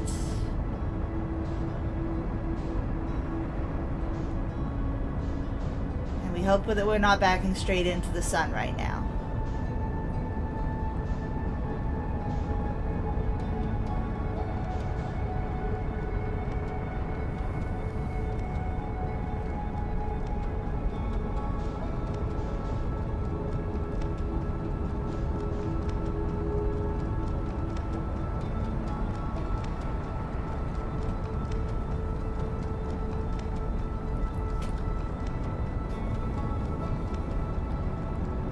So this makes sense. We're just over 2 at... So yeah, we've got to be really far away.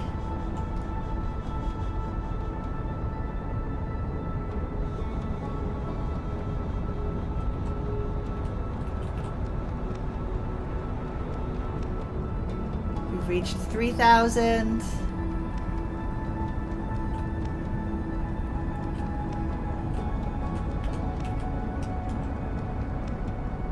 Almost to 4.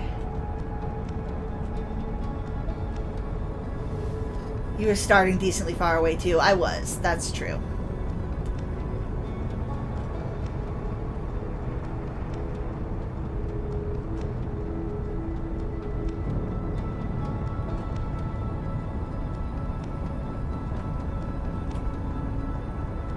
Alright, and they said go a little over 5,000.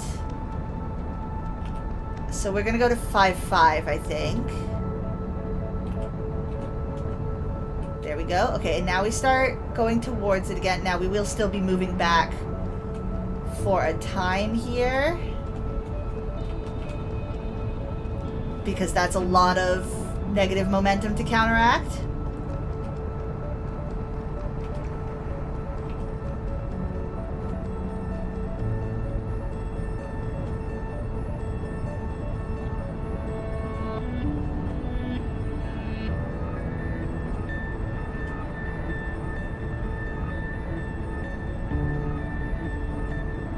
This isn't the Sun Explode music, is it?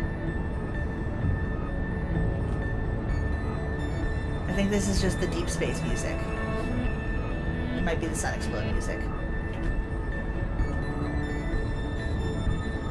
We'll see. This might be a fresh loop endeavor, because this is... We're very, very far away.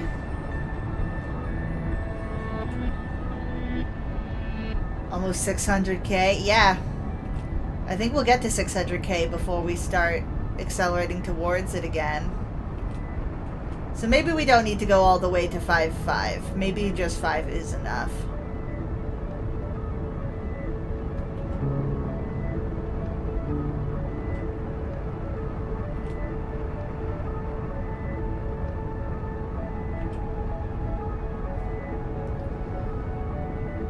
Not Sun music, you just reset? That's what I thought. That's what I thought. But I took time to read the... I was taking time to read the guide, so honestly, who knows? Not that long? Okay, alright. We are accelerating towards Giant's Deep from about 650 kilometers away.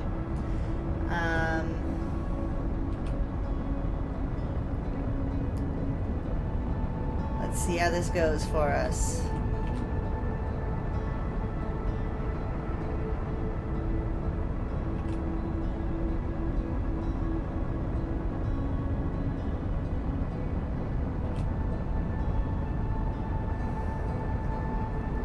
So far, very far.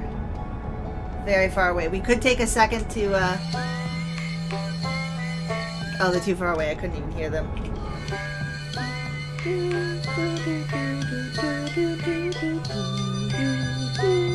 The whole band. This better work. It better. I got to watch Doggo, but I am invested now. Alright, well, we'll see. We're definitely going to get the speed. We're already at 3,000 from this far out. Congratulations on catching Herdier. Very nice. There's nothing we can do. If we come back in and, like, the sun is in between us and Giant's Deep at this point, we're screwed. There's nothing we can do.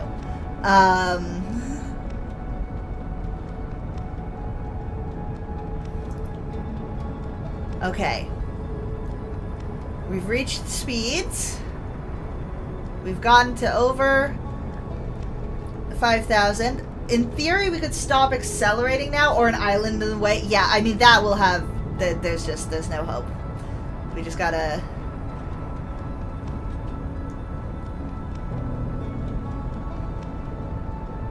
Okay, I think we can just let ourselves go at about 6.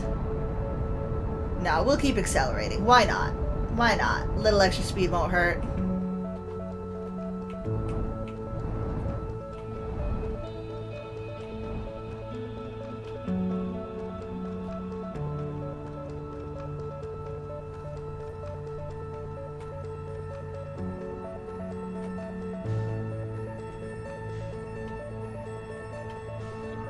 Okay, here we go. Coming in so very hot.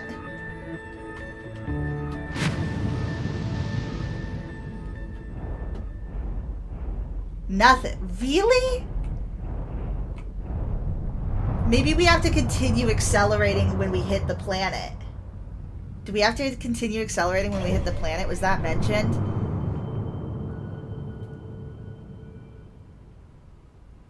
Keep building speed. Ha.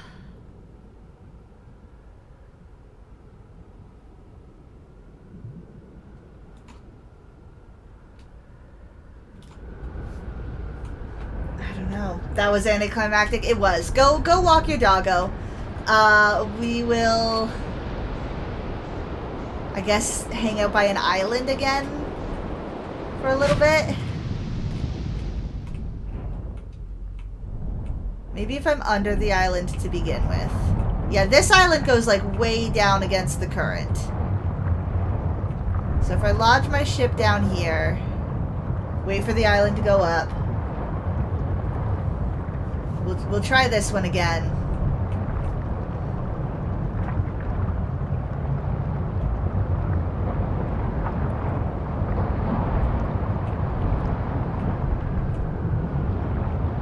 This island goes right down to the current. Walking doggo will be back soonish. No problem. Have fun walking the doggo. Have a good time. I'm going to wait for the next ad break and then go grab a snack, I think. Okay. We're getting heated up. Where's our island? Where's our island? There's our island. Oh no, it's already going back down. Oh, we missed it. Oh, and we hit this. Okay. We got pulled real...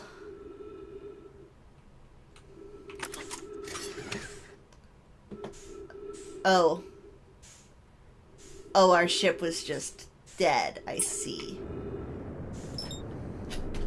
Well, we might have to find another guide for this one. This one's giving us a heck of a time.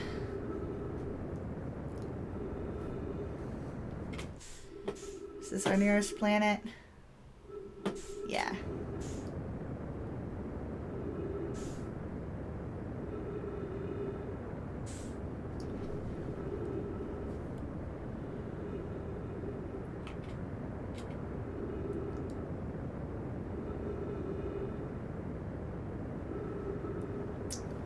Goodness gracious.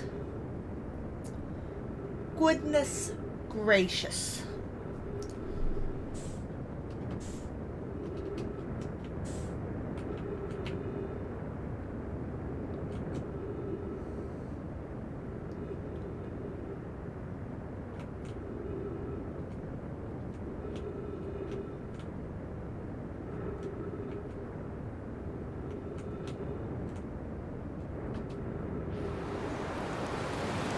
Push push.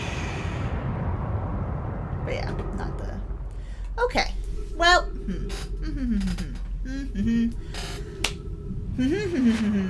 Humming and hawing. Hawing and humming. Is that our ship? No, that's his ship. Our ship's somewhere in space and very dead. This must be his ship.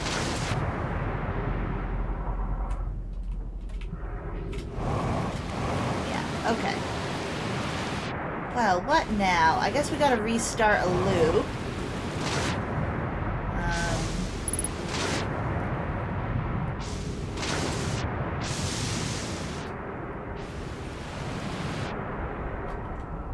Oh, there's a planet getting...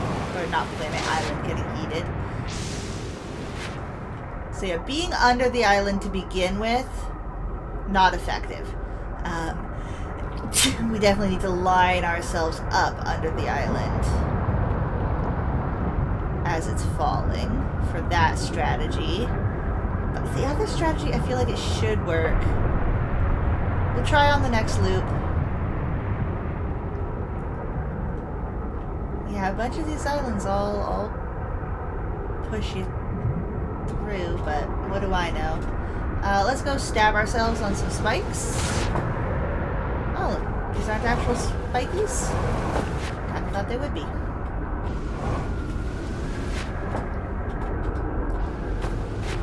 I do think there's ghost matter on this one, though, so... we can use that to off ourselves, perhaps. Some tentacles? Ah, they're in the ice. So we need a new loop.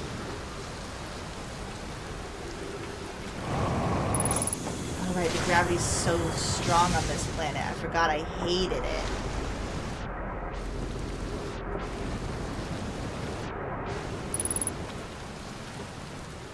Ghost matter detected. Oh, right, it's in here. This is where we go. Ghost matter. Ghost matter.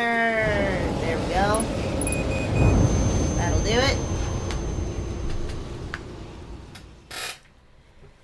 That'll do it. Alright, we've got about 10 minutes before our ad break. So let's see if we can get this in the next 10 minutes. Oh, I need a stretch. I don't know if you guys heard that, but that was my back cracking like 4 times.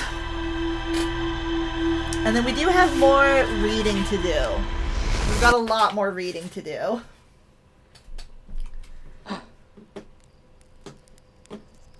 Alright.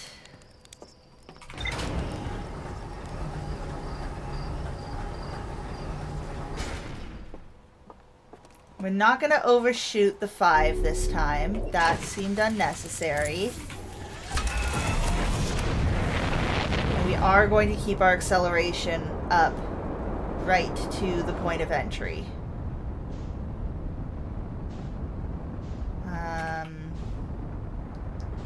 Let's see, first we got to find Giant's Deep. Where is it?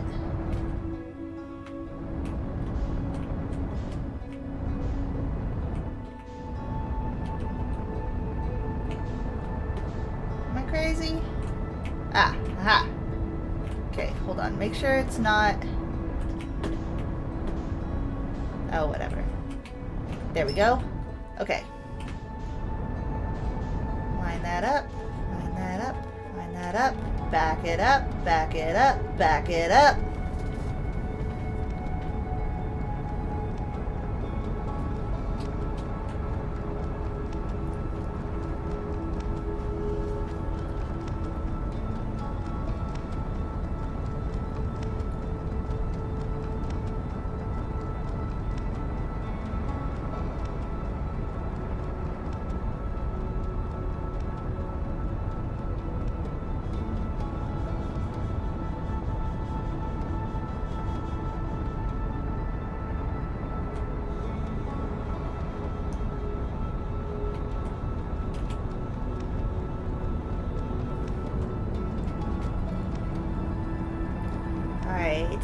5.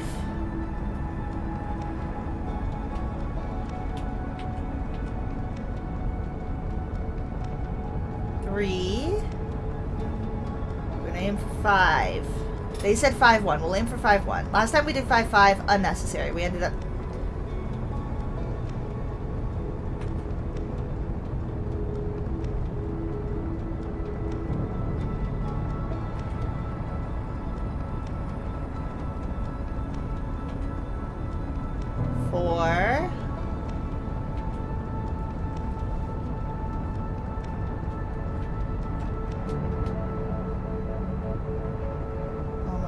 Almost there.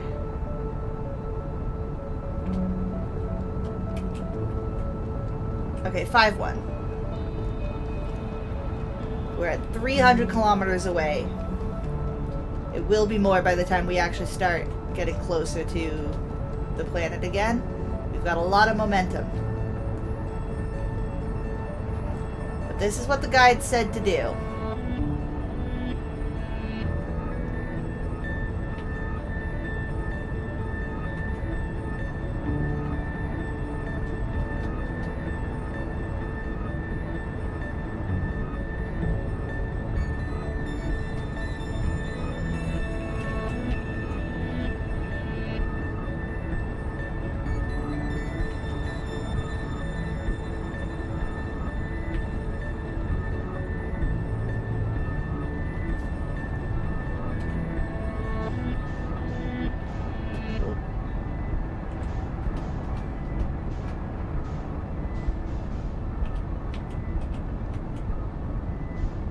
So much drift. I just want my mouse to be centered, but it keeps drifting.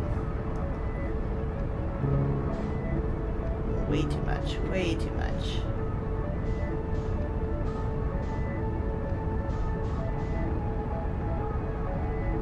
Okay, we are over 550 kilometers away. We are almost finished.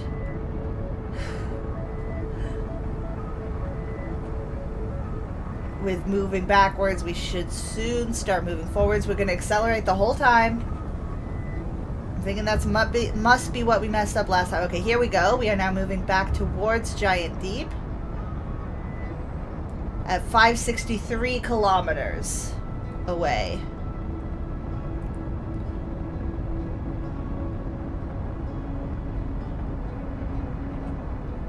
Let's see how this one goes.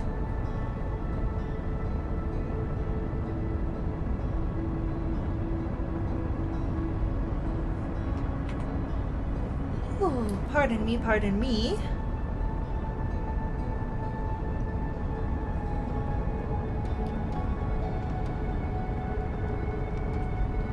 And either way, we're taking a break after this one. Whether we get the achievement or not, we're going to take a quick break. Do some food. Do some reading in front of the class. And then go from there.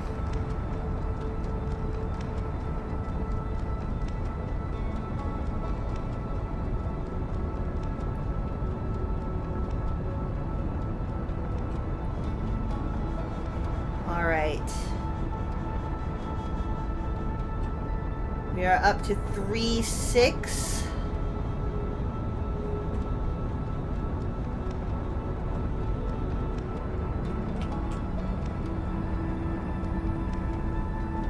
Four, 2. And we're just going to keep going. We're going to just keep going. The faster the better, right?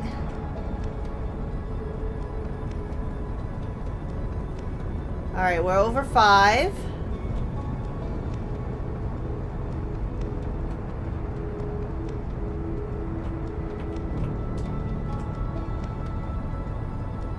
Doing our best to correct the arrows as they come up, so we should be headed straight in. We are at 6. We are at 6. Now, we were at 6 last time, but we weren't actively holding acceleration last time. This time we are actively holding acceleration.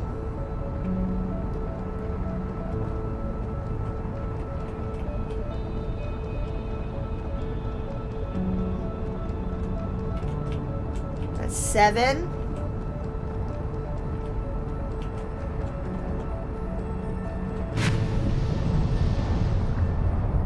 No, okay. I'm just going to go ahead and say that that method does not work for breaking through the current. But we haven't had the... Granted, we've only ever really had one good shot of an island landing on us, so perhaps we should try that again.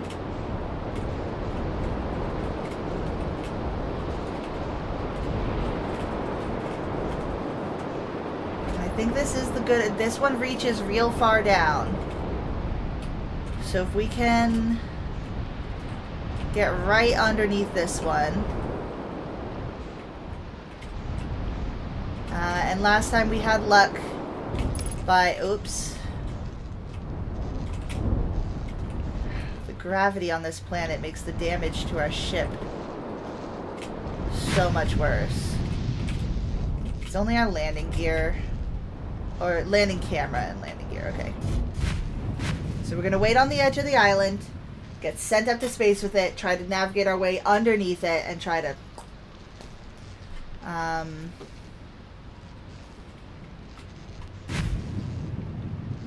we'll see. Hopefully we get picked up here soon. Nope, that one seems to be moving the other way. We do have an ad break starting in 2 minutes. Hopefully we can get this done before the ad break. Worst case, you can always go back and watch things on the VOD if you miss a fun moment. I don't know if we've got any clippers in chat, but you can... If I do get this, a clip would be great. I might clip it myself, honestly. Is that vortex headed our way? It looks like it's coasting beside us. I'd love it if it turned this way.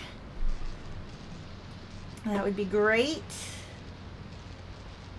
No such luck. No such luck. Alright, we'll keep waiting.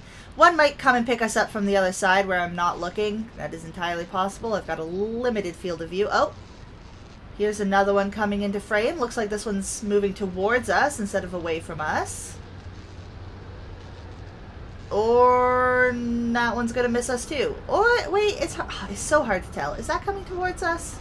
Please be coming towards us.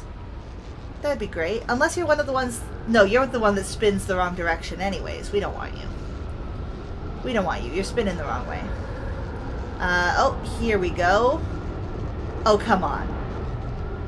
Oh, come on. Pick us up. Don't you... There we go. Okay. Picked up. Spat into space. Get underneath the island. Stay underneath the island. I don't think we're underneath the island. Maybe we are. I genuinely don't know. Nope, we're not underneath the island. We're not underneath the island. Damn it. Okay, well... that's fine. We're going to... The ad starts in like 30 seconds, so... We're gonna head out and... grab... a snack. You know what we'll do? We haven't had a death like this yet. So we're gonna do that one. And I'm gonna grab a snack, but we will be right back momentarily. Enjoy the ads. Oh, I've got to let this play through, of course. Of course, of course. What have I got for snacks today? I've got some feta cheese. I think I've got options. Alright, I will see you all soon. Hi, Nimsy.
Oh, sorry. My chair's so squeaky. I gotta get a new one of these days.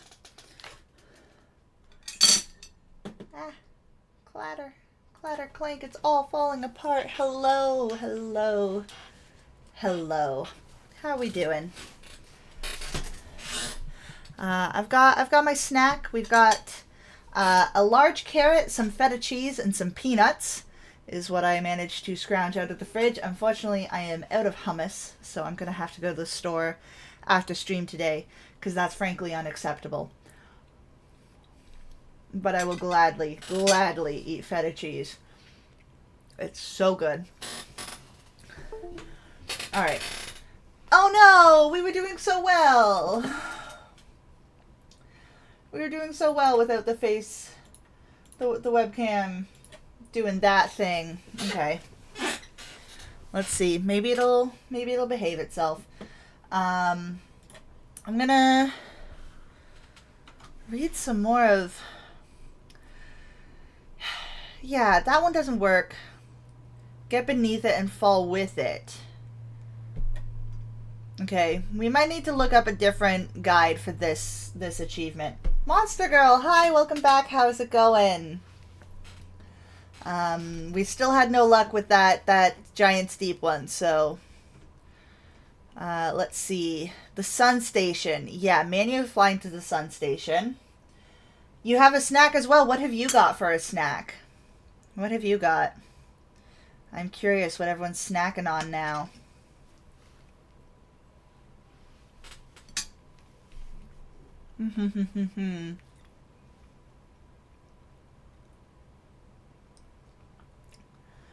Let's see. Maybe fly to the Sun Station is no easy task. If you have experience in Kerbal Space Program, you'll have the best shot. Uh-oh. Launching from Ember Twin for the best shot at this, as its orbit is closest to the Sun Station's. Okay. When you see the Sun Station, bolt at it. Don't go in the opposite direction of it. Match up with its direction, clockwise or counterclockwise, and speed toward it. Not too fast, though. Now that you're close, hopefully slow down. If you overshoot it, stay calm and try again. You've always got another shot. Re-aim and zero out your velocity with the station, then thrust over to it again.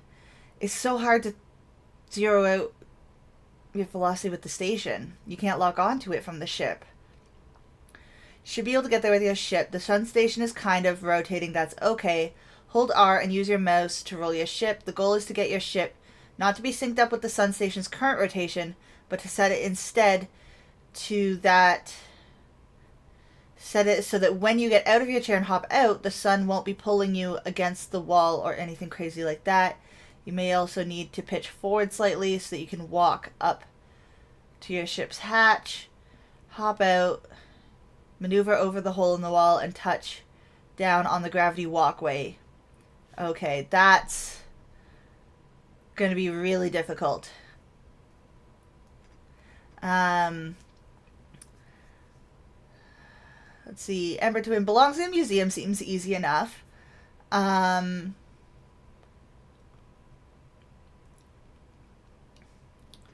should be fine. Okay. It's so hot today, 30 plus and humid. I have not checked the weather today, but banana and ice cream sandwich does sound phenomenal. Let's see, what is our... Oh, yeah. Yep. 30 degrees. Looks like we're going to peak at 31 here. Gross. Hate that. I will be staying inside. I've got my carrot. It's a big carrot. But it's what I've got. Okay.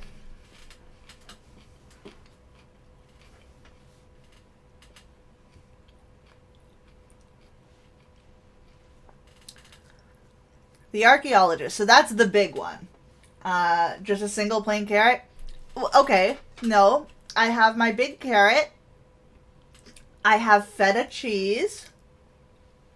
Delicious, delicious goat cheese. And then I have some peanuts. I've got a bowl of peanuts. Look. I need to do a grocery run, okay? This is This is what I found in the house. We're running a little low at the moment.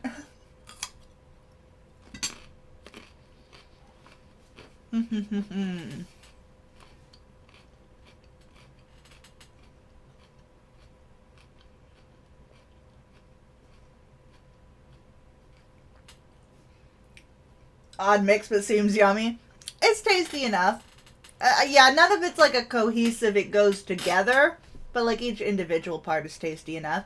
I realize we've got our little Mim picture. We do, in fact, I'm worried this is going to break the camera, but we are, in fact, joined by a sleeping Mim as well. Do you have goat and feta cheese or just one? Feta cheese is goat cheese. Feta cheese is a goat cheese. So it is one cheese. It is feta cheese, which is made of goat's milk. EB boy, he is an EB boy. He is such an EB boy. Okay.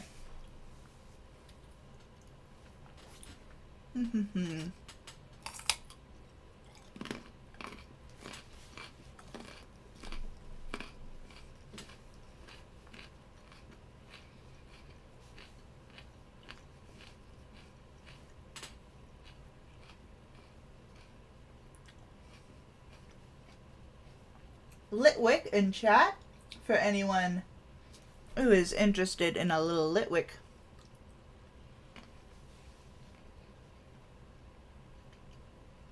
You know what? The peanuts and the carrot are pretty good. Those together, pretty tasty. Little candle friend. Indeed it is the little candle friend. Alright. Let me see if I can get a poker catch on that little friend.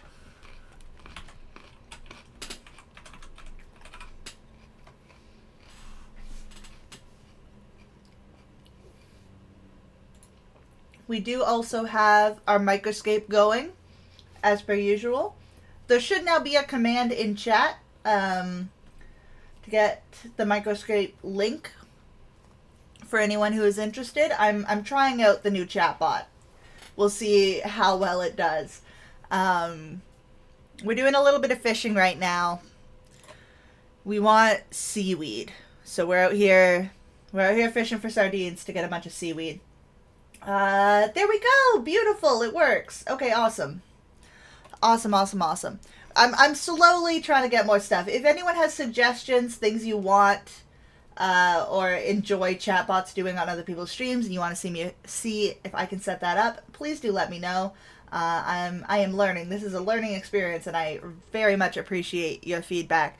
But yes, we are fishing mostly for seaweed, although that is the rarer drop, unfortunately. But that is what we want.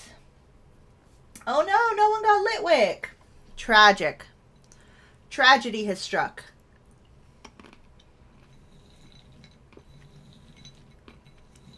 That is a shame. How is your doggo? How's your doggo handling the heat, Monster Girl? I hope they're doing all right. Cooper. Sammy's the cat. Cooper's the dog. I remember. I'm learning. But yeah, we want seaweed. We want to make some glass. I want to level up my crafting. A fair bit. If I can. But we also need to... We do need more buckets, so we should fight more imps at some point. It's just our dodge chance is very low, so I think we need some better gear. And if we get better gear, maybe that'll help us. So I think we need crafting for that, or maybe smithing. Bronze armor at level 9 smithing. And what does bronze armor? 2 defense. Versus the crafting route would be leather armor at level 14 crafting, which is also plus 2 defense. Okay, they seem kind of the same. They seem kind of equivalent, if I'm being completely honest.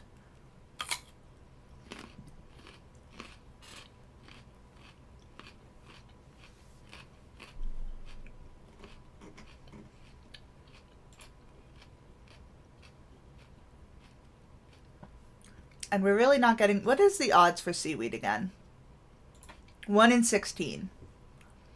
1 in 16 chance of getting seaweed. This is, well, it is what it is.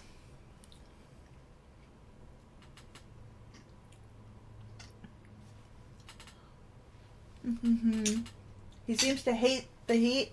He refused to walk past a certain point and really wanted to head home. Oh, poor baby. Poor baby. I mean, I can imagine. Covered in fur, it's so hard for them to thermoregulate.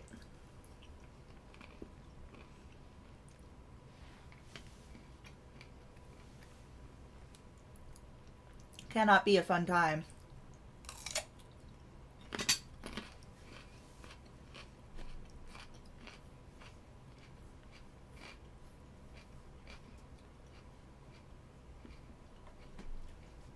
His back is also black. Yeah, no kidding. He's got some dark fur that would really, really trap the heat. Well, I hope he's back in the AC now, relaxing and cooling down.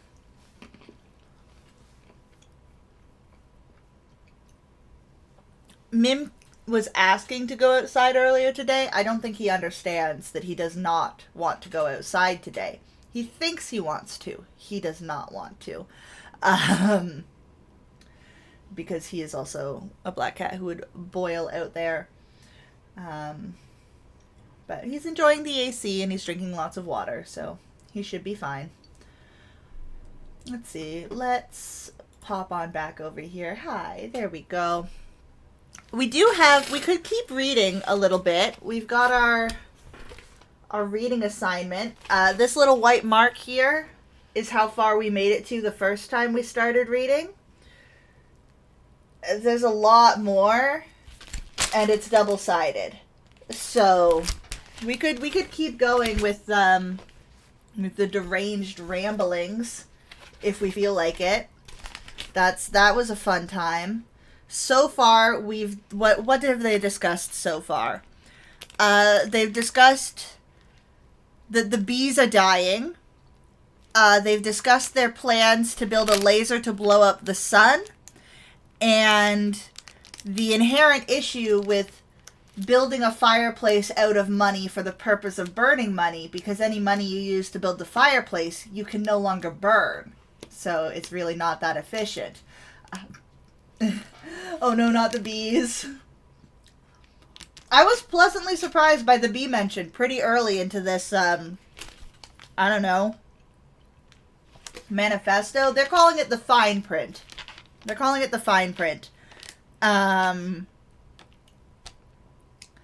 But yeah, we've got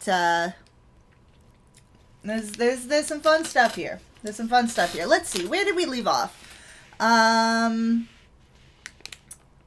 Here's a fun fact. Every month, at least 3 psychopaths request that we make skins out of real human flesh. 10 times out of 10, the should we call the cops conversation is preempted by a different, more important question. Is this an opportunity to make money?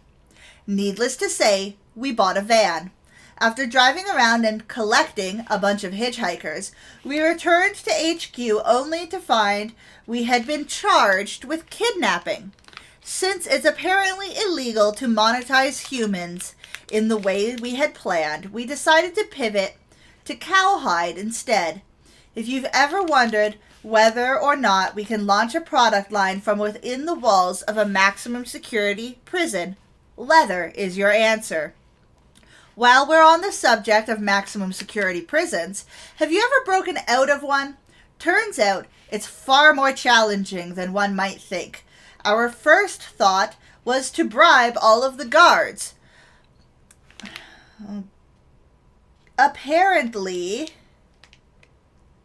the banks saw this coming and froze our assets. With this easy route closed, we had no choice but to rely on our business acumen. After a few months of deal-making and strong-arming, we had amassed a commercial empire within the walls of the prison. In other words, we had enough cigarettes to recreate the Great Chicago Fire. That is, in fact, precisely what we did. Just replace Chicago with Toronto East Detention Center, then burn it to the ground. So, what is this from? Good question. Hold on. I gotta mark my place because this is a mess to try and read. This is a package which has arrived in my home. My real, actual home. My roommate ordered something from a Canadian company known as dbrand. I've never heard of dbrand before. I am not sponsored by dbrand. I would like to make that clear. However, I am willing to be. This shit is hilarious, and I love it. dbrand, almost. Remove the E. Just the letter D and then brand. And they seem to make tech accessories. dbrand, yeah. This one doesn't have the dash, but I imagine it's basically the same. They seem to make tech accessories. They make, like, phone cases and skins for, like, controllers or switches. There's screen protectors, that kind of stuff, I think is what they seem to be. However, their marketing department are a bunch of maniacs, apparently. Apparently this is a well-known thing within fans of the brand. Like, when my roommate got the package, he's like, oh, dbrand's at it again. They sent me a package covered in a crazed manifesto. And I was like, what did you just say to me? So now I'm reading it here on stream for all of you. I've not read it before. This is my first time reading this insanity.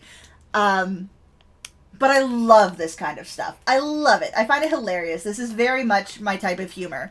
So, I don't know if they sponsor tiny Canadian streamers, but they're a Canadian brand. So you know what? The odds are low, but they're not zero. And, yeah, this whole thing is phrased as their fine print. They're like reading dbrand's fine print. And once again, I've gotten to here. I've gotten to here from the top.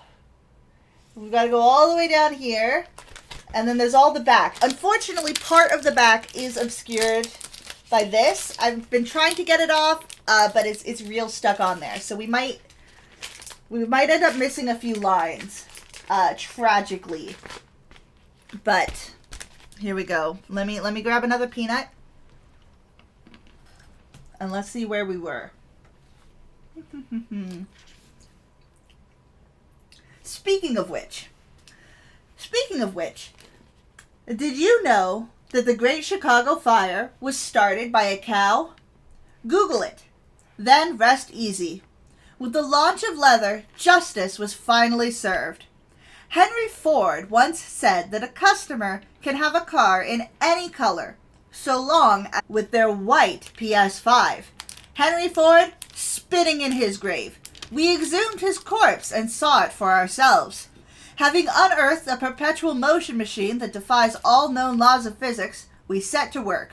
How could we utilize this self-powered skeletal turbine to power the production of dark plates? As it turns out, Henry Ford generates less energy than it took to dig him up. Without sufficient electricity to power our dark plates production line, we instead applied for a Nobel Prize in Physics. The plan was to spend the prize money on a nuclear reactor. Turns out the Nobel Foundation has some ethical code which prohibits participants from needlessly exhuming corpses based on a hunch that the deceased has begun to spin. We'll see how they feel when we're digging up their graves. Monetizing nostalgia is a big business. That's a non sequitur. Whether it's a Netflix rehash of an 80s classic, the resurgence of flip phones, or the return of the Cold War, you're consistently surrounded by reminders of bygone era that you're probably too young to really remember. So here we are. Society has run out of new ideas, choosing instead to constantly repackage old ones. We want to cash in on that action. Our Teenage Mutant Ninja Pixels skin was faithfully designed to conjure up warm feelings of a time when houses were a thing that you lived in, not a speculative investment that you can't afford. Consider this a down payment on the lifetime of disappointment that lies ahead. Are you sitting down? Good. We want you to remain calm. See, the truth is, the cows have escaped. Oh my goodness, the cows have escaped. It all started when one of our interns forgot to lock a gate at our leather production facility. The rest is history. Just like the intern. Is it accurate to say that we fired him? Debatable, really. On one hand, firing him implies that he worked for us by choice. On the other hand, his ashes are currently in the care of his family. None of this changes the fact that a legion of angry cows is currently on the loose. There's no telling what they'll do. Prepare for the worst. Hope for the best. And buy some leather while you still can. Now, if you'll excuse us, we've got some herding to do. Oh my goodness, I need a drink of water. This is a lot, but in the best way. I'm obsessed. Chat. Drampa in chat. I don't know how to pronounce things. I'm shocked that I can read this, quite frankly. Look, science is hard. It's even harder when all your scientists keep accidentally drowning in gigantic vats of ink. Can you really blame us? We told them that we needed a new limited edition Icons colorway to sell. In response, they gave us enough metallic ink to fill an Olympic swimming pool. One thing led to another, and here we are. What did we learn? Well, it turns out that Icons look phenomenal with metallic ink. All of our scientists died for nothing. Remember how the history textbooks claimed that the technique to forge Damascus steel was lost to time? In an unprecedented turn of events that nobody asked for, we're proving them right. Just as the world's greatest blacksmiths realized that they needed to hang up the hammer and start working at Walmart, we decided that our $92,000 printer was destined for greater things than printing Damascus. Specifically, printing fake money. We know what you're thinking, but dbrand, that's against the law. Thanks, genius. Know what else is against the law? Contraband arms sales. When our fake money buys us enough illegal firearms to conquer a large island, who do you think will get caught with the fake money? That's right, those illegal arms dealers. We're doing the world a huge favor. And all we're asking for is an island. Well, we aren't asking. When we decided to redesign the dark plates, we quickly realized that it was going to be a monumental task. This led to the formation of dbrand's Plate Science Division. Or at least, that was the plan. See, we quickly realized that the term plate scientist means many things to different people. To geologists, it might mean someone who studies plate tectonics, which would explain why 100% of our applicants were geologists. With our newly assembled team of people who think a PlayStation is a Nintendo, we got to work. Normally, this story would end with the successful development of Dark Plates 2.0. Instead, these so-called plate scientists gave us a bag of rocks. After both the Plate Science Division and the geologists who staffed it had been dissolved, we went back to the drawing board. Turns out our industrial design robots had already designed Darkplates 2.0. A portion of the proceeds went towards replenishing our supply of sulfuric acid. According to Wikipedia, the Dunning-Kruger effect is the cognitive bias whereby people with low ability at a task overestimate their aptitude. It's the same phenomenon which has caused countless morons over the past decade to tell us how cutting stickers is easy and that they could do our job. We gave them an opportunity to put their money where their mouth is. The DIY kit is exactly what it sounds like. An opportunity to do our job and pay us for the privilege. Oh, I've lost my spot. I looked away for 1 second. There we go. You might be wondering, isn't this just a highly exploitative labor practice? We prefer to call it the final evolution of capitalism. In the not-too-distant future, when you're paying Taco Bell your last $5 to serve someone you've never met a cheesy Gordita Crunch, just remember, the DIY kit did it first. In the year 1665, oh my gosh, we're all over the place, Sir Isaac Newton dropped an apple and invented gravity. Historians have yet to figure out how he got his hands on that iPhone. In any event, over the past few centuries, millions of bumbling humans have been keeping AppleCare afloat with dropped iPhones, shattered screens, and crushed dreams. Our response to this crisis? Find a way to eat into Apple's profits. Naturally, we started at the source, eliminating gravity. It was a nightmare. With hindsight, perhaps we shouldn't have placed the test subjects directly under an industrial-strength ventilation system before flipping the gravity switch. By the time we'd finished hosing the viscera off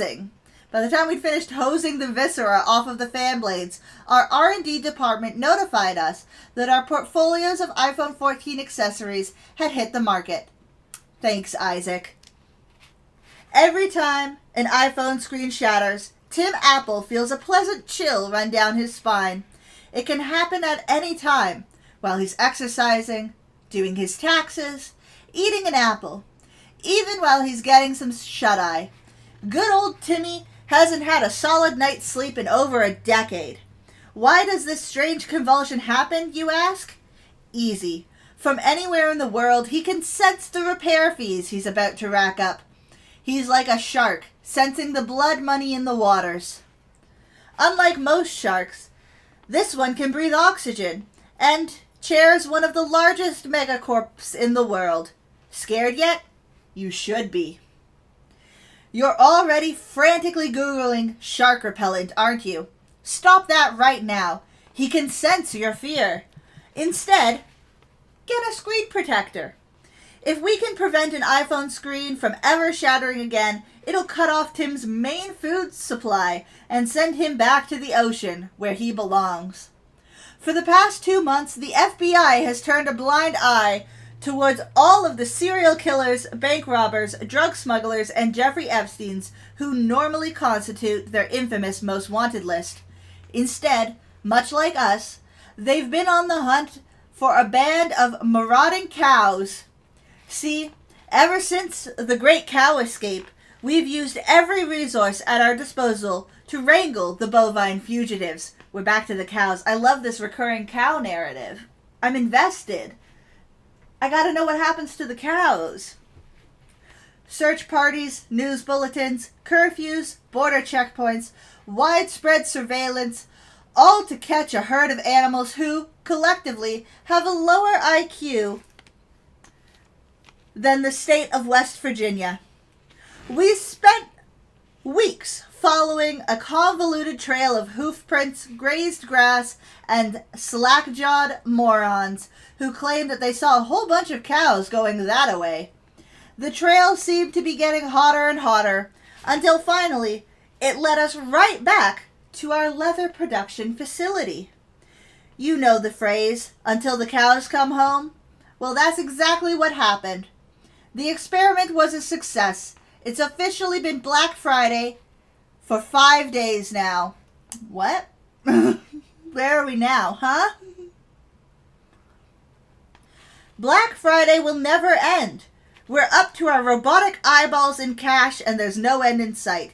There's just one problem. The bank won't process any payments until Monday. We need Friday to end. Normally, we'd put our top scientists on the job to resume the normal passage of time. But in a cruel twist of fate, we have already fired them. Long story. Now, we need to hire new scientists. Have you tried hiring scientists in this economy? Or any economy? Of course you haven't. We've got no choice but to keep offering Black Friday deals until we've raised enough money to hire new scientists. Turns out the amount of money we'll need to raise is exactly how many dollars are left in your bank account.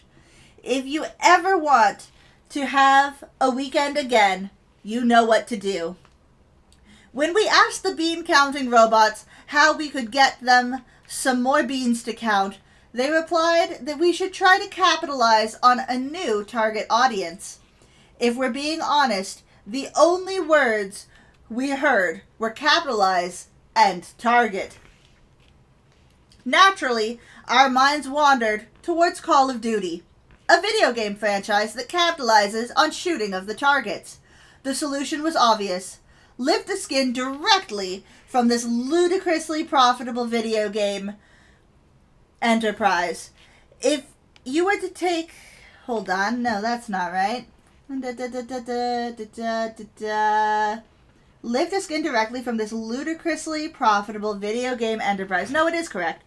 If you were to take the number of collective hours that players have wasted unlocking virtual Damascus skin, then work some voodoo economics, you can transfer those hours directly into dollars spent on real-life Damascus skins. The grocery clerk is going to be very confused when we show up to buy $11 trillion worth of beans. Prior to launching any D-brand product, we first conduct hundreds of hours of market research. In the case of the DIY kits, this market happens to be former reality TV show hosts. The research involves locking them in solitary confinement for 10 weeks with nothing but a ruler, a knife, and 28 poster-sized skins of Linus Sebastian's face. After concluding the 10-week study, we're happy to announce that the former hosts left behind more than enough of vinyl to create makeshift body bags. Once we'd run out of markets to research and graves to desecrate, we found ourselves buried in lawsuits. In order to pay our mounting legal fees, we rushed the DIY kits to market. As luck would have it, all that research paid off. Our legal fees are taken care of. There are no more reality TV show hosts, and we sold out of DIY kits. Our condolences to the family of Jeff Prost. This is insanity. I'm losing my mind, chat. What happened to the cows? I was here for the cows. People have been asking why we discontinued Silicon. It's a long story. It begins, as many of our stories do, with a team of federal investigators. According to their search warrant, they were looking for some scientists who had disappeared. During the tour, they paused in front of our gigantic ink vats, wondering out loud if that's where the scientists were being kept. Let's just say they found out the hard way. This was the last straw for our lawyers, who advised us to immediately get rid of the ink vats. We complied, but not before sending the investigators some new friends. Once upon a time, dark plates were on permanent back order. For the better part of a year, solving this problem was our sole objective. They came home, remember? I guess they did. They came home. So that's the end of the cow narrative. The cows came home. You can now buy leather products from D-Brand again. Was our sole objective. To accomplish this goal, we implemented a 3-stage plan that seemed bulletproof. By the time we reached stage 2, it became clear that the bullets would, in fact, be a problem. Our lawyers advised us that systematically eliminating everyone who has an outstanding Dark Place order would present a small legal challenge. By the time we'd finished burying the lawyers, bribing the jury, eliminating the witnesses, then bribing the other jury for the witnesses we eliminated, our manufacturing robots had managed to produce enough Dark Plates for everybody. Mission accomplished. Wow. Rubik's Cube, welcome in. How's it going? Let me just mark my spot here real quick, and I'll show you what we're up to. If you're just joining us, we are on a fever dream expedition. This is a trip. It is. I mean, the Inkbats came up again. They could still circle out to the cows. Oh, so you've been lurking for a while. Are you familiar with dbrand? I am not familiar with dbrand, but I love this so much. This is my first time learning of dbrand, and oh boy, am I having fun with it. Their marketing works. I want to buy something from them. I want to give them my money. The only reason I have to give them my money is that they keep telling me they want my money and all the crazy things they do with my money, but I find it so hilarious. I want to give them my money. It's insane. I'm not sponsored. I keep saying this. I feel like I need to since I'm literally reading out a whole stuff from a specific brand. Not sponsored. Never heard of them. But their packaging, 10 out of 10. S-tier packaging. Love this. I know of them. I didn't realize they memed their packaging. Yeah, apparently. My brother knew about them, so when I mentioned this to him, he's like, oh yeah, that's pretty on par for dbrand. I'm like, what do you mean on par for dbrand? What do you mean? This is a thing they do? Apparently this is a thing they do. Apparently they are the least serious tech company I have ever encountered, and I'm enjoying it. A Canadian company too. Yes, I have heard that they're Canadian. They did reference that they burnt down, oh god, I'm never gonna find it. This thing is impossible. It's so dense. I don't know, the Toronto East, there it is. Toronto East Detention Center. Right there. Can you see? You can't. This is insanity. But right there it says Toronto East Detention Center. God, I need more water.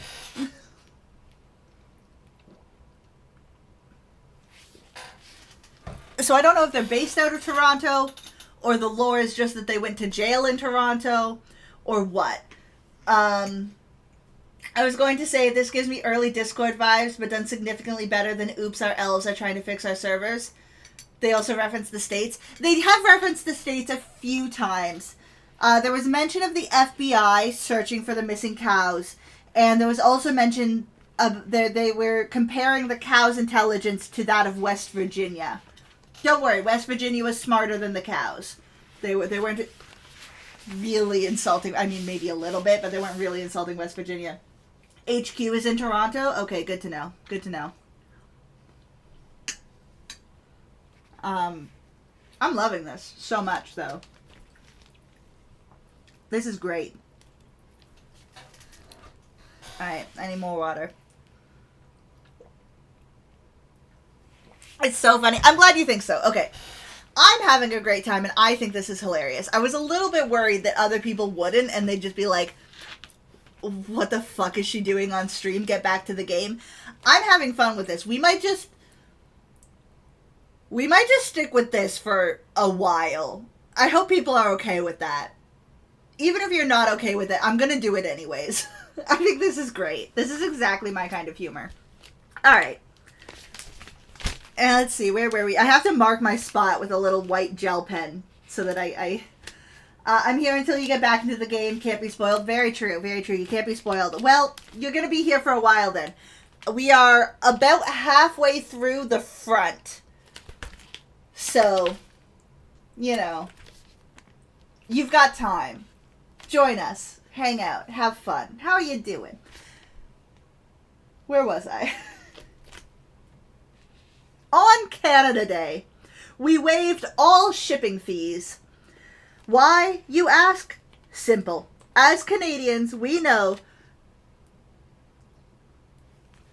Hold on. We know that saving money. Okay, here we go. It's getting from one side to the other side and keeping the same line is very difficult. As Canadians, we know that saving money on shipping means more opportunity to buy life-saving snowshoes. As the great Wayne Gretzky once said, snowshoes, they're the only surefire way to escape polar bear attacks. Not Canadian?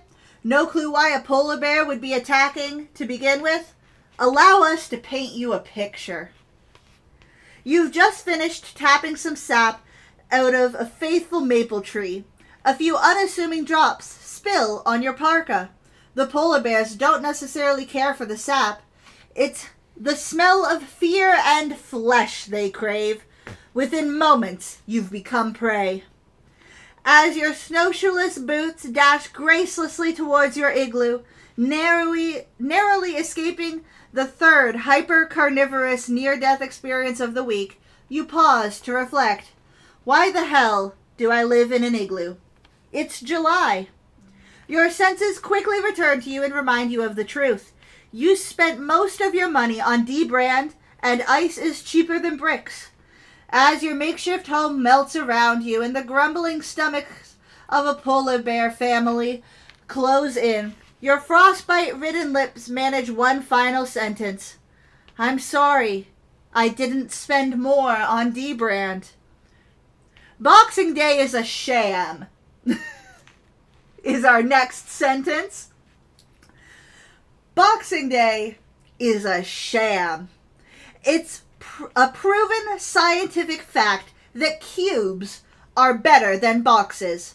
One is a perfect geometric shape. The other is made of cardboard. Quadrata demonstratum, that's Latin for cubes rule, boxes drool. I don't think it is. Did we mention that the cubes are drool-proof? We've tested it. Despite these facts, it's boxes that get their own day. We knew that in order to shake up the status quo, we'd need to think outside of the box. Literally.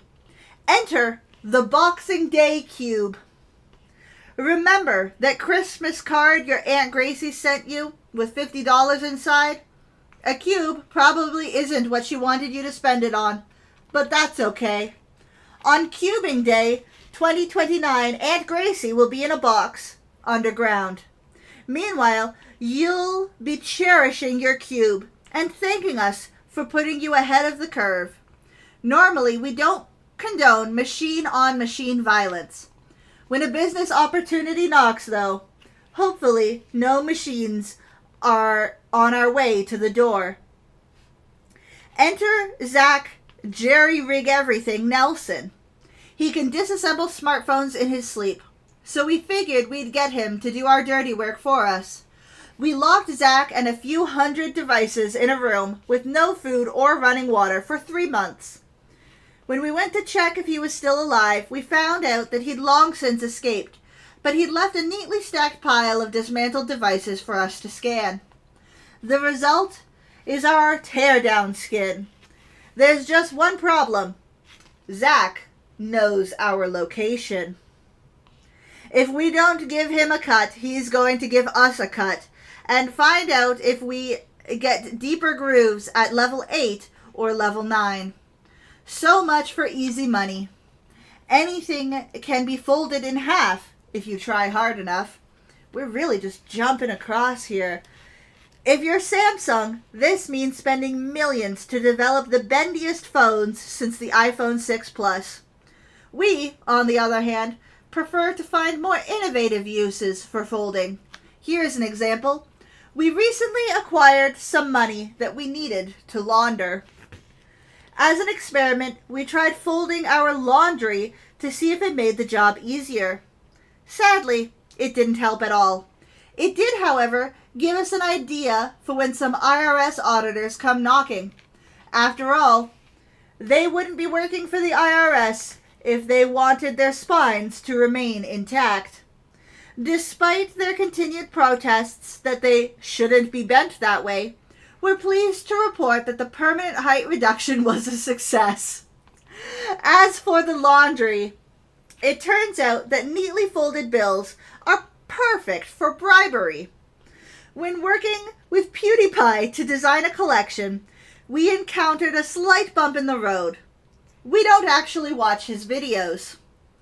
Luckily for us, over 100 million 9-year-olds do. Luckier still, some of them aren't protected by child labor laws.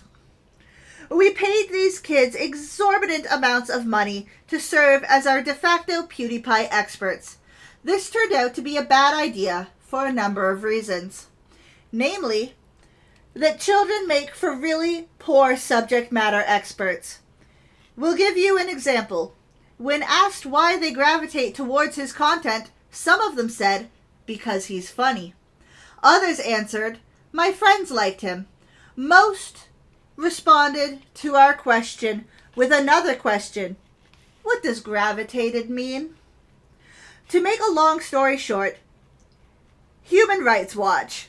We know you're reading this. You can take us off the list. We learned our lesson the hard way. This is great. This is great. Fun fact.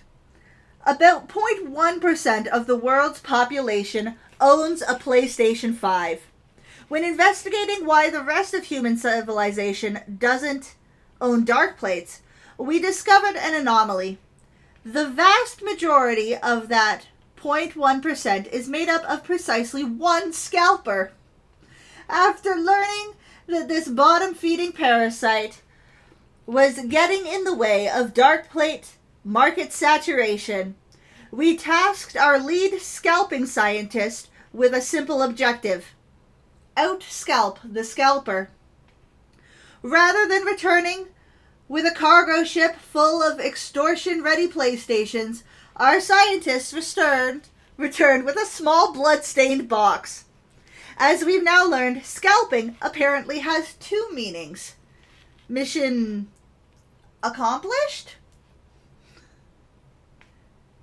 Every year, hordes of Black Friday shoppers get injured by other Black Friday shoppers trying to shop on Black Friday. You see the problem here, right? It's the Friday. You bumbling morons are all trying to save money on the same day. To find a solution, we put our top scientists on the job. I thought they were out of scientists. They all drowned in the ink vats, didn't they? After weeks of research, they handed us back a calendar. It had a big red arrow pointing to Wednesday. We threw the calendar back in their faces, fired them, then did it anyways. Those scientists, they're huddling under their calendar for warmth. We, on the other hand, learned an important lesson. Black Friday isn't a science. It's a Wednesday. When Zach Jerry-Rig Everything Nelson broke out of our remarkably prison-like teardown project development station, we knew it would cause problems. Sure enough, he's been on a warpath ever since. He's cut the wires to our security cameras, broke the locks on our doors, even abducted some of our robots, tearing them down in acts of cold-blooded vengeance. We were days away from launching a costly counteroffensive when he approached us to propose a truce. The world has been demanding the return of teardown skins. For the sake of recovering some sense of normalcy in his Twitter feed, Zach was willing to bury the utility knife. Of course, nothing in this world comes free. And you're the one that's paying the price. You right there. You're paying the price. Society seems to believe that money should be exchanged for goods and services. We view this as a problem.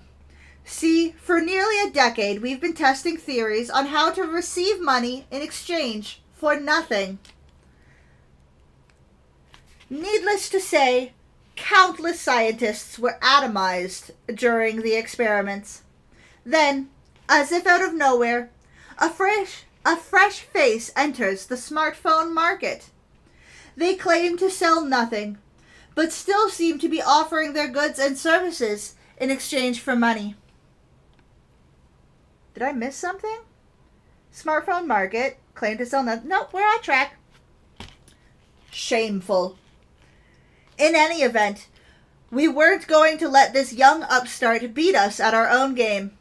After paying out settlements to the families of our former scientists, we used the leftover funds to hit up StockX and perform some creative plagiarism.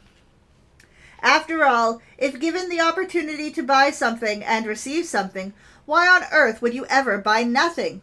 You're impatient. It's okay to admit it. You're mortal. Eat nothing but garbage and live on a planet that's got 20 good years left in it. Tops. You aren't exactly made of time. In other words, you're the reason that Disney invented FastPass. Much like Disney, we seek to monetize your impatience. If we said that it's going to take several months for your leather device to develop a patina, would you pay us for the opportunity to speed it up? If you answered why in an attempt to say yes faster, Leather Balm is our express ticket to the last $5 in your wallet. Alright, we're getting into a section that I have been warned about, to be cautious here. Apparently, Dbrand and Linus Tech Tips have beef. I know nothing of this. I don't know Dbrand, and I've seen some Linus, but I haven't watched that much of his content. I would like to state, for the record, for legal purposes, and for a potential army of fans who may one day find these clips, this is not my opinion. None of these words are my own. I am quoting directly from a crazed Dbrand manifesto. With that out of the way, when Linus Tech Tips Sebastian rang us up to propose a limited edition Dbrand collaboration, we couldn't hang up fast enough. 72 missed calls later, Colton Potter's name popped up on our caller ID. One phone conversation later, the Linus Face Tips drop was born. Our elevator pitch? It's like if the LTT store was good. Well, half good. See, here at Dbrand, we believe in offering choices. Specifically, a right choice and a wrong choice. Do we trust you to choose correctly? Never. That's why we've designed our business model around your terrible decisions. We get paid either way. Great thinking, Dbrand. If we have $1 for every human who wanted to work for us, we wouldn't need to sell anything. If only those humans knew what we'd do to them if they got hired. We'd need to hire a cleanup crew to dispose of the bodies. Then we'd need to hire some more people to take care of the cleanup crew. It all gets very messy. Very fast. As luck would have it, we think we found a solution that benefits everybody. Sure, it violates countless labor laws, but that's why we've hired so many lawyers. There are two types of people in this world. Those who use discs to play video games, and those who don't. The first group is easy to understand. They buy the disc, they put it inside their PlayStation, they play the game. The second group, a complete mystery. They buy the disc, and then what? Their PlayStation doesn't have a disk drive. Where are the discs going? After years of research, we're here to present our findings. Some users have correctly identified that the discs can be thrown like frisbees. Others use their discs as coasters. Most alarming? Those who put food on their discs, as though they were plates. Disgusting as these people may be, we'd never miss an opportunity to sell them some digital edition dark plates, as long as they promise to keep their food far, far away. Shall we take a break there? We're getting to the end of the page here. Let's just finish the front, shall we? Wow, they really commit to the whole we will meme on anyone and everything. Yeah, apparently they're just going at it. It's impressive how disjointed this whole thing has been. Every Valentine's Day, you ask yourself the same question. Why am I still single? We'll answer your question with one of our own. Do you have any idea how strict our character limit is? If we could fit our best-selling book, Why Nobody Loves You, into this space, we would. We can't, though.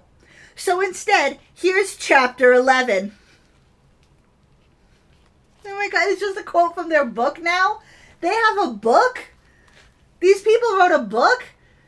They sell phone cases and screen protectors. Why is there a book? Anyways, chapter 11. You're broke. Do we have something to do with that? Probably. Is it going to stop us from bleeding you further? Absolutely not. There's only one solution. Buy enough vinyl to fill the colossal hole in your heart. Look on the bright side.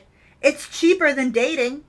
Despite our best efforts to detain Zach at our teardown facility, he somehow keeps finding ways to escape. To overcome this hurdle, we held auditions for volunteer Zachs. Average, untalented Americans looking for a shortcut to YouTube superstardom. It was a disaster. Putting aside the fact that their baldness required constant maintenance, it turns out they were utterly incapable of jerry-rigging anything. Normally, we'd just incinerate them and move on. Unfortunately, Zach is a bit of an environmentalist. As a result, our recycling department reluctantly devised a zero-emissions way to repurpose the volunteers. After replacing some unnecessary organs with mechanical upgrades, we soon had assembled lines of bald cyborgs tearing down devices around the clock. To make a long story short, we're now offering consulting services to other corporations looking to shift away from human labor. If they're going to collapse the job market, we may as well bankrupt them in the process. It's 3:23 a.m. You've just woken up in a cold sweat. Another nightmare. It wasn't the usual one. You know, the one with the clowns. The menacing squeak of their noses. Slow at first, but quickening in pace. Their bright red nose reflected in the sheen of their knife. The irrationally sharp teeth. Simply reading this has triggered your fight or flight response, hasn't it? Settle down, princess. This nightmare was a little different. You dreamt that Dbrand hadn't sent you an unhinged manifesto. They call it an unhinged manifesto. Stupid dream. What do you think you're reading? It's a good thing you paid up. Otherwise, we wouldn't have served you ads with the clowns from your nightmare. When opportunity knocks, you open the door. When Linus Tech Tip Sebastian is on the other side, you close it again. Speaking of closing doors, we shut the vault. If there's one thing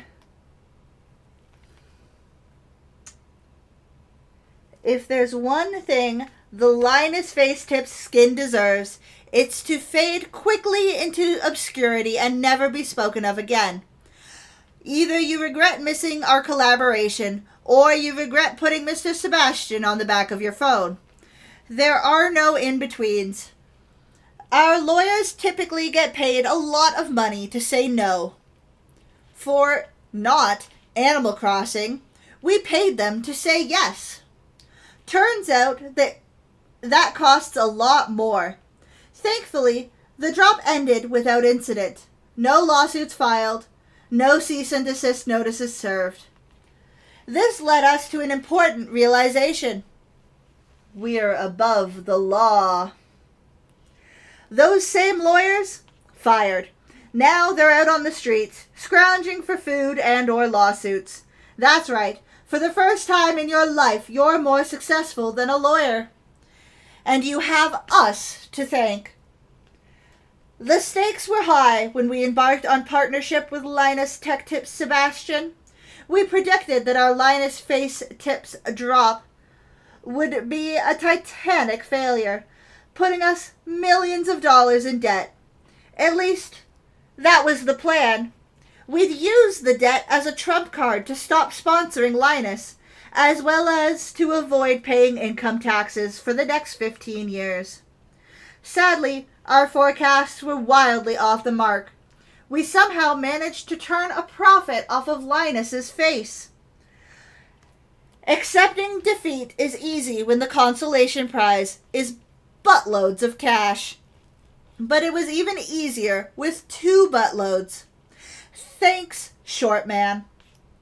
Black Friday sucks. Okay, we're back to Black Friday again. Every year, the human race decides to collectively embarrass themselves on some arbitrary Friday in November. The crowds are huge, the lines are long, the riots triggered by sold-out PlayStations are inevitable. The entire event is nothing more than a recurring tribute to the hollow, meaningless consumerism. Cyber Monday, on the other hand, is a bit different. Don't get us wrong, the hollow, meaningless consumerism is still there. In fact, Cyber Monday is almost indistinguishable from Black Friday, except that it takes place on a Monday.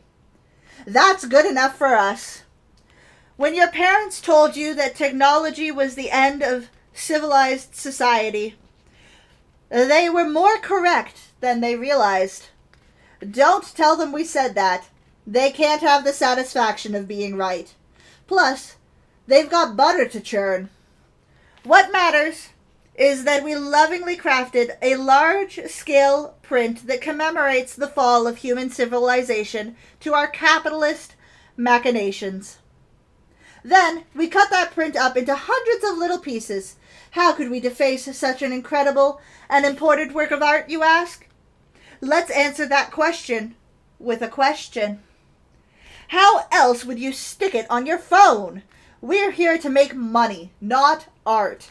We can't conquer the planet with art. So give us your money. Secure your front row seats to watch us destroy everything you hold dear. And most importantly, flex your robot-kitted phone while you wait for the pre-show to end. Time's running out. Yours especially. When we launched our limited edition robot skin in September 2019, people were hooked. So hooked, in fact, that a rehab center was opened in the state of Montana. Great news, Montana. That rehab center is about to get a ton of new business. Why? Robot camo has hit the streets. It's going to be classified as a Schedule 1 substance any day now. Get it while it's still street legal. Haven't you ever wanted to go on a trip to Montana? Now you can. It's time to see for yourself what a stint in the Robot Camo Treatment Center looks like. Spoiler alert. It's radical and subversive. Company like Dbrand. Wait. It's very expensive. I skipped a lot. It's so hard. It's very expensive. People wouldn't stop asking us for a pink skin. We told them to get bent. They kept asking. They signed petitions that we ripped to shreds. They staged hunger protests, and we let them starve. We wouldn't budge. How could a radical and subversive company like Dbrand justify selling a pink skin? Your mom isn't our target audience. Well, we want your mom's money, but we'd prefer to get it by having you steal her credit card. Turns out Not nearly enough of you do that. The point is... No, I've missed it again. Turns out not nearly enough of you are willing to commit credit fraud against your mother. How disappointing. Now we're selling out, and it's all your fault. Want to make it up to us? Steal your mom's credit card. If you had a time machine, what would you use it for? Go back to 2009 and mine as much Bitcoin as possible? Don't bother. We have them all. Learn who killed JFK? Spoiler alert, the CIA did it. Perhaps you travel to the future and finally play a version of Cyberpunk 2077 that isn't terrible. Good luck with that. The point is, you don't have a time machine. We, on the other hand, just used it. Welcome back to 2020. Look to your left. Now, to your right. What do you see?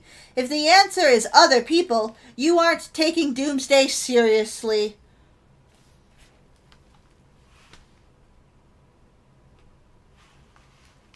Enough. Seriously, enough. It's already too late for you. Ignore this message. It's reserved only for those who still stand a chance. From what we understand, an overwhelming majority of you basement dwellers haven't spent your entire lives practicing social distancing. This is it. The moment you've been waiting for. Your time to shine. Will you rise to the occasion, soaring to success with the grace of a bat? Or will you fall faster than the stock market during a global outbreak? We know. Not a day has gone by without you wishing that your phone depicted the fall of human civilization to a cabal of money-hungry robots. That's a really normal thing to want. It definitely doesn't speak to any misanthropic or emotionally unstable tendencies on your part. It's so common, in fact, that we smelled a business opportunity. You're probably unfamiliar with the scent of business opportunities. They smell a lot like 3M vinyl that's been printed with apocalyptic imagery.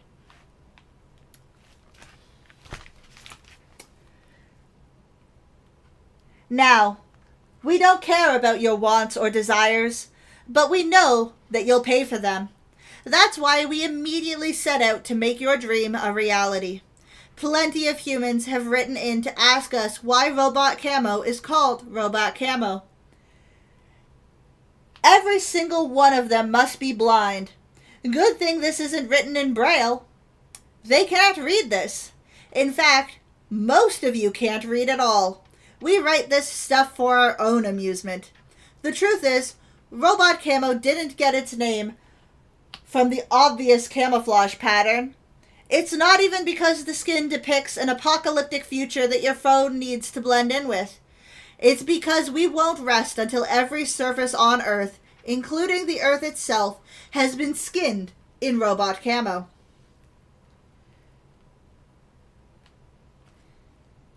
You shattered device. Sure. Your nickname among friends that haven't dropped you? Butterfingers. No, I messed something up here. You...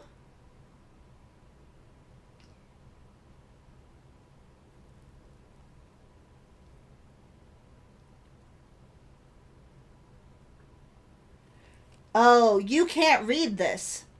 So the secret is safe down here.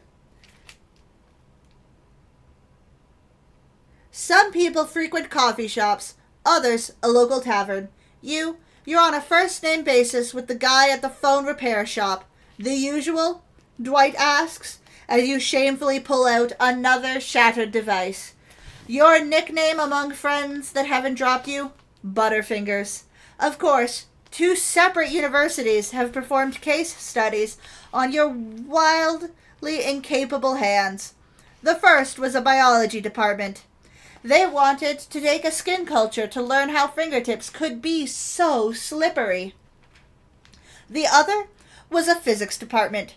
Turns out your very existence challenges Newton's laws of motion. In short, you're a human disaster. It's fine. We're not here to judge. We're here to help you get a grip. And take your money in the process. At some point today, you're going to have to make a decision. Do you want your pretentious cup of tall Americano, or are you going to give in to our pressure and customize your phone? Maybe instead of putting gas in the car, you walk home and spend that money on a grip case instead. We both know you need the exercise. Better yet, how about you tell your entitled kids that their allowance money is going towards a screen protector? Watch the twinkle fade from their eyes as you reveal that it is not for them. It was never for them. Today is about you. Well, today is really about us. But let's put our insatiable greed aside for a moment and pretend that it's about you. Go ahead. Spend some money. We deserve this. All right, we're going to cut there for now because I need more water and I'm still hungry. What do we think so far? Has anyone made it through all of that with me? Am I alone here with these crazed ramblings? It is an impressive level of commitment. And my voice is really going to be upset with me, I think. So we're going to eat a little bit more feta cheese. Because that makes everything better.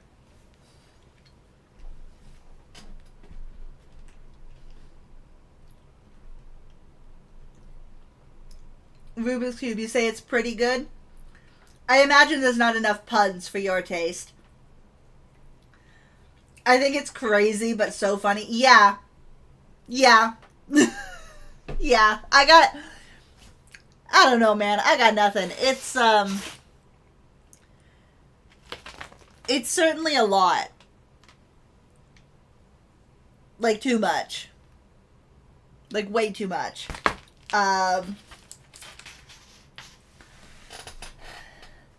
Let's see. They either have a creative writer on staff or it's an interesting hazing ritual for their co-op students. I looked at their site and they have a 100-page manifesto. I can appreciate dry humor. Okay, hold on. That's a good point. Let's check out their site for a bit while we're here, while we're doing this. D-Brand, 30% off leather, summer sale, 20% off a grip case and screen protector bundle, $20 off, $20 off of a ghost case and screen protector, $20 off a tank case and screen protector, 60% off dark plates, 11% off skins. So they've got their sale going on. We've got a little counter. 100 pages of this. I wonder if it is. Money off of Kill Switch, and then we're back to leather. Okay. Let's see. The Joylock controller holder for peak ergonomics. Now for MacBooks, Sketch 2D. Hand-drawn designs that make your device look like it came straight out of a comic book. Protection. A game case. Clear cases. Now available the Galaxy S20 series. Idiot-proof screen protectors. The Touch Grass case. Color-matched skins. Glow-in-the-dark circuit board. I mean, that does look really cool. The glow-in-the-dark circuit board. They've got ultra protective case. Yeah, so they've got cases for a bunch of different devices. Over 23 million customers worldwide. Their cases: Ghost Prism, Tank Prism. Oh, I guess Prism is the screen protector. The Kill Switch, the dark plates. Oh, it's a PS5 side panel replacement. Okay, I was like, I don't know what dark plates is, but they kept mentioning it. Gaming cases, gaming skins, screen protectors, skins. Limited edition phone skins, laptop skins, gaming skins. Artifacts. Oh, here we go. The manifesto. 11 years of D-brand history and propaganda crammed into a needlessly extravagant 100-page manifesto. This is something that apparently my roommate has. He's got the playing cards. It is a deck of 57 robot-themed playing cards. There's a jigsaw puzzle featuring Robot City artwork broken up into 1,000 pieces designed to be virtually impossible. Premium coloring book, 36 curated snapshots of our Robot City artwork, crayons not included. Cubes. Here's their cubes. Custom developed magnetic 3x3 speed cube made in collaboration with famed puzzle manufacturer. So it's a Rubik's Cube, but it's black on all sides. And then a gift card. A gift card to use on this very website. Buy them for your friends or your enemies. Sticker. Okay, let's look through their artifacts, because this seems to be most of their meme content here.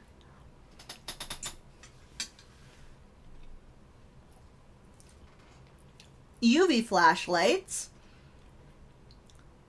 Luxury sticker pack, poverty sticker pack. The cube, the pyramid. Fair enough. The coloring book. Extortion. I'm gonna have to click on extortion. Easily impress people with a blindfolded D-brand Rubik's Cube solve. Yeah. The leather bomb. Verified stickers. Circuit board sticker pack. Okay, what is extortion? Welcome. Hit the plus sign to begin. You have not been extorted. There is a remote likelihood that you have been extorted. You are under general risk of becoming extorted. You have likely been extorted. You've successfully been extorted. I acknowledge that this is not extortion. Can it go high? It can go higher. Is this just giving them money for nothing? I don't have my credit card signed in, so it shouldn't actually... But if it takes me to a payment... It takes me to a payment page! That's hilarious! It's just... I guess they were talking about looking for ways to get money for nothing. It just took them to a payment page. For not extortion, $13. Wow, amazing. Okay, let's leave extortion. That's amazing. Yeah, that's all right. I want to see some of the coloring book. Do we get previews in as to what the pictures inside are? A little bit. Yeah. Welcome to Robot City. I mean, that it's pretty. It's pretty artwork. Click and drag. Oh, we can click and drag instead. So I do. Yeah, they've zoomed in their shots so that you don't have like an easily scannable shot of the artwork. Makes sense when you're trying to make money off of a coloring book. Interesting. Back to Deber. Oh, I didn't want to go all the... Okay. What else? The jigsaw puzzle. 1,000 pieces. I do a lot of 1,000-piece jigsaw puzzles. Granted, I mean, dense black and white like this would be difficult, but I do love a challenging puzzle. I appreciate the I acknowledge this is not extortion checkbox that some lawyer desperately had limit legal issues. Yeah, they're like, okay, we get you're joking. However, /S is not a legal defense. You have to actually put in somewhere that this is not extortion.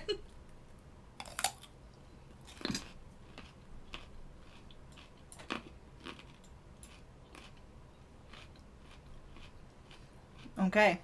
All right.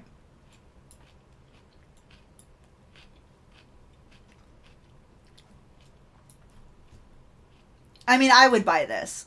I love puzzles. I would, in fact, buy this one. Part of me is almost hoping that it's sold with a piece missing, because I think that would be hilarious. Alright, what's the deal with their cube? Oh, they've got a bunch of cubes. Okay. Okay. There's a customizer. we might check that out. Lots of different cubes with their various skins on them. But a bunch of them do also just look like they're... Like, they do have the black one, this one, the white one. Some of these, it looks like it is Rubik's Cube. Like, you can solve it as a Rubik's Cube just by lining up the image across the different pieces, which is awful. That's horrible. That seems so difficult. They've got a bunch of cool patterns, but yeah, you've got to like line up the pattern to solve it. Heh, I could never. I would give up so quickly. Okay, is this... But that's got to be a normal... It's just shuffled. That's not the like way it comes. Or maybe it is. Who knows? Who knows? Okay, what is customizer? Oh, do you choose a different... Choosing a skin design, we've got plenty of options. Flat Earth, glow-in-the-dark circuit, hollow white, X-ray, Area 51, real black leather, real tan leather, real brown leather, obsidian, Warzone. I mean, but what does this... If it's customizing...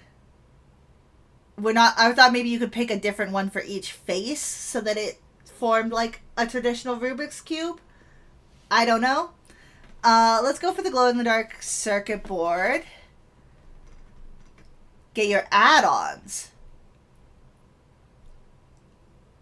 Oh, this isn't...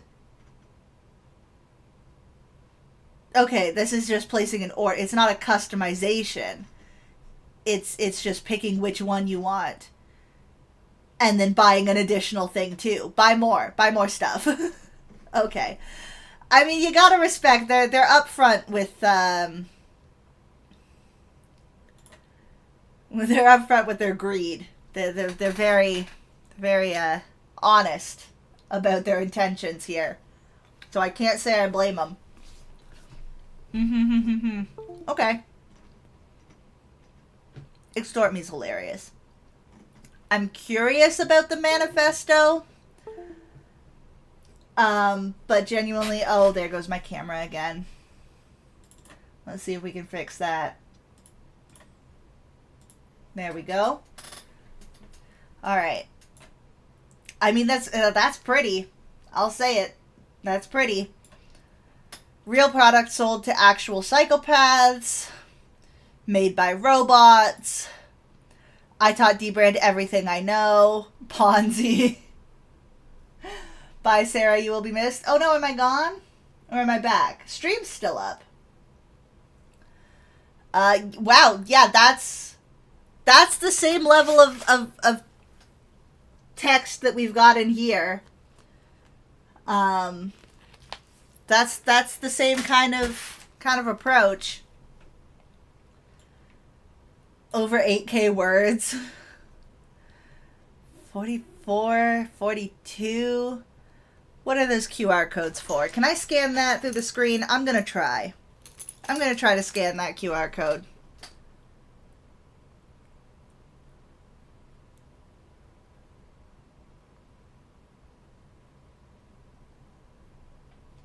Oh, maybe.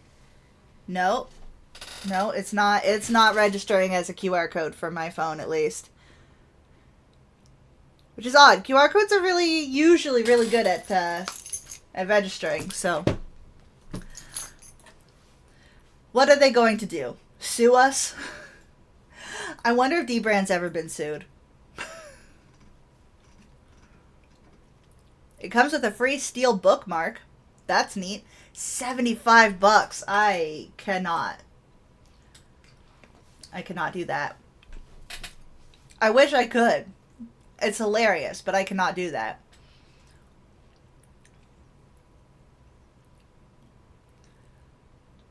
They've got all their fancy skins.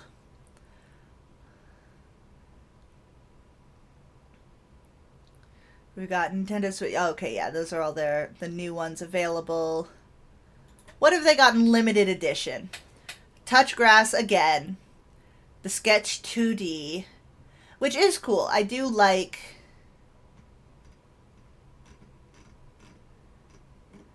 Scam Altman could never.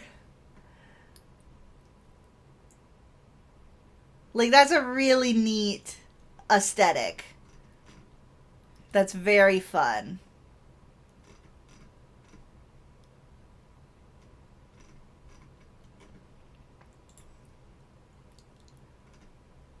Well, I guess this has just turned into an ad for dbrand. I got the QR code. It goes to a Twitter post of Linus Tech Tips asking dbrand what their problem is with a screenshot of a dbrand photograph roasting him. I can type it out if you're curious. No, that's all right. That's all right. Apparently they've got their ongoing beef. From everything I've heard, it is like a gimmick. It's something that they're both in on. They're retired. So the thing, we can't get these anymore. They used to have some keycaps that I guess are not available anymore. Masks. The Linus Tech Tips line. Not Animal Crossing. Okay, wow. Oh, Robot Camo is... So this is an out-of-date manifesto. If Robot Camo is not one of their currently offered options. I'm curious what verified is. What do fake news sites, bot accounts, and Linus G. Sebastian have in common? That's right, they aren't verified on Twitter.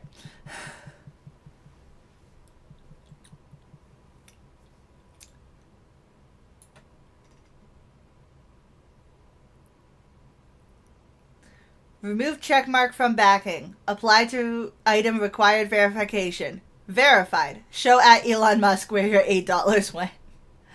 I see. So they're like, hey, instead of giving Elon Musk $8, buy our stickers instead. Love that. Love that so much. Yeah, this whole website's insanity. This whole thing is like glorious, but also what on earth is happening?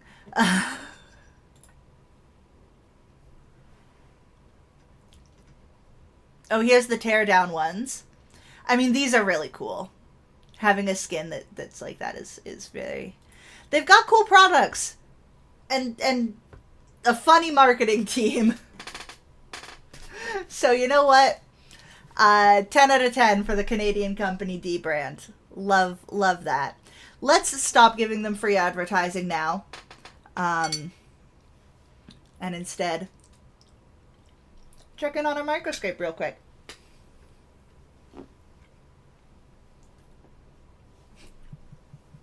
Wait, really? Did I miss that?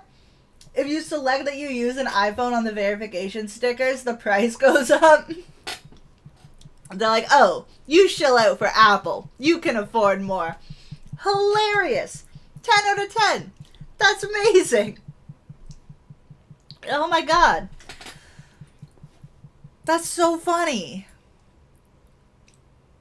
I hate finding a corporation this funny.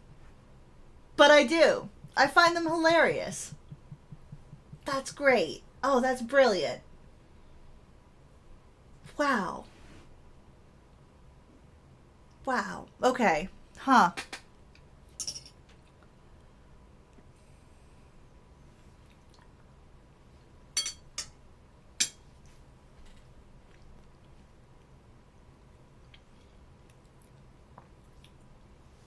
You have to respect the marketing team. Yeah, like whoever they've got on marketing, pay them more.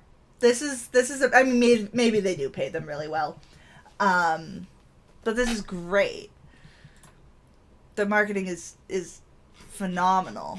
I'm sure there's so many Easter eggs that I've missed. Bits and Bytes giveaways. They've got giveaways. December 2025. Okay, no. No, they don't have. Congratulations to this lucky human below. Ballot ID number. I see.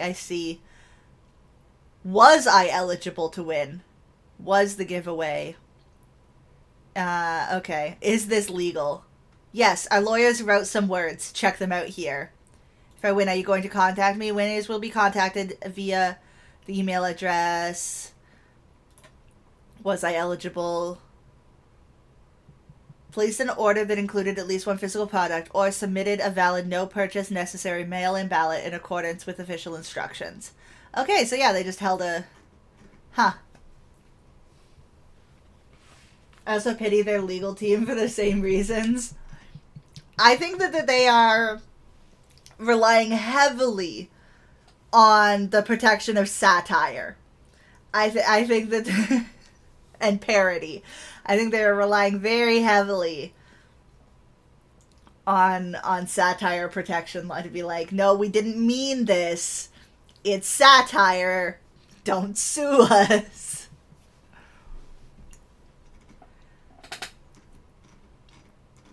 Neato. I'm sure there's more. I'm sure the timeline. What's the timeline? dbrand is founded. This date is not made up. November 11th, 2011. Certificate of Incorporation from the Industry Canada. Okay. I mean, they definitely timed that. David Brand creates a Twitter account, securing his future retirement fund when dbrand inevitably buys it from him. Oh, David Brand. And so then they're like, no, we're gonna buy at dbrand from you. Okay. Marcus Brownlee places a dbrand order. Incidentally, he later becomes the most popular tech YouTuber in the world. Source? I don't know who that is, but sure. Linus Tech Tips accepts his first sponsorship from dbrand. Incidentally, he's still the shortest tech YouTuber in the world. So, like, yeah, they sponsor him, so it can't be, like, bad. It's got to be in good fun. dbrand purchases their first company car. It's a Lamborghini. dbrand's 11,111th tweet is published. So they're really into the 11s. dbrand sends $50,000 in cash to an unsuspecting customer. Is this real? dbrand for life? Wait, did they actually? No. That's got to be a meme too. dbrand reaches the top of r/all on Reddit by telling people not to buy our products. Warning, do not skin your Nintendo Switch. Okay. Alright. dbrand crowdfunds the first incarnation of the Grip case, raising over $1 million. It's Boxing Day in Canada. dbrand sells empty cardboard boxes for $5 each. 20,000 people buy them. Oh my gosh. Loses a bet and becomes the first human to have a dbrand logo tattoo. With 6,523% growth over 5 years, dbrand is named one of the top 10 fastest growing companies in the country. Canada's fastest growing companies, 2018. dbrand launches an invincible screen protector. dbrand launches the world's first customizable full-body phone case. I don't know what that means. dbrand commits another murder. This time there are witnesses. dbrand remembers. Think of every dbrand purchase as a bribe. Remember when your skins fucked up our Switches? You mean the ones we shipped exactly 0 of because we caught the issue within the pre-order window, then published a PSA on Reddit about the problem that got over 30,000 upvotes and hit number 1 on r/all, following which we provided 100% refunds to every which skin pre-order. Spent the next year working with $3 million to come up with the materials and adhesive solution, then eventually launched the version you see here, the ones which are unanimously recognized as the number 1 selling Nintendo's which skins on the planet. Yes, you fuck, we remember. So someone tried to sass them being like, oh, remember when your skins fucked our switches? And they're like, but they didn't though. Okay, so they're petty. So they are on Reddit and petty. Great combination. Dbrand releases Robot, kicking off a paradigm shift towards a line of original Dbrand exclusive designs. Dbrand partners with Jerry Rig Everything to release teardown skins. A unit is sold every 1.8 seconds on launch day. It's been 2 years since the Boxing Day box. Dbrand decides to sell more boxes. They contain cubes. Of course, cubes are superior to boxes. Dbrand launches Robot camo skins. A random Canadian decides to base his entire identity around them. Alright, we'll click on this one. What? Oh, it's a Twitter. Tony Stark, the skin psycho, genius, billionaire, playboy, philanthropist. It exists. If it exists, I shall put robot camo on it. You know who I am. Yeah, they made their whole identity around it. They're putting robot camo on everything. Okay. Sure. Go off, I guess. Less than a month after COVID-19 is declared a pandemic, Dbrand sells a doomsday kit. It features a single sheet of the world's most expensive toilet paper. Okay. A single sheet of toilet paper in their doomsday kit. Dbrand shamelessly plagiarizes Nintendo with not Animal Crossing. Miraculously, no lawsuits ensue. Incredible. No lawsuits for plagiarizing Nintendo. That's gotta be a first. A random Twitter user asks Dbrand for free shit. His wish is granted. Stop asking us for free shit. Send me some free shit. Sure, address. Shit Express sent a piece of shit in a box to someone. Ah, I see. Dbrand convinces PewDiePie to put his signature waves pattern on a skin and promote it to 100 million 9-year-olds. It's a resounding success. 7 years after buying his first skin, Marcus Brownlee collaborates with Dbrand on icons. With Nintendo, that truly is a miracle, right? That's what I'm saying. Sony repeatedly threatens no-name PS5 faceplate manufacturers out of business. Out of sheer spite, Dbrand launches their own black PS5 faceplates called Dark Plates. I see.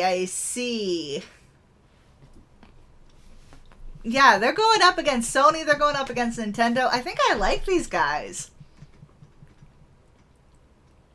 Dark Plates 1.0 are released with the tagline, "Go ahead, sue us." I love it. The tagline was, "Go ahead, sue us." In the midst of the COVID-19 pandemic, Dbrand empowers people to die on their own terms by selling 3 face masks for the price of 3. What a deal! 3 for the price of 3! Dbrand releases holographic Damascus skins for a limited time only. Additionally, we skin a gun and sell it for $10,000. I mean, I'm not into... I know it's because it's a reference. The Damascus skin is from CSGO. Personally, not into firearms, so, like, that one's not for me. Dbrand announces real leather skins, killing cows and PETA in the process. We love that. Down with PETA. I'm generally fine with leather products. As much as I talk a lot about environmental stuff and animal stuff in general, I'm against fur because most fur, like, the fur is the primary product, and so, like, your fur farms and stuff are bad. There is so much cowhide just from the amount of beef that we all eat. Now, granted, should we all eat less beef? Yeah, probably. probably we should eat a bit less beef.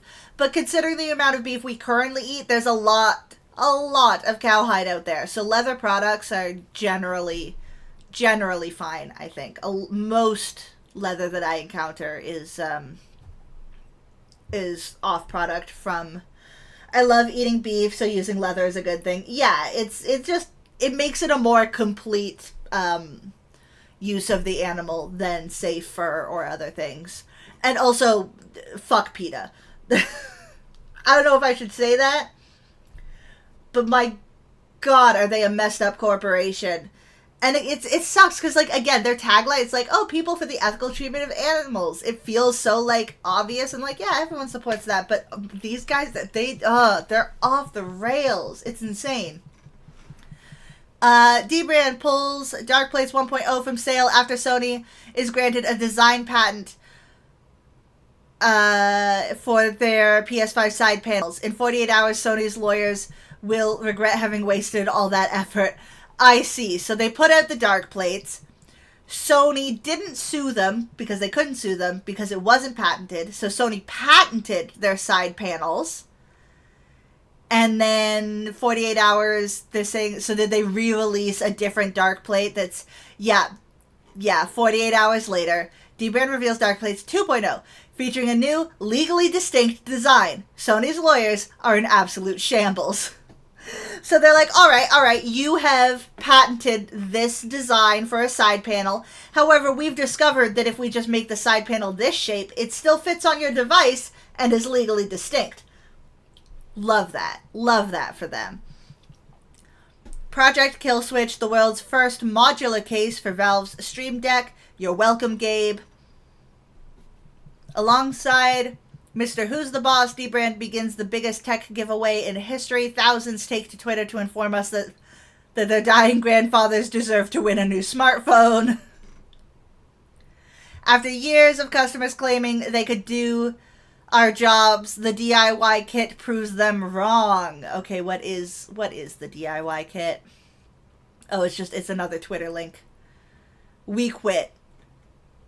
Oh, it's just that, hey, they just do it yourself. Cut it out yourself. Stick it on yourself. I see. I have never been so sold on a company's existence. Right? I'm usually not a fan of companies. Like, in general. I kind of hate capitalism as a whole. But damn, this shit's hilarious. After a 4-day struggle against a wide variety of bot farms, Dbrand's cult-like community secures our logo placement on the 2022's r/place. For some reason, this remains the last good thing to ever take place on Reddit. I mean, yeah, r/place was a thing that happened. I don't know, there were like good parts of it. There was a lot of pride flags and stuff, but there was also some bad parts of it. That was a weird time. Contrary to popular belief, plagiarism is not a crime. Dbrand proves it by creating something, a shameless ripoff of the Nothing Phone. 1. I feel like their lawyers had a little bit of an aneurysm when they decided to publish this phrase, to just say the words plagiarism is not a crime. I guess plagiarism itself isn't a crime. It's an academic misconduct, but that's like privately enforced rules. The actual crime would be like copyright infringement. So if you are plagiarizing without infringing on a copyright, I guess it's not a crime. Because the copyright infringement is the crime. The plagiarism is just poor form. I don't know. Interesting phrase to say there. Teenage Mutant Ninja Pixels. That's all. That's the whole concept. Yeah. Well, that's recognizable. That is what that is. Palettes, a collection designed with doctor turned YouTuber. Psychotic light mode users around the world rejoice. Project Kill Switch is released. Within a day, it is recalled. Dbrand spends $1 million to redesign the product. All customers have their orders replaced free of charge.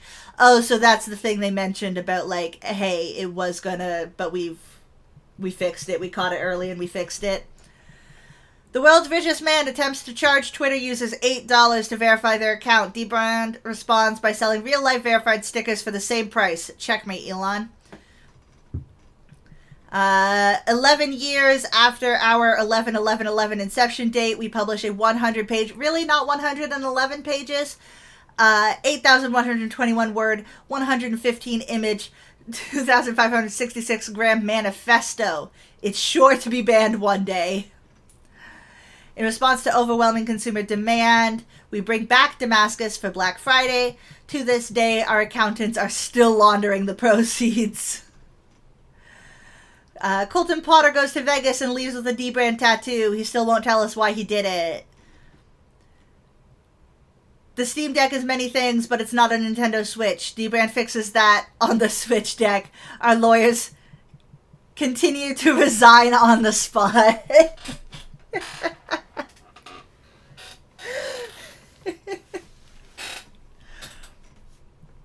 Inspired by the success of the Boxing Day Cube, Dbrand releases cubes for every design across our entire portfolio. A random Twitter user makes it his mission to collect them all. The random Twitter users and Dbrand is a match made in heaven, apparently. Between this and the Robo-Camo guy, maybe it's the same guy, who knows. Dbrand announces metal artisan keycaps. Keyboard enthusiasts the world over mourn their wallets. I mean, yeah, metal keycap like that. I just like I feel like that'd be nice. Fuck off. They've just turned it into a point. Okay. Little pyramid, little Illuminati moment. Who knows? Fun. Dbrand tempts fate yet again with Clone of the Kingdom. As with not Animal Crossing, there's a miraculous lack of lawsuits. It has been 26 years since you were last truly happy. In keeping with our capitalistic exploitations, Dbrand monetizes this nostalgia with retro dark plates. Dbrand fumbles the bag. Dbrand establishes an account on Threads. Oh. Yeah, that didn't actually go over well. Threads is, I think, kind of non-existent these days. I don't know. I haven't heard anything. David Brand fumbles the bag, so they were able to just make Dbrand themselves. Either way, I haven't heard of Threads in ages. I think it's kind of dead. Coinciding with the release of the Nothing Phone 2, Dbrand unveils the dark mode variant of something, Nothing Personal, Carl. After refusing help from @Robot, a customer spends 20 days trying to get our attention. He later wishes he hasn't. It's called customer support. Okay, alright. So their social media team is aggressive sometimes. Anacroplates, after Megacorp fails to produce enough for their licensed video game side panels to satisfy demand. So that one they couldn't actually label. I don't know which game this references. I'm not within that sphere, I guess. A clear case called Ghost.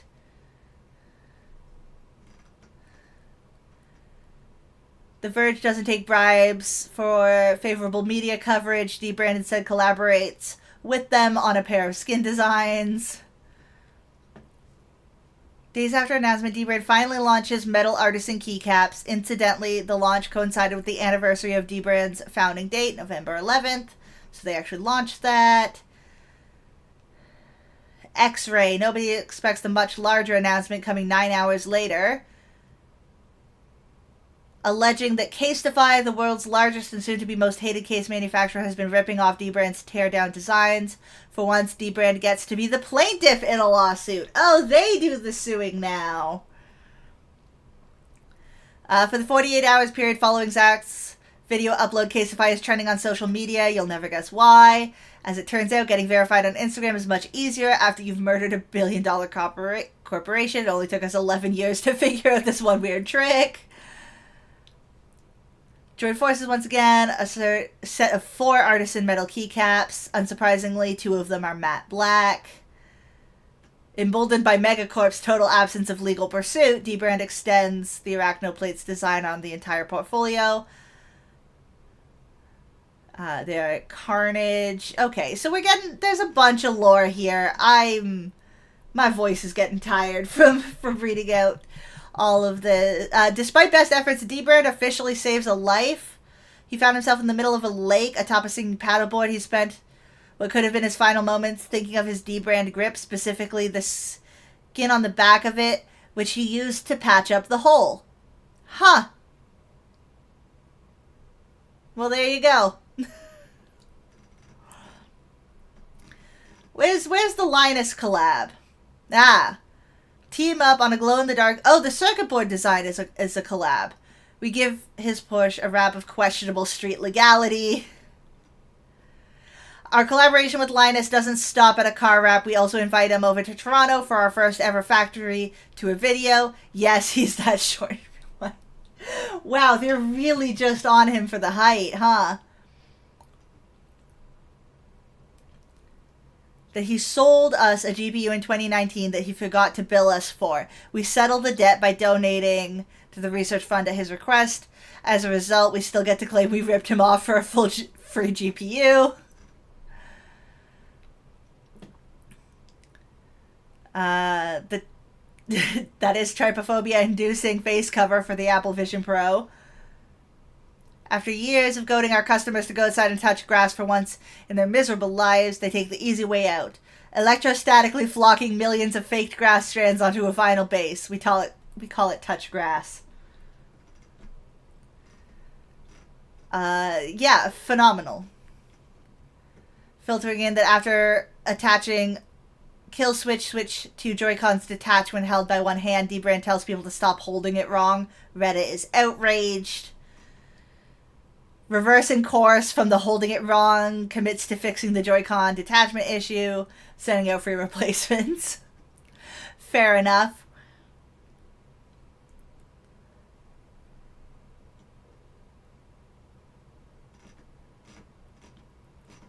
So there's a lot. There's a lot here.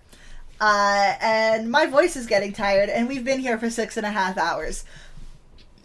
So, I think we're going to wrap up here. I know we did a lot of achievement hunting on the first half of stream, and then we kind of devolved after that. So, my apologies, I guess, but not really. I had a fun time. I hope you did too.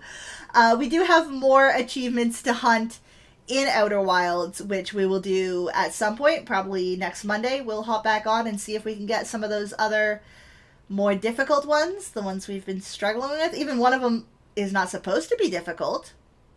All of them say that it's an easy achievement, and yet we cannot get it. They owe you an official sponsorship now. Yeah, that's the actual plan. That was the real plan. Not sponsored. I'm broke and they are not paying me. I wish they would. I don't think I have a big enough audience. If we get a bigger audience, I'm so into this, especially as a Canadian company. Hilarious. Love their humor. 10 out of 10. Anyways, we could throw a raid somewhere. Where do we want to throw a raid?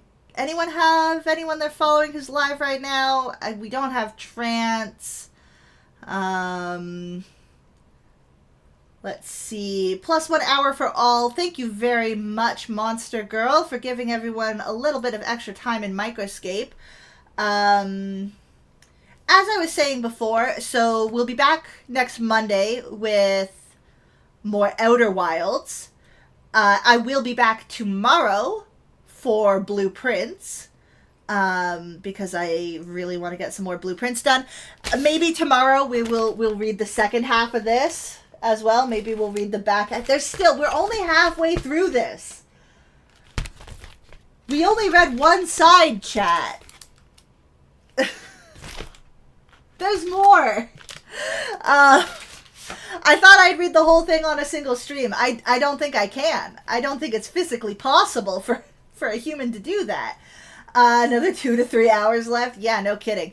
So yes, tomorrow we'll do some blueprints with a little bit more D-brand whatever all, I guess. Maybe, I don't know, clip this, tag them if we get their attention, get money from them. I don't know how these things work. Oh, hi, Mimsy. Oh, you're jumping down right away? You don't want to say goodbye to everyone?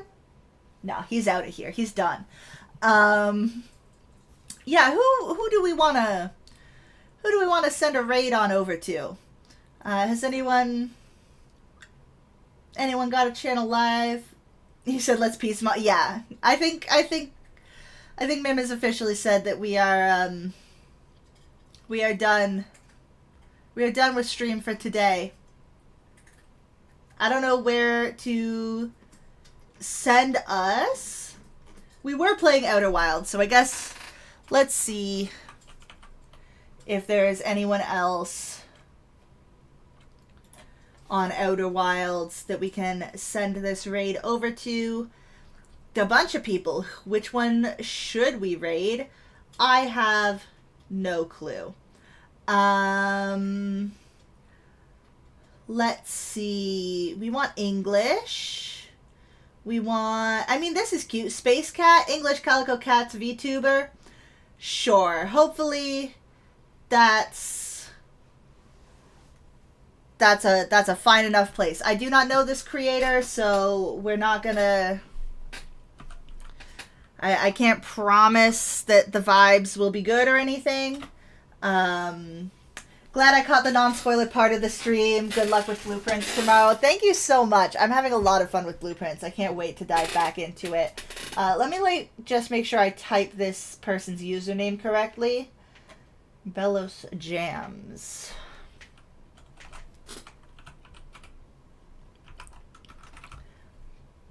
Nope, I did not type it correctly. This is why we double check. This is why we double check. All right.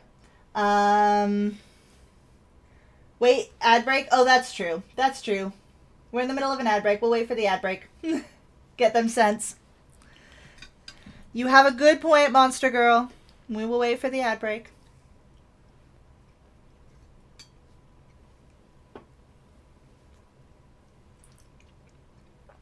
We will eat some more cheese while we wait. Oh, it's such good cheese. It's really good cheese. Delicious. Not that it affects me with my sub. No, I mean you're here on subscription anyways, but no, it's still a good thing probably to wait for the ad break to wrap up. Let me see if I've got anything else to say. How did we feel about the ad breaks during stream today? Now that we're getting to the end of it, how did we feel? Were they too intrusive? Did we not mind them? I think I missed a couple. I kind of... Sometimes I notice it giving me... I should put in a little sound thing so that I'm aware when there's an ad break and when there's not, because otherwise I'll just keep on rambling straight through it, which I guess isn't the end of the world, but I'd like to be more aware. Rubik's Cube, I think they were fine overall. Didn't miss too much. Okay, good. We're trying to aim for the least intrusive version of ads possible. By doing it this way, there shouldn't have been any pre-roll ads, so anyone joining in for us should have been able to get in pretty quickly without having to do that. So I think this is going to be what we stick with, although, like Trance suggested at the beginning of stream, we might... pivot it so that the first ad break happens like right as I start stream, since I spend the first couple minutes sending out notifications and stuff anyways. Monster Girl don't know as I don't see them. Fair enough. For anyone who did see the ads, how did you find them? And then if you've got any suggestions for how to make use of the chatbot now that I've got one, let me know about that too. I'm kind of learning and figuring that out as I go. So we've got a couple things that we're testing out. Little by little, the stream is becoming incrementally more professional. Not that much more professional, but a little bit more. All right, looks like our ad break is about to end. 3, 2, 1. Whoop. Okay, welcome back, anyone who has gone for the ads. Thanks for sticking around. Even though we're right at the end of stream, we are going to throw a raid out to Bellows Jams. I don't know them, but they're playing Outer Wilds, so hopefully it's a fun time. I can actually hang out this time since I'm not worried about spoilers anymore. There's a bot that gives you info on Pokemon game that you should have, which you've seen on how. Yes, I have a link for that one. I just haven't implemented it yet. But I have been meaning to. That is a good reminder, Monster Girl. I appreciate that. Other than that, thank you everyone so much for being here on stream today. Extra thank you to Farather, who followed since the last stream, so you get your little shout out now, even though I'm not sure if you're here at the moment. I hope to see you all again tomorrow. A reminder, I stream Monday, Tuesday, Wednesday at 10 a.m. Eastern Time. Sometimes I stream on Thursday too, but don't count on it. If you ever want to get notified about when exactly my streams are going to happen, you should check out the Discord, which is linked down below or in the About section of this channel. I post there every single time I'm about to go live, so you can always be notified. You can also hang out, chat, send pictures of your pets, give me suggestions and feedback, any and all of the above. That one that tells me to send my timer ball. Yes, that's a good one.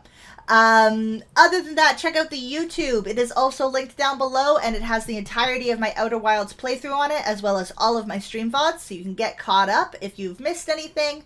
And we're about to head the raid on out, so one more time, thank you everyone so much for being here. Don't forget to hit that follow button, like and subscribe, hit that follow button. Okay, bye.